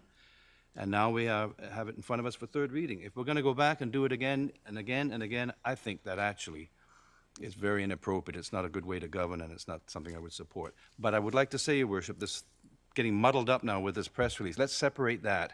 And if there needs to be some information issued from our staff, maybe they could prepare a memo that talks about when that land was amassed and what it was there for, and that is in fact owned by the public, but that there was a deal made to build a museum. And that was the intent of those lands being amassed in the very beginning. Those lands were purchased over the years to finance, I believe, a new museum in the fort. And that's exactly what we're doing. There's no secret whatsoever. Thank you. Councillor Arneson. Thank you, Worship. So further to this, I raised as a query the last time, as I recall, the idea that we should be looking into the legality of doing this. So I would like an answer from staff, through Your Worship, to staff. So due to the council procedure bylaw and or the Local Government Act, I'm going to refer to recent correspondence we got from Metro Vancouver, which indicated that once you have a public hearing, we are required not to receive any more information. Now, this letter in particular gave us, through Metro 2050, dispensation to absolve that rule. So I want to know, in what way should we be absolving ourselves from what is a pretty fundamental rule with respect to receiving new information after a public hearing has been closed? Thank you. The nature of the information, is this the amendment we're referring to, or the referral, or which new information are we? I'm referring to the fact that we seem to be requesting a new public hearing. Okay. So the fact pattern would be that if there was to be information had been received, there'd be the recommendation that we have the new public hearing. The information in terms of discussing whether council has the option to have an additional public hearing is not something in and of itself that would trigger the need for a public hearing, because that's a discussion of the process, not the substance. And we're unaware of council having received any additional substantive information collectively or even individually for that matter. So at this point, the question would be the discussion about a further public hearing based on the input received to date or council's concerns or deliberations or perceptions is not something that would trigger a new public hearing. But council could elect to have such a public hearing just because of the process that they've invoked. So, Your Worship, just to clarify, Mr. Backen is a fairly complicated answer to something that I don't think particularly addresses what the fundamental question was. So in the event that we decide through our vote today that we wish to have a public hearing, I'm asking through what mechanism do we now enable ourselves to receive what will be updated or new information potentially at a subsequent public hearing? That would be my question. I think the answer would best be stated that there was a public hearing. To our knowledge, there's been no additional information received by the collective council since that public hearing. If council elects to have another public hearing, council could open it up and receive information, of course, from the residents or proponents or anyone for that matter. And then once that public hearing is closed, no further information should be received until there's actually deliberation on this matter. Thank you. Councillor Whitmarsh. Yeah, I'm not sure why there's a mention of providing more information to the public when last meeting that was carried. So we've already agreed as a council. In fact, looking at the minutes, I think everyone supported it, that we would provide that information to the public and all the rationale and all the details. So it seems like we've already done that. So I'm not sure why it's being brought up again. It's been reconsidered. So it's a new motion on the floor. So the motion is not to let the public have information. Is that just to go back in the process? This motion has been brought back for reconsideration, so it starts anew. And so we've moved, seconded, and now amendments come to the floor. So that motion, the subsequent motions from the original motion don't apply anymore because it's been brought back for reconsideration. Ms. Bauer can answer. If I may, it was an amendment to the original motion, and the original motion was defeated at council, I believe. So this is why it's up for reconsideration. So in this case, we go back to the beginning. So the entire motion with the amendments was defeated. We go back to the beginning as the mayor's requested a reconsideration on it. So it's right back to what was originally written. Okay. Thank you. Councillor Woodward. Yeah, thanks. I think that some of the rationale needs to be further explored. I appreciate the comments from some of my colleagues here, but I'd like to clarify again that the intent here is to get feedback on the land transaction along with the development itself. Mr. Backen, I just need you to nod if that's clear, that that's the intent, is to have that out there, have another public hearing, get feedback on the changes and the changes to the application itself based on the public input, and then get subsequent feedback on the land transaction as part of a public hearing. That's the intent. The intent is not to get more information or something. So I want to make that very clear. The intent is to get feedback on the land transaction and the changes via a public hearing. At the last meeting, there was basically we're going to approve the application and then release the details. It kind of defeats the purpose of what I was trying to get to. I was trying to get to feedback on the deal and the application itself as a whole before it's approved, not after it's approved. I prefer input beforehand. So I think that hopefully that helps clarify it. I hope that there's a willingness to do that. I believe that the stronger logic is because I believe the changes made based on public input actually warrant an additional conversation with the public on the application. So, and multifaceted logic, multifaceted intent, to be able to go back to some of those members of the public and get their opinion on the changes. Thank you. Before they're approved, not afterwards. Thank you. Councillor Ferguson.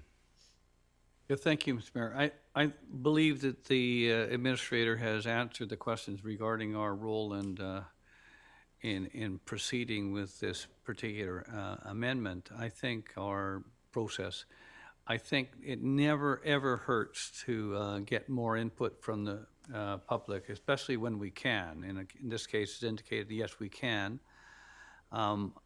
I believe that many folks, when they consider land, most folks think, well, it's just privately owned or it's owned by somebody other than government. Now, for example, I use something like a fire hall. A fire hall is being demolished and and they're relocating a fire hall, and that land is going to be sold for something else, same as a school. Then the public know it was once a fire hall, it was once a school, it was once something else that belonged to the public. In this case, I'm not sure that the public always knew. It always helps to help the public answer some of their questions and have some input. And I think this makes nothing but sense. Thank you. Thank you. Okay. I'm going to be voting in opposition to this referral. I believe that the public hearing has been held.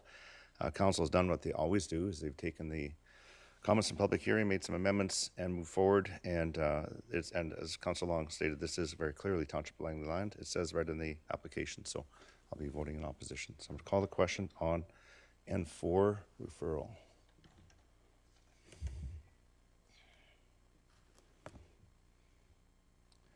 Referral is defeated.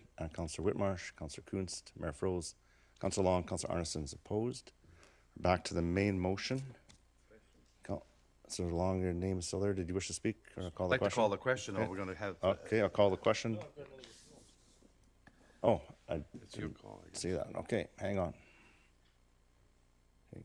Councillor Woodward. Yeah, thanks. So I'd like to, maybe I'll read out the referral and then we can speak to it. Given that it is publicly owned land, I'd like to move referral for up to, or perhaps more, 20% affordable housing to be owned, operated by the Township of Langley, incorporated into this development. So move. Is there a seconder? Yeah, I don't see a seconder. Okay, I'll second it for discussion. All right. Thank you. Go ahead. Go ahead. Second by Councillor Davis. No. Let's get back on track here. Councillor Davis seconds it. Councillor Woodward, if you wish to speak to it. Yeah, I do. So I think we saw an attempt very similar to this on the strip mall currently under construction at 204th and 80th Avenue, which was voted down. So I'd like to see us start to put the affordable housing fund to work. I'd like to see us start to actually take publicly owned land and see a public benefit to it that's longer term.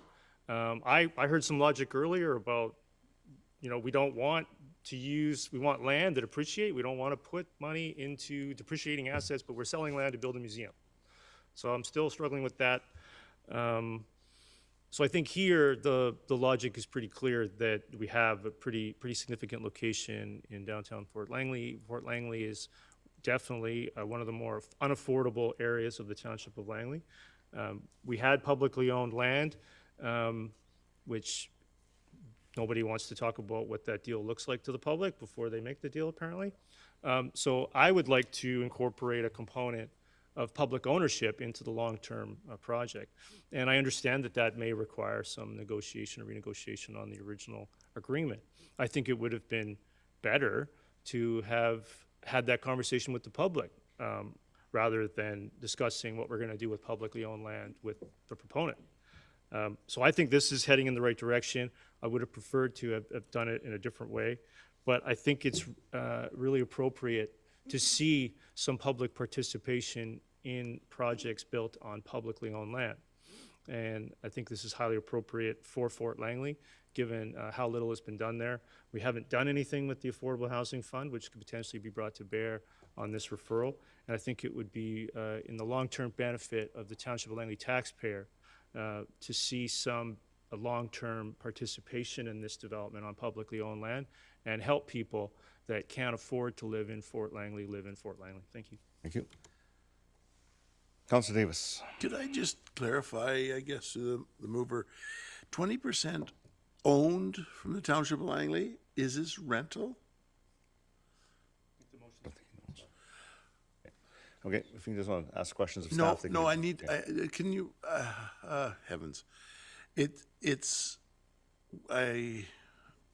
Okay.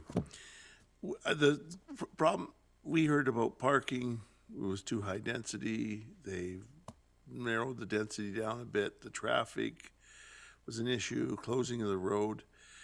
I have no problems, I think to have affordable housing, that's going to be, I have no problems, but it'd be nice to have affordable housing in every development that we bring up, right across the whole. So, okay, I just wanted to, I guess, clarify, 20% owned from the Township of Langley. So owned and operated, so it's rental. Okay. Okay. Well, Thanks. I'm okay. I'll get you on speaker's list. You can respond once you get to that. Councillor Arneson. Thank you, Worship. I've never had a problem with advancing and advocating for affordable homes in the Township of Langley.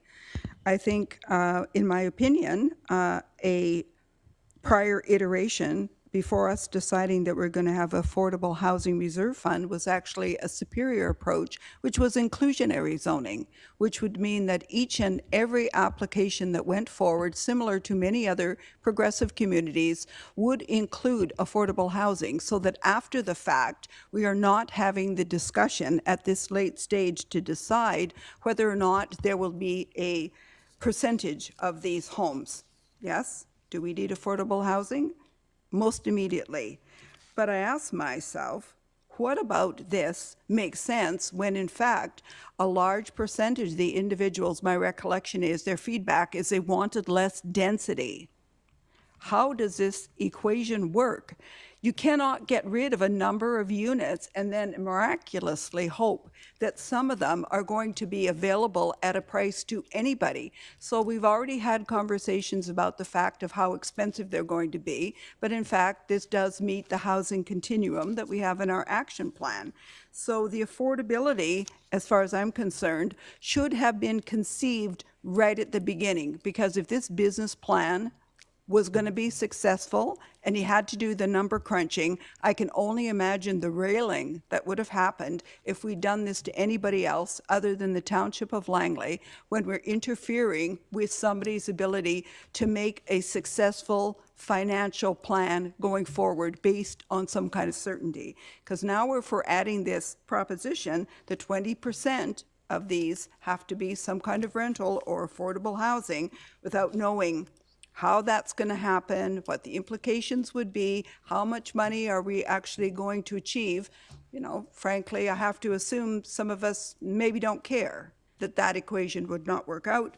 But for me, I'd rather look at our housing reserve fund and take a more comprehensive view than a one-off situation and say, hey, if we've got $2 million, where is that going to get us in this proposition? That's what I want to know. So I'm not convinced that's actually going to be successful. And as far as, you know, diminishment of infrastructure, anything that is mechanical, anything that's physical is going to deteriorate over time. It is a nuanced kind of advocacy that you'd have to say that it's important to us to preserve our historical artifacts, and that we want to take the investment from a property and turn it into that. I don't think that anybody would debate that. I could be wrong, but I just think that we have to be able to distinguish amongst ourselves what order of importance we put on different things. So I'm not going to be supporting this because I think it's far too late in the process, and if we did this to others, it creates a terrible precedent, because my recollection is most recently we all say no to these last-minute additions. Thank you. Councillor Long? Yeah, well, I wish that there was more research done before these motions have popped up. It's very clear. We've been here for several hours entertaining all of these funny motions. If you're going to make anything affordable in Fort Langley, I guess it's going to have to be subsidized below market rental and cooperative housing, because that's what affordable is all about. And certainly the place to have made that suggestion would have been at first and second reading, not after we've had a third. We're at third reading and we've had a public hearing. When we have considered third reading, in the 20-odd years I've been here, you consider all of the points that were brought up at the public hearing. You want to address what the public has given you input for. And I don't recall, unless I missed it, perhaps somebody on council can tell me, that there was a number of delegates that came forward and said they would like to increase the density, because that's what you'd have to do. You'd have to subsidize and add below market rental, and also perhaps consider cooperative housing in this project. That was never considered or brought up to my attention, and so this is definitely inappropriate to be doing it now. Certainly we can embark on these in other areas, and we should probably put more effort into it. But this doesn't fit the bill for anything I heard at the public hearing, and that's what I think we're supposed to be making a decision on, is what we heard at the public hearing. And I would be very surprised if anybody wanted to increase the density, because I heard quite the opposite at the public hearing, so it just doesn't fly. Thank you. Councillor Ferguson. Just a quick note, quick question to the staff. This is being brought back because it was referred, or is it, if I may, through the chair to the clerk? Are you asking on the reason for the reconsideration? Yeah, was it defeated last time, or was it just referred? Okay, we're speaking to the amendment, and so it was, just for your information, this was brought back. Well, it still helps from point of clarification. It helps. Okay, well, it's in the agenda where these items were brought back by myself under the community charter, so that's why it's on the table today. Okay, but I was just wondering, it was just brought back because it's defeated? I guess it was Brought back defeated. because I brought it back under the community charter. Oh, I understand how the community charter works. I was just reading page 16 of the minutes of May, well, the minutes brought back of the last meeting. Your worship, these were defeated on a With no tie vote. clarification They on weren't it. brought back for reconsideration because they were adopted or passed. They were brought back because they were defeated on a tie vote. Okay, that's the reason. Okay, there you go. Because it wasn't clear in the minutes. Okay, so my point would be there is, if I may through the chair, there's 20% affordable owned and operated by the township. Is there not a formula for a CMHC formula for affordable housing, if I may through the chair? Mr. Packin? There are formulas that they do apply, and it relates to average rentals in the area and then a bit of a reduction. So there are standard formulas. Mr. Sefi, anything to add to that? Yes, they are consistent, I think, in terms of the interpretation or the definition of affordable. As I recall, no more than 30%, I think, of the household income going towards rent. So it's interesting, thank you. It's interesting to note that the mover has actually indicated something that does exist from a factual point of view. One of their references is CMHC, which gives a formula towards affordable housing. So this is something that indeed is in effect and can be implemented. So I wanted to point that out. I think it's a great idea, but we'll see what council does. Thank you. Councillor Whitmarsh. Oh, sorry. Hang on. There we go. Thank you. Just maybe a couple of questions through your worship to staff. I remember at some time ago, we had a discussion, I don't remember if there was a report around it, but a discussion around the township entering into the landlord business. And I remember us having a conversation. I thought that at that time we decided we weren't in the landlord business, at least on a residential level. I know we have some commercial properties, but do we currently have affordable housing units that we own and operate as a township, or would this be a new venture for us? Your worship, what I think I can say is that at the present time, we don't have any affordable housing units that are dedicated to affordable housing. We do have some properties that are in transition that may have effectively rental properties until they've developed into parkland and whatnot. I also would have to add, though, that I don't think we have any policies or regulations that would prohibit that. That's just something that has been the approach that council's not yet taken.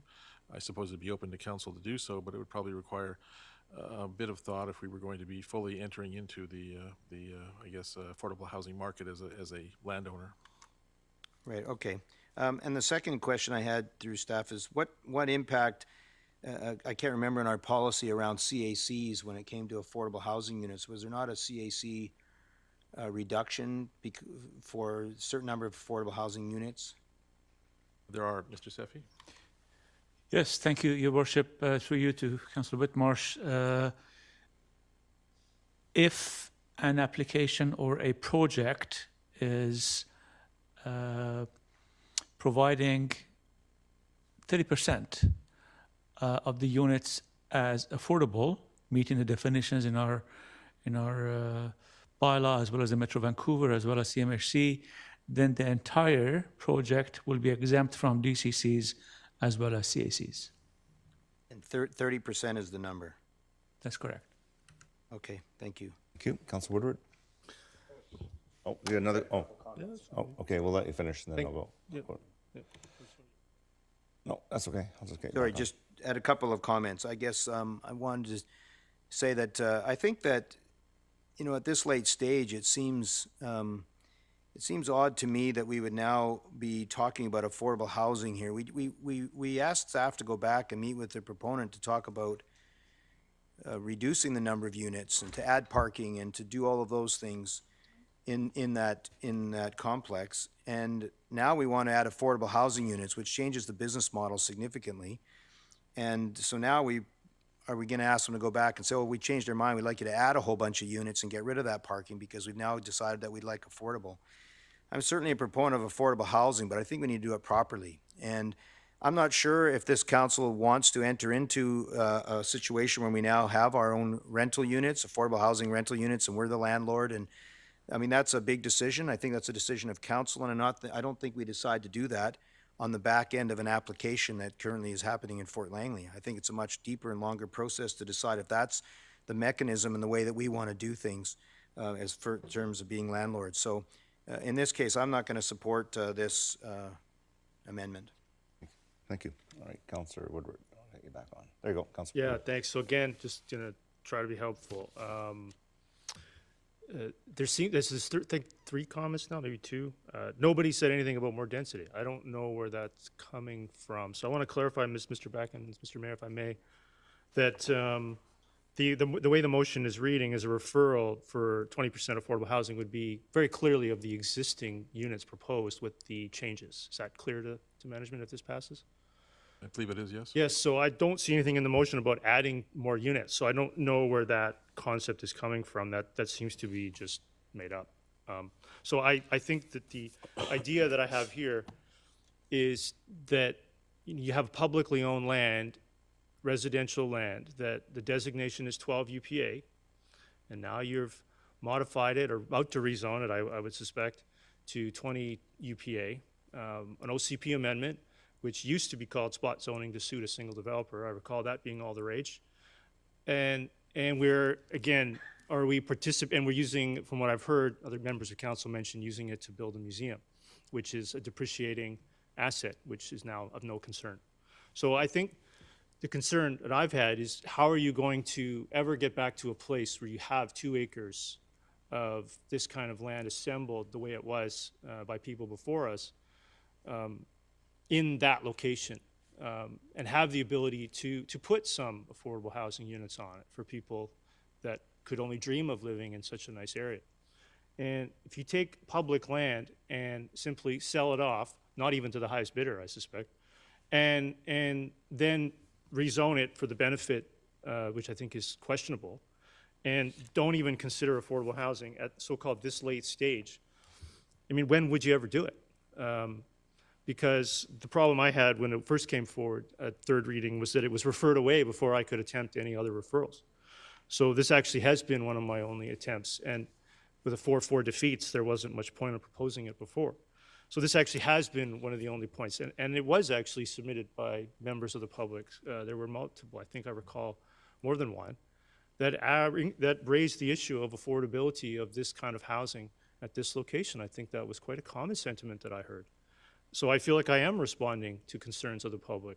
I don't know anything that said anything about co-ops or any of this others. I don't know where any of that's coming from. And I also want to address owned and operated by the Township of Langley. I've never heard any concern about being the landlord business before. We're actually on quite a few buildings we rent out. But I also wanted to clarify that we have a nonprofit society set up for this, Mr. Bracken, do we not? If I could ask, just to clarify. Yes, we have historically had societies available, and there is one that's been that was created, but it's never been used. Right. So we created a society we've never used. Okay, well, that sounds familiar.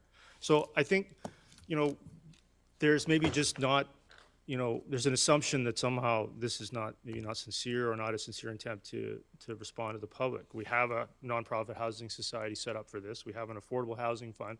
We own the land, but it's not the time to do it. When is the time to do it? Thank you. Thank you. Okay, I'm going to call the question on the referral amendment on affordable housing.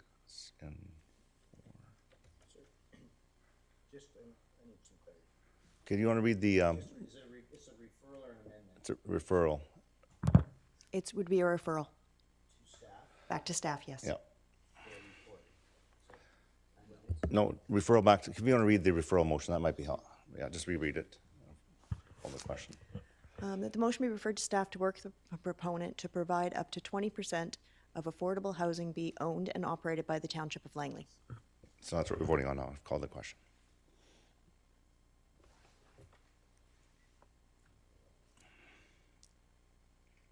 It's defeated. Councillor Whitmarsh, Councillor Kuntz, Mayor Froese, Councillor Long, Councillor Arneson. Opposed. Back to the main motion. Call the question on the main. Oh, got a bunch. Shoot. What happened there? Councillor Ferguson, there you go. I think this is the first time I've spoken on Yeah, the it is, main yep. motion. I was not here at the last meeting. Well, no, yes, I was. I was here for this part. Then after that, my computer crashed. I tried hard. It was defeated last meeting, and it gives an indication to the community that there's a concern out there when something is defeated and then brought back. This is a major project. I think it needs some work, as been indicated by some amendments and some comments as well.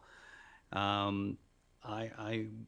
know that there was an effort made earlier on this evening to strike this from the agenda and be placed on a full complement of council, which I think is really important for a community to looking at a development in the historic Fort Langley that has been defeated once and come back. And I just feel that we just need to do more due diligence on this.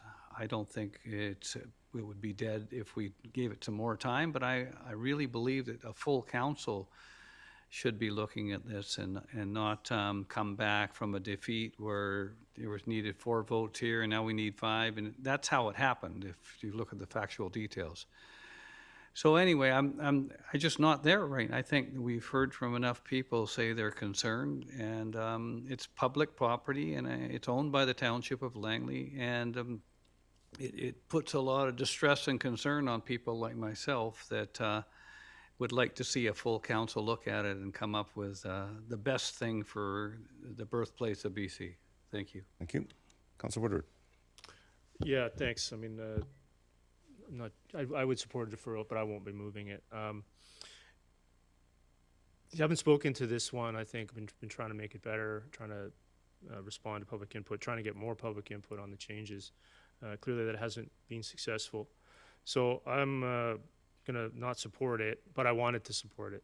I think that this had a lot of potential to be a lot better, to bring the public along with the conversation, people that live on Hudson Bay, Royal, Mary, King, Queen, that are directly affected by this, are going to have to look at it. And I think, and it doesn't really fit in with the neighborhood that they know. And I think I know a bit about that. And I think that we could have done a better job on this one to bring the public along, to see some additional public benefit and not proceed with the land deal that we are, which I can't talk about. So, which I think that they'll want to keep it that way. So I think that, I wish that we could have done a better job on this one. I could have supported it. I wanted to support it. I wanted to have a conversation about the changes that occurred. And without that being allowed to proceed by this council, I won't be supporting it. Thank you. Thank you. Councillor Whitmarsh. Yeah, I think it's clear that this council did support getting the information to the public, so they will have that information all about what occurred and what's happened and so on. Would be very transparent. I think we had a public hearing. The public did express concerns around the number of units, concerns around parking, traffic flow, tree protection, green space, and every single one of those items was addressed with staff working with the proponent. The number of units was reduced. The number of parking spots was increased significantly. More trees were protected. More green space was added. So pretty much all of the concerns that were mentioned by the public were addressed. And council asked the staff to work with the proponent to do just that, and that's exactly what happened. So, to come up with stories about how it didn't happen and to come up with things about how that didn't happen isn't really true. That's not what happened. We had a public hearing. We heard from the public. We heard lots of information, and then it was those areas were addressed. And I think that staff and the proponent have worked well together to come up with a good solution. So it's never going to be the ideal building that every single person wants to live in. We all have different ideals of what we'd like to live in, but we need a diversity of housing in our community, and this is one element that'll be widely appreciated. People will move in, and they're going to love this project, and they're going to love living there. And we go back and survey the people that are living there and going to say, this is an amazing place. We love it. And so I'm certainly going to support it, and was supportive along, and I'm really supportive of the changes that were made, and I continue to do so. Thank you. All right, I'll call the question on N4.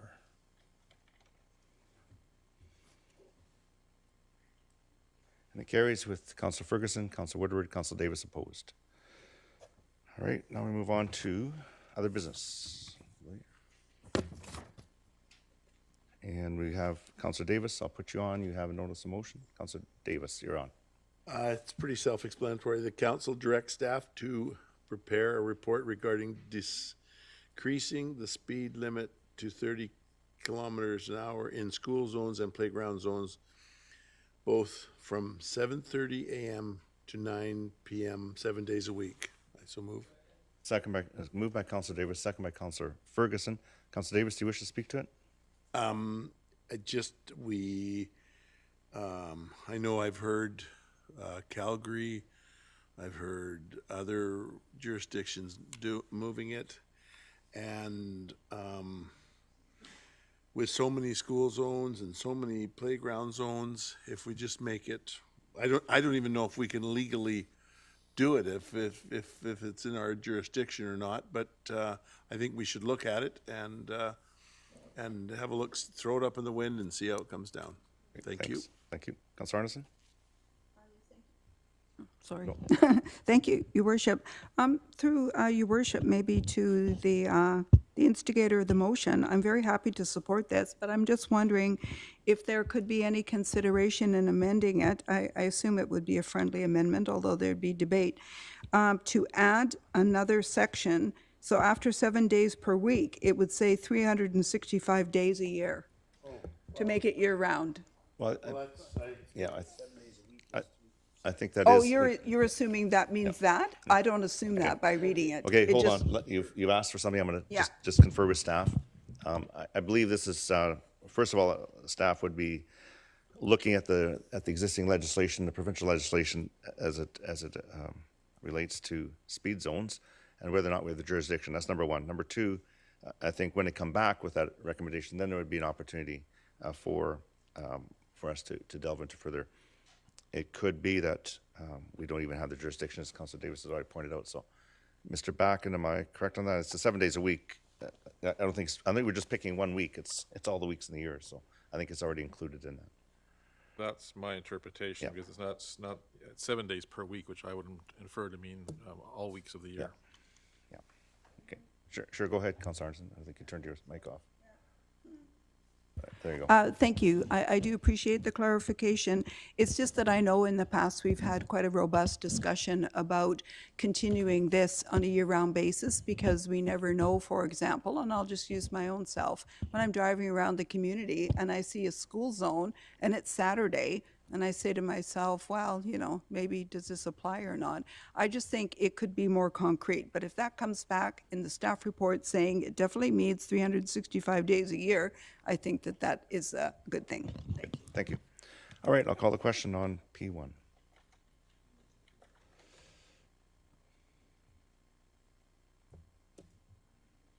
Carries unanimously.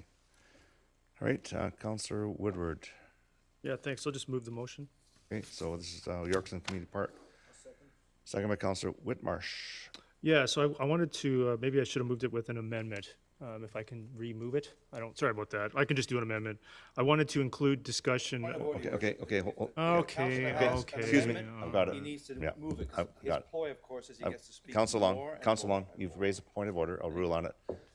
It has been moved and seconded, so now it is on the table. So an amendment. Yeah, I wanted to add the discussion of the field on 80th Avenue, and so I'm going to look up the number of it.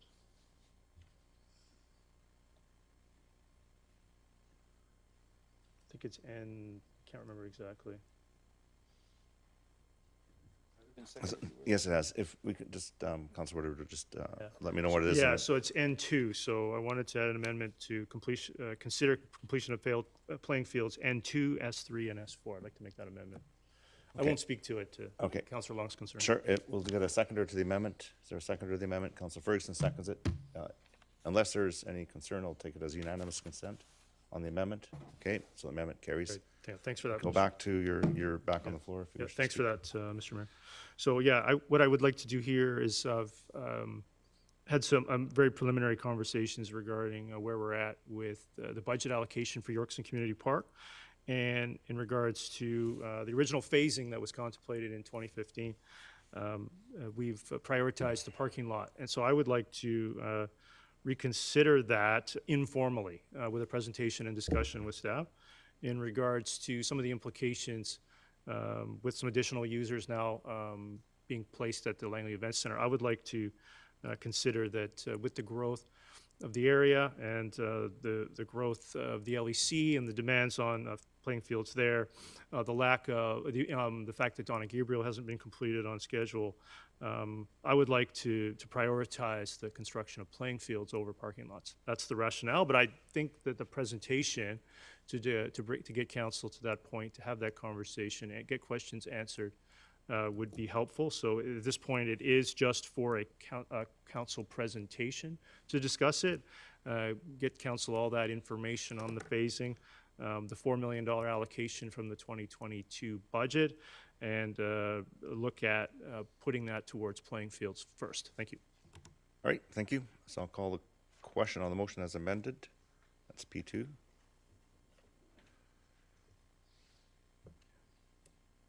It carries unanimously. I figured you'd probably be in favor, so. All right, where are we now? Number 3, Councilor Woodward. I'll put your mic back on. Yep, thanks. So I'll just move the motion, please. Okay. Is there no, it's Council Long. I know we're getting hangry. Is there a seconder? Is there a seconder? Councilor Davis. Okay, Councilor Woodward. You wish I to would speak to hope Councillor Davis would second this, given his participation, at which I appreciate, by the way, Councillor Davis. Councillor Long is probably hangry quite often, so. I'm getting angry too. Yeah. Yeah, no, it's. All right, let's get on to the. Should allow snacks in the chamber, perhaps. So, yeah, I think I'm not going to read the motion. I think that hopefully there's some questions through to senior management to help with what this is for. This is to get again, just a staff report on the issue of ongoing land stratification and some of the challenges with existing stratification in regards to people with one home, much newer than the other, trying to replace the older home. Say one home wants to put a pool in or a shed in versus the other home which doesn't want the person to do that, and then you're into a strata dispute. There's a number of ongoing challenges here in regards to land stratification. So I just wanted to get an inventory of the quantity and whether there's some processes involved, potentially allowing for, very clearly potentially, streamlined subdivision of these with a process delegated to staff. They don't necessarily have to come to council, with a very public-friendly process to allow those property owners to basically take a subdivision that already exists, file land stratification, and formalize that with the Township of Langley to the benefit of themselves and taxpayers. Thank you. Thank you. Councilor Arneson. Really becoming a contrarian tonight. Yeah, I do appreciate that this is being brought forward. This is something that's been on my mind for a long time, and I've discussed it with senior staff in the Township of Langley. And I do agree, Councillor Woodward is bringing forward this is a very complicated situation. You know, my understanding is the reason we have this RU zoning and the ability to stratify is because of our historical context, where we had a lot of farms and people living on properties where it was deemed to be a benefit to agriculture to allow people to build 2 houses on one property. So I think that this is sadly now an anachronism, because what's happening largely is that people are using this as an opportunity in order to put 2 houses on effectively one property, although it's legal, and then be able to densify. But to me, where this motion does not go is how to remedy the situation.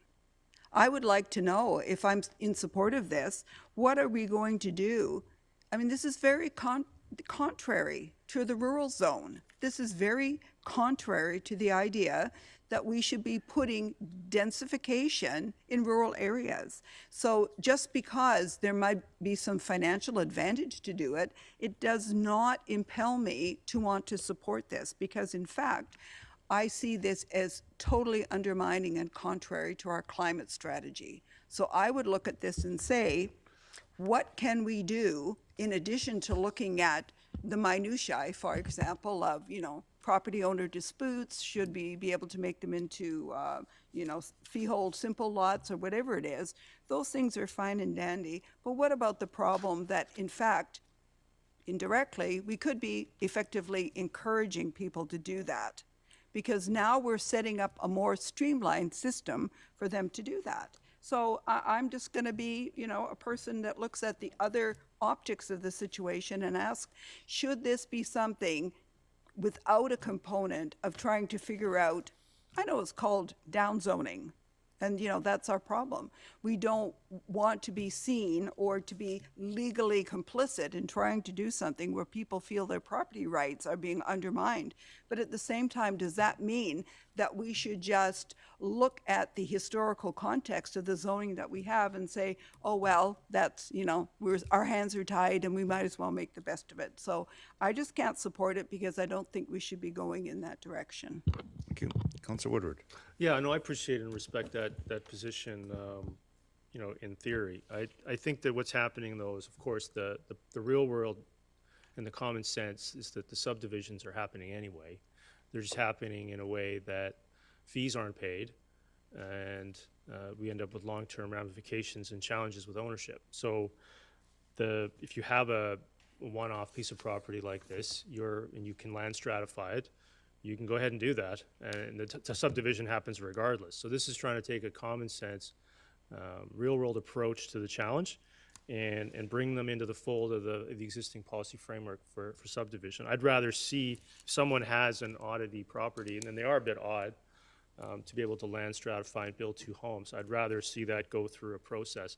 But it is also permissive. It says here to allow fee simple. So it's not requiring it. I don't know where the downzoning thing comes from. It's completely permissive. They don't have to do it if they don't want to participate in it. But I've heard from a number of property owners that struggle with these existing land stratification and then want to do it in the right way, want to do it in the proper way. And why wouldn't we work with them to do that? These aren't property developers. They're not going to deal with the intricacies of a subdivision process. So I think it's important to try to help them out. I think it's happening anyway. I don't think whether you support it or don't support it, the land stratification is going to occur. I think it's better to have it occur in the right way. And that's a very common sense, to me, very common sense, real world approach. I also want to highlight again, this is to prepare a report to council. So it is not making a decision. If you don't support a report, your mind's made up. I respect that. But I think it's great to at least explore the possibility. Thank you. All right, thank you. Okay, I'm going to call the question on P3. Carries with Councillor Arneson opposed. Councillor Woodward. Yeah, There so you I'll go, just, P4. P4, I'll just move that, Mr. Mayor. Okay, seconder? There's a seconder? Councillor Ferguson seconds it. Councillor Woodward, do you wish to speak to it? Yeah, I'll speak to it very briefly. I think the motion speaks for itself, but maybe there'll be some other questions that I can help clarify the intent. I think I'm a little concerned that the draft Booth, Wren, and Fernridge neighborhood plans can't be built with the requirement, the volume of requirements for school sites, significant quantity of detention ponds at significant cost, the tree protection, which I support, combined with the densities. I think we have an uneconomic neighborhood planning process. I'm concerned about it, and I don't really want to pass neighborhood plans after all this work and so many years that members of the development community are communicating to me can't be built. And I think I'd like to look at the economic feasibility of the draft plans and get that information and really understand the economics of this one, given the sensitivity in Brookswood and what we're trying to achieve there with the retention of tree canopy, which I think is really valuable. I'd be worried that we come up with these great amenity ideas for preserving these green spaces, but then it's not economic. And I don't see the point of that. I would like to take, again, a more common sense, reasonable approach that we get this information in the context of the neighborhood plans. They've changed a little bit as well since the community plan. They're inconsistent with the community plan. And so I think that there's going to be some challenges here to build it out. I'm also a bit concerned on that really what you're going to see is clear cutting of everything but 20%. And I have some concerns about that. And the economics of that concern me. Again, back to the beginning, the combination of significant quantity of detention ponds, school sites that are required, neighborhood acquisition fees, amenity fees for trees, which again I think is really valuable. But I am concerned, very concerned, that we're going to be passing this in a vacuum of financial information. So I think this would be very valuable to make sure that we move forward in Brookswood correctly, properly, in partnership with the development community in a way that can be built in the way that residents want us to see it. I think we can find it. I think that's possible, but I'm not sure we're going to be able to achieve it without this information. Thank you. Thank you. Councillor Arneson. Thank you, Worship. Well, this is an interesting proposition. I've not been aware in the past, and I also can stand to be corrected, that Council has made it part of our integrated approach to review draft neighborhood strategies as to the financial viability of them. So I look at that and say, it's very hard for me to support this motion, even though I understand where it's trying to go. To me, the language of it is very indeterminate and vague. So I don't know what the prescriptive outcome would be when you're just talking about, is this financially viable? I think that's a really amorphous kind of term and very dangerous for us to start to consider, because in fact, we've had likely at least 4 years of public engagement on this process, and I would be very surprised if our planning staff, who we've delegated the authority to deal with the development community, yes, of course we're getting letters now that it's time for us to review the neighborhood plan saying, well, we're kind of alarmed because, you're wanting this 26% in terms of land conservation, but what role are we as a governing body supposed to be playing when we look at the transactional activity that's going on between people that are buying and selling property, likely for decades?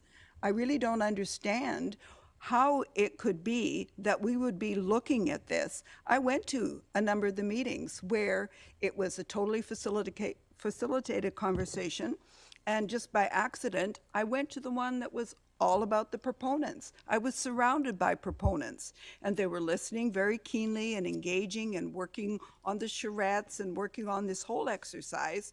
And so apparently now there's some concern that this will not be financially viable, but we haven't even looked at the plans yet.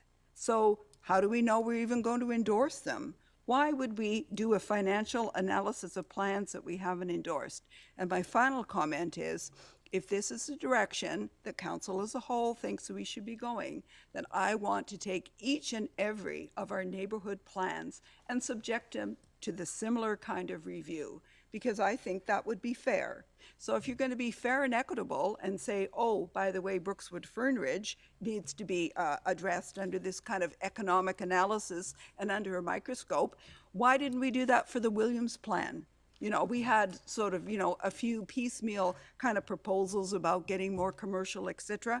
Where is the vision that we have? Now it's just because we're hearing from these individuals. I hear every day of the week from people that want to conserve property and appreciate a new paradigm. We have to find a way to look forward and say, we believe that this can be accomplished, because otherwise, we're talking about maybe some people think that I'm unreasonable or unrealistic or not practical. I think this is very practical, and I don't see what's practical or good about waiting until literally weeks before we're going to have our staff come forward with completed draft plans, accept them or reject them. That's our option. I don't see how it is that we should be sticking our nose, to use the vernacular, into a situation where we have only a really, really vague idea of what we're trying to accomplish in this. It's not my business, honestly, if this is financially viable for people who bought property last year, last week, or 10 years from now. That should not, in my opinion, be my public policy duty to look at that and say, is this what I think is fair and appropriate? Councillor Long? I kind of wish that, we could turn the clock back, because this has been almost dozens of years that we've been dealing with the neighborhood plans in Brookswood Frontage, and of course, nothing's occurred except prices have gone up and demands on the lands have gone up, and we've had plenty of input from the planning committees that were put together on how the plan should proceed, and I think it's time that we do proceed. It seems like we spent just about all of today trying to defer everything and push everything back and go around and around and again, and see if it can come up with a different solution. I think waiting isn't going to help get this plan going. I think there's a housing crisis all around us, and I think we've contributed to that by delaying it this long. In fact, it was a couple of terms ago when the plans first came to council, and I really wish we'd gone ahead with them then. So we've got the work done now. We approved the tree canopy initiatives this afternoon. The advisory committees that we put together to review them have completed their work, and I think the other tree committee, I think they've almost completed their work. I don't know if there's any more delays required there. We're ready to move forward, and it seems to me that there's some on council that would like to keep pushing things back. I'd rather move ahead, and I think the sooner we do, the better. And as the plans come forward or the developments come forward, the council of the day will make its decisions based upon the merits of the proposals, and that's the way it's going to be. Thank you. Councillor Ferguson. Yes, thank you. If I may, through the chair, regarding this financial feasibility of that, my question is, the Brookswood Fernridge neighborhood plan for the 3 areas, that's in draft form and distributed accordingly, is it not, if I may, through the chair?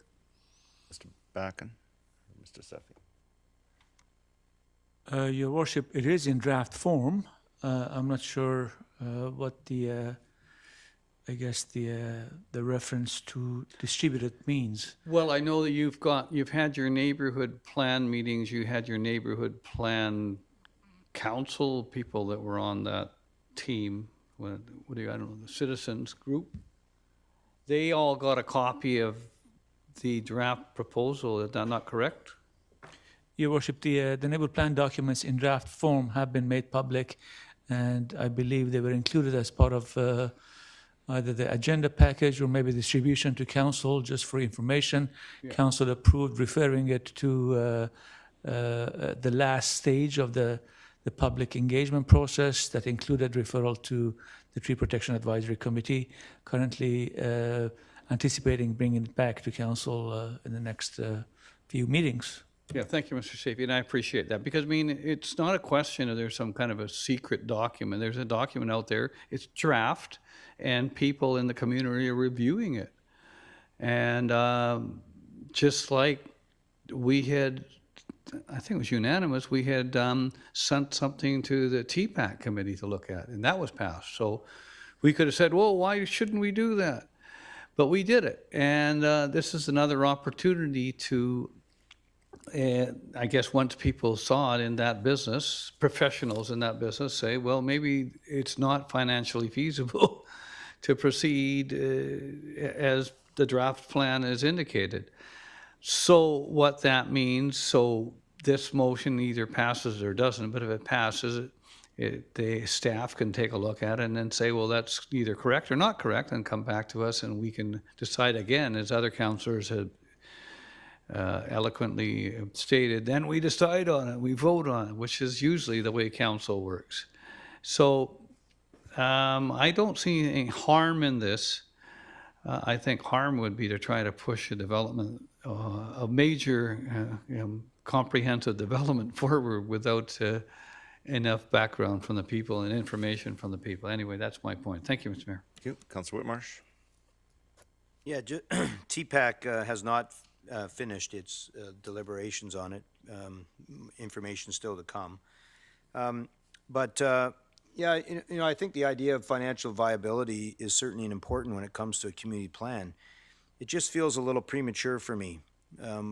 My time on council and going through some community plans, particularly going through the Brookswood Fernridge community plan that we went through, there was lots of debate and discussion. There was lots of changes that were made as a result of the debate at council and public hearing. It feels to me that we need to have these neighborhood plans come to council, and we actually have to start to engage with them and discuss them and debate ideas, hear from the public on the topics, and the public includes people who might actually build homes in the Brookswood neighborhood, the Brooks and Ferns. We need to hear from them, and we need to get public input, and we shape the document, at which point in time maybe a financial viability or feasibility study on it would be helpful. But to do one prior to making the changes and the adjustments, we don't have any idea if it'll even pass here at the council table. So it'll be modified, I think. I don't think with the council that we have that we expect it just to come here and everyone loves every part of it. Maybe that'd be great, but I don't expect that to happen. I expect lots of debate and discussion. I expect lots of public input that'll shape the community, the neighborhood plans. And at that point, we could discuss how a financial viability might look with that. But we might actually change some things in there, and through our discussions and public hearing where some of the things that might seem difficult financially today are not difficult in 2 months from now when we make some adjustments or changes based on that public feedback. So I'm not opposed to the idea, but I just think it's premature. Thank you. Councilor Woodward. Councilor Woodward. Yeah, thanks. So again, there might be some misunderstanding of the reason for this. Trying to make things better isn't just a scheme to delay them. Actually trying to get ahead of this here so we could, I guess, wait 2 months and then I can make the same motion and then maybe I'll hear that isn't the right time, was too late.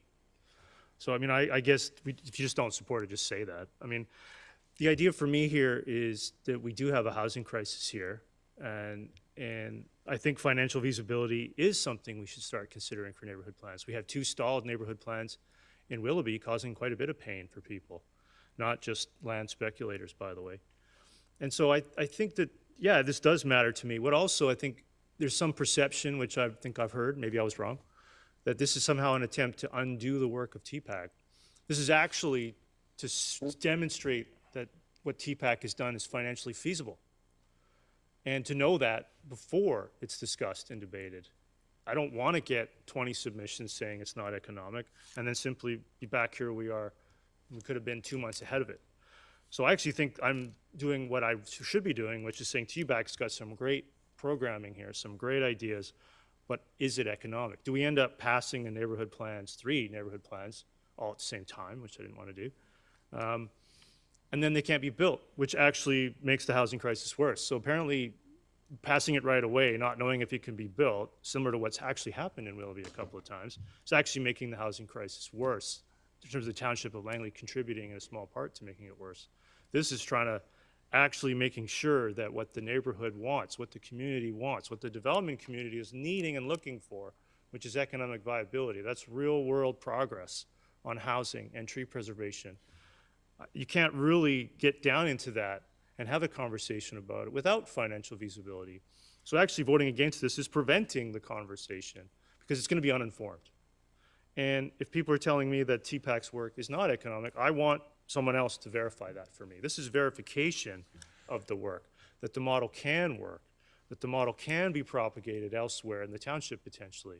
I think maybe we should consider this for every neighborhood plan as part of doing our part on the housing crisis, as opposed to, of course, what I've already said, a housing action plan that takes no action. So I would prefer that we really move in this direction. I think this is a good idea. The sooner we proceed with it, the sooner it's done, the sooner the neighborhood plans can be approved with confidence and with consultation, with verification from qualified consultants that can tell me whether or not this is economic. And maybe it's only off economically by a little bit, and it's modified and improved in a small way, and everybody can have a chance to get most of what they want out of these Brookswood neighborhood plans. A well-built community with tree preservation, canopy preservation, but also economically providing a variety of housing and moving forward and doing our part for the housing crisis. I don't know how you do that without investigating the financial viability and preventing what's occurring in Smith and in Williams, and also preventing approved neighborhood plans with OCP amendment and NP amendment after NP amendment after NP amendment because it's not economic. Thank you. Thank you. Councillor Kunst. Yeah, thank you. My questions to staff. When putting the neighborhood plans together, is financial feasibility something that is considered? The quick answer is yes, Your Worship. It is, however, it's not in depth, I guess, in terms of the review that I understand the intent of this motion to be with respect to ultimate, I guess, pro forma type analysis, if you will, of, at the neighborhood level in terms of the impact of various infrastructure pieces, etc., but rather more limited to the DCC revenues that would be generated and what the overall costs would be of providing the infrastructure. I guess my other question is, should we do a financial feasibility study? How would that change the neighborhood plans? And how long would it take if we did that? What would be the end? Where would that go if we actually did a feasibility study? Your Worship, it would certainly add some level of effort by staff. To what extent it is difficult to estimate, I would suggest in a matter of weeks, I guess, as opposed to months, because this is something that, as has been recognized and acknowledged by council, staff has been working on for quite some time since the council direction was provided, and I guess to some extent, well, not to some extent, essentially in its entirety follows the framework that is provided through the Brookswood Friendridge Community Plan. So it is not departing from that. So with that in mind, I guess we have done the last stages of the public engagement, and if this motion was to be passed, perhaps my estimate that I provided to council previously of being able to deliver the plans to council in the next few weeks would not, come to fruition, but rather, add a few more weeks to that. And is it possible to do a financial feasibility study after we consider the plans, should they go forward or not, because we have not adopted them? Your Worship, I think the question is, can the analysis be completed subsequent to adoption? I think that would be obviously possible, but I guess it depends on council's mindset in terms of whether the financial analysis is going to impact the viability of delivering a certain type of development, based on either parcel size or the impact of water courses, ravines, tree protection, whatever that might be. It might have an impact on the objectives of council in terms of potential amendments. Okay, thank you. Thank you. Councillor Arneson. Thank you, Worship. Just 2 points. The first one is, just for the public record and clarification, the vote to support TPAC doing the review of the 3 neighborhood plans was definitely not unanimous, because I remember voting against it for reasons that I had that were not adopted by the majority of council. So just for the public record. The second is, I just want, I think, a more common understanding of the role in TPAC in all of this. TPAC has only most immediately been involved in any kind of discussion about the tree canopy, and this was directed by council. This is after years of staff working with proponents and developers and the community and all these different groups in terms of engagement. So I don't think we can say at all that TPAC should wear any of this, because TPAC was not the one that came up with any of the percentage goals of lands to be conserved. And this is what everybody is squawking about, quite frankly, the 26%. TPAC never said anything about that, nor has this been any point of conversation. They are strictly looking at the tree canopy and having it align with what our overall plan is that we just adopted. So I don't think that it's fair to burden TPAC with some sort of sense that, you know, this is their responsibility in some way. We asked them to do this. Okay, no, it's, she can make her debate. She can have her debate. Excuse me? She has the, Councillor, so I apologize. I shouldn't say she. Councillor Arneson has the floor. Thank Carry you, on, I'm please. finished. Okay. All right, Councillor Whitmarsh. Yeah, I just had a question through to staff on this. This financial feasibility review, have we done these before for neighborhood or community plans? And if so, do we have any kinds of terms of reference that would sort of help to shape what this would look like and how long it might take and that sort of thing? I think as Mr. Seffi said, we do a different sort of analysis that really focuses on DCCs and the cost of infrastructure and those sorts of things. This is a more holistic approach, we think, where it's the feasibility of the neighborhood itself. So we haven't undertaken these before. And as well, the timing, Mr. Seffi, to do something like this, what would you say it would take in terms of timing? I believe I responded to this question earlier, perhaps not clearly enough. My estimate is, without the benefit of reflecting on it and having discussions with staff, is a few more weeks. I would suggest maybe 6 weeks, 6 to 8 weeks, adding to the existing timeline. And could this be done concurrently? Like, could the plans come to council, the neighborhood plans, for discussion and debate and so on, while this is also occurring sort of in the background?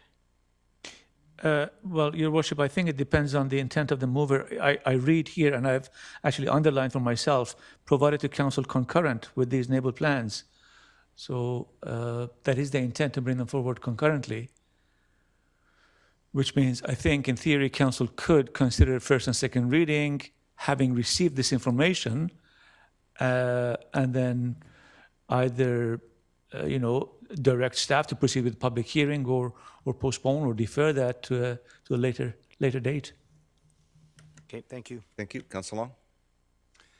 Yeah, I'm getting hangry. But I'll tell you that any delay is going to cost money, so I don't understand where this is going to help improve the feasibility of these lands. Developers do these feasibility reviews every time they bring a project forward. It's their job to figure out whether they can make a profit on it or if it's feasible or not.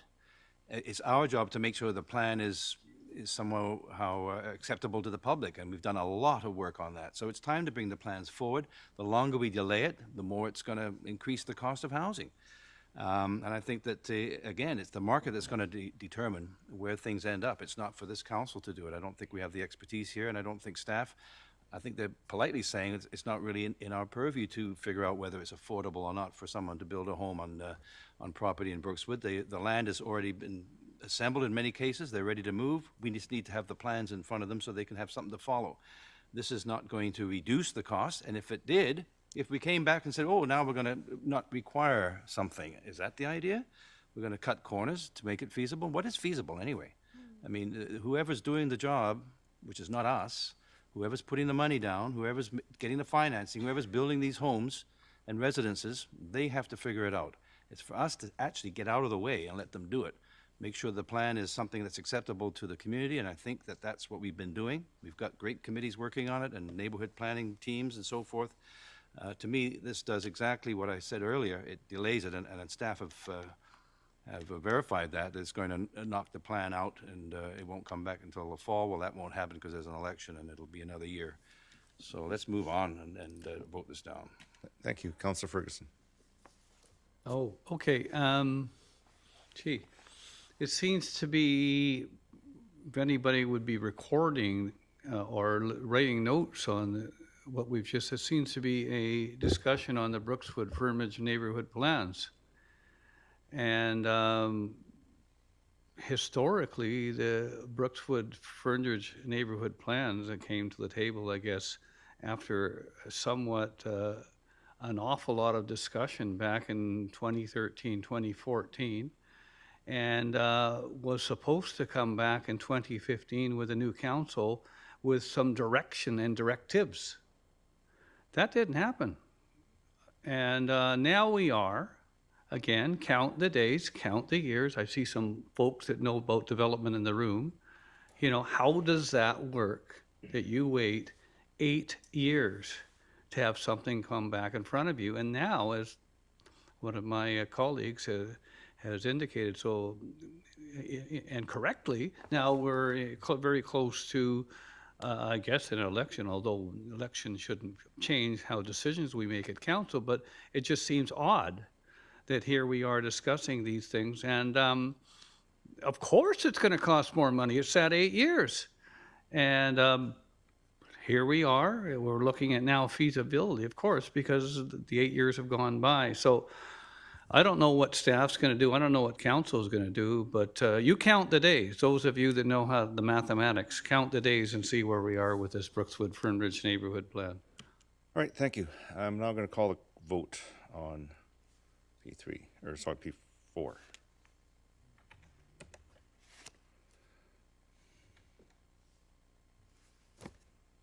The motion is defeated on a tie vote. Mayor Froese, Councillor Long, Councillor Arneson, Councillor Davis opposed. Yeah, I'm going to get to that. Don't worry. Okay, we're going on new business. I'm going to make a suggestion to council. I know that certainly it's within council's purview to bring notice of motions and all kinds of things up. We are reaching a critical point in our term where there's about 6 meetings left, and I think staff are getting a bit to their capacity of what they can do. So not stopping anybody from putting a notice of motion in, just be aware that it may not get done just because of staff capacity and the short time we have left. I think only 6 meetings left. So just a little suggestion. I can. Oh, I know. Well, these are already here, but we are moving on towards the end of the term, and staff, we're putting a lot of load on them. And and I'm just saying, if we expect to get this back by the end of the term, or expect to get things back, we may be disappointed. That's all I'm saying. And just, Councilor Woodward, go ahead. Other business. Yeah, thanks, Mr. Mayor. So I'm going to move reconsideration of P4 for the next meeting. Sure. Given that Councilor Richter is absent and tailed on a tie vote. So Thank you. Just, Mr. Bracken, you just want to get Ms. Bauer, that's filed. Thank you. Okay, Councilor Long? Oh, I'd like to refer the delegation about 207A to staff. I think that's where we left it. It seemed like it might have been last week or a month ago, but we said that we would refer, or I suggested we refer it to staff to consider the points raised by the delegation. This is true. I think we already did a motion. We've already had a motion on that. Yeah. Excuse me. I've got this floor. Thank you. Councilor Long, we already had a discussion and a vote. I think that has been put forward to staff. So is that may be one of the Fort Langley Lions Club one. I think you might be thinking that. Oh, that's the one. Okay, I thought you might be thinking about that one. So one thing that the May Day parade's coming up. It's the 100th anniversary. The Lions Club have let us know that they are looking for some financial aid. We do have a council contingency. If council felt that this was something worthwhile, that we could perhaps provide the funding through a council contingency. But that'd be a motion. Yeah. So Councilor Woodward moves that. Councilor Kuhn seconds it. Is that? I didn't want to take. That was what I was trying to. I couldn't remember it. So that's okay. That's somehow I have to kind of keep track of these things. So I'm going to call the question. Just a show of hands on that one. It's about $600. Might be a little more. Well, wait a second. I would say that if there is a times 3. Okay. Your worship, if there is a cost involved, that it be covered because it doesn't have to. May I suggest we'll just enter the motion as recovery costs for the traffic lights, as they said that it might be more traffic lights this year than last. That's right. Thank you. All right. I'll call the question. Just a show of hands. All those in favor? Opposed? Carried. All right. Councilor Long, sorry to take your thunder, but no, it's all right. I got all mixed up. That's okay. Councilor Arneson. Oh, thank you, Your Worship. I know it's getting late. I just wanted to refer from the items distributed, date May 9th of today, the email from Tanya Dobin about the Willoughby Trail traffic calming with sidewalk. That's item number 7, and staff has already been alerted. Thank you. Thank you. Okay, Councilor Ferguson. So it's just the delegation from Rachel Cachado, refer to staff. Okay, so what are you referring? She doesn't like it. And so do you want to have staff come back with a memo report? Okay, so you want to make that motion? Okay, and seconder? Oh, okay, yes. Well, that's the last, it's the last one, so we'll just give you a second.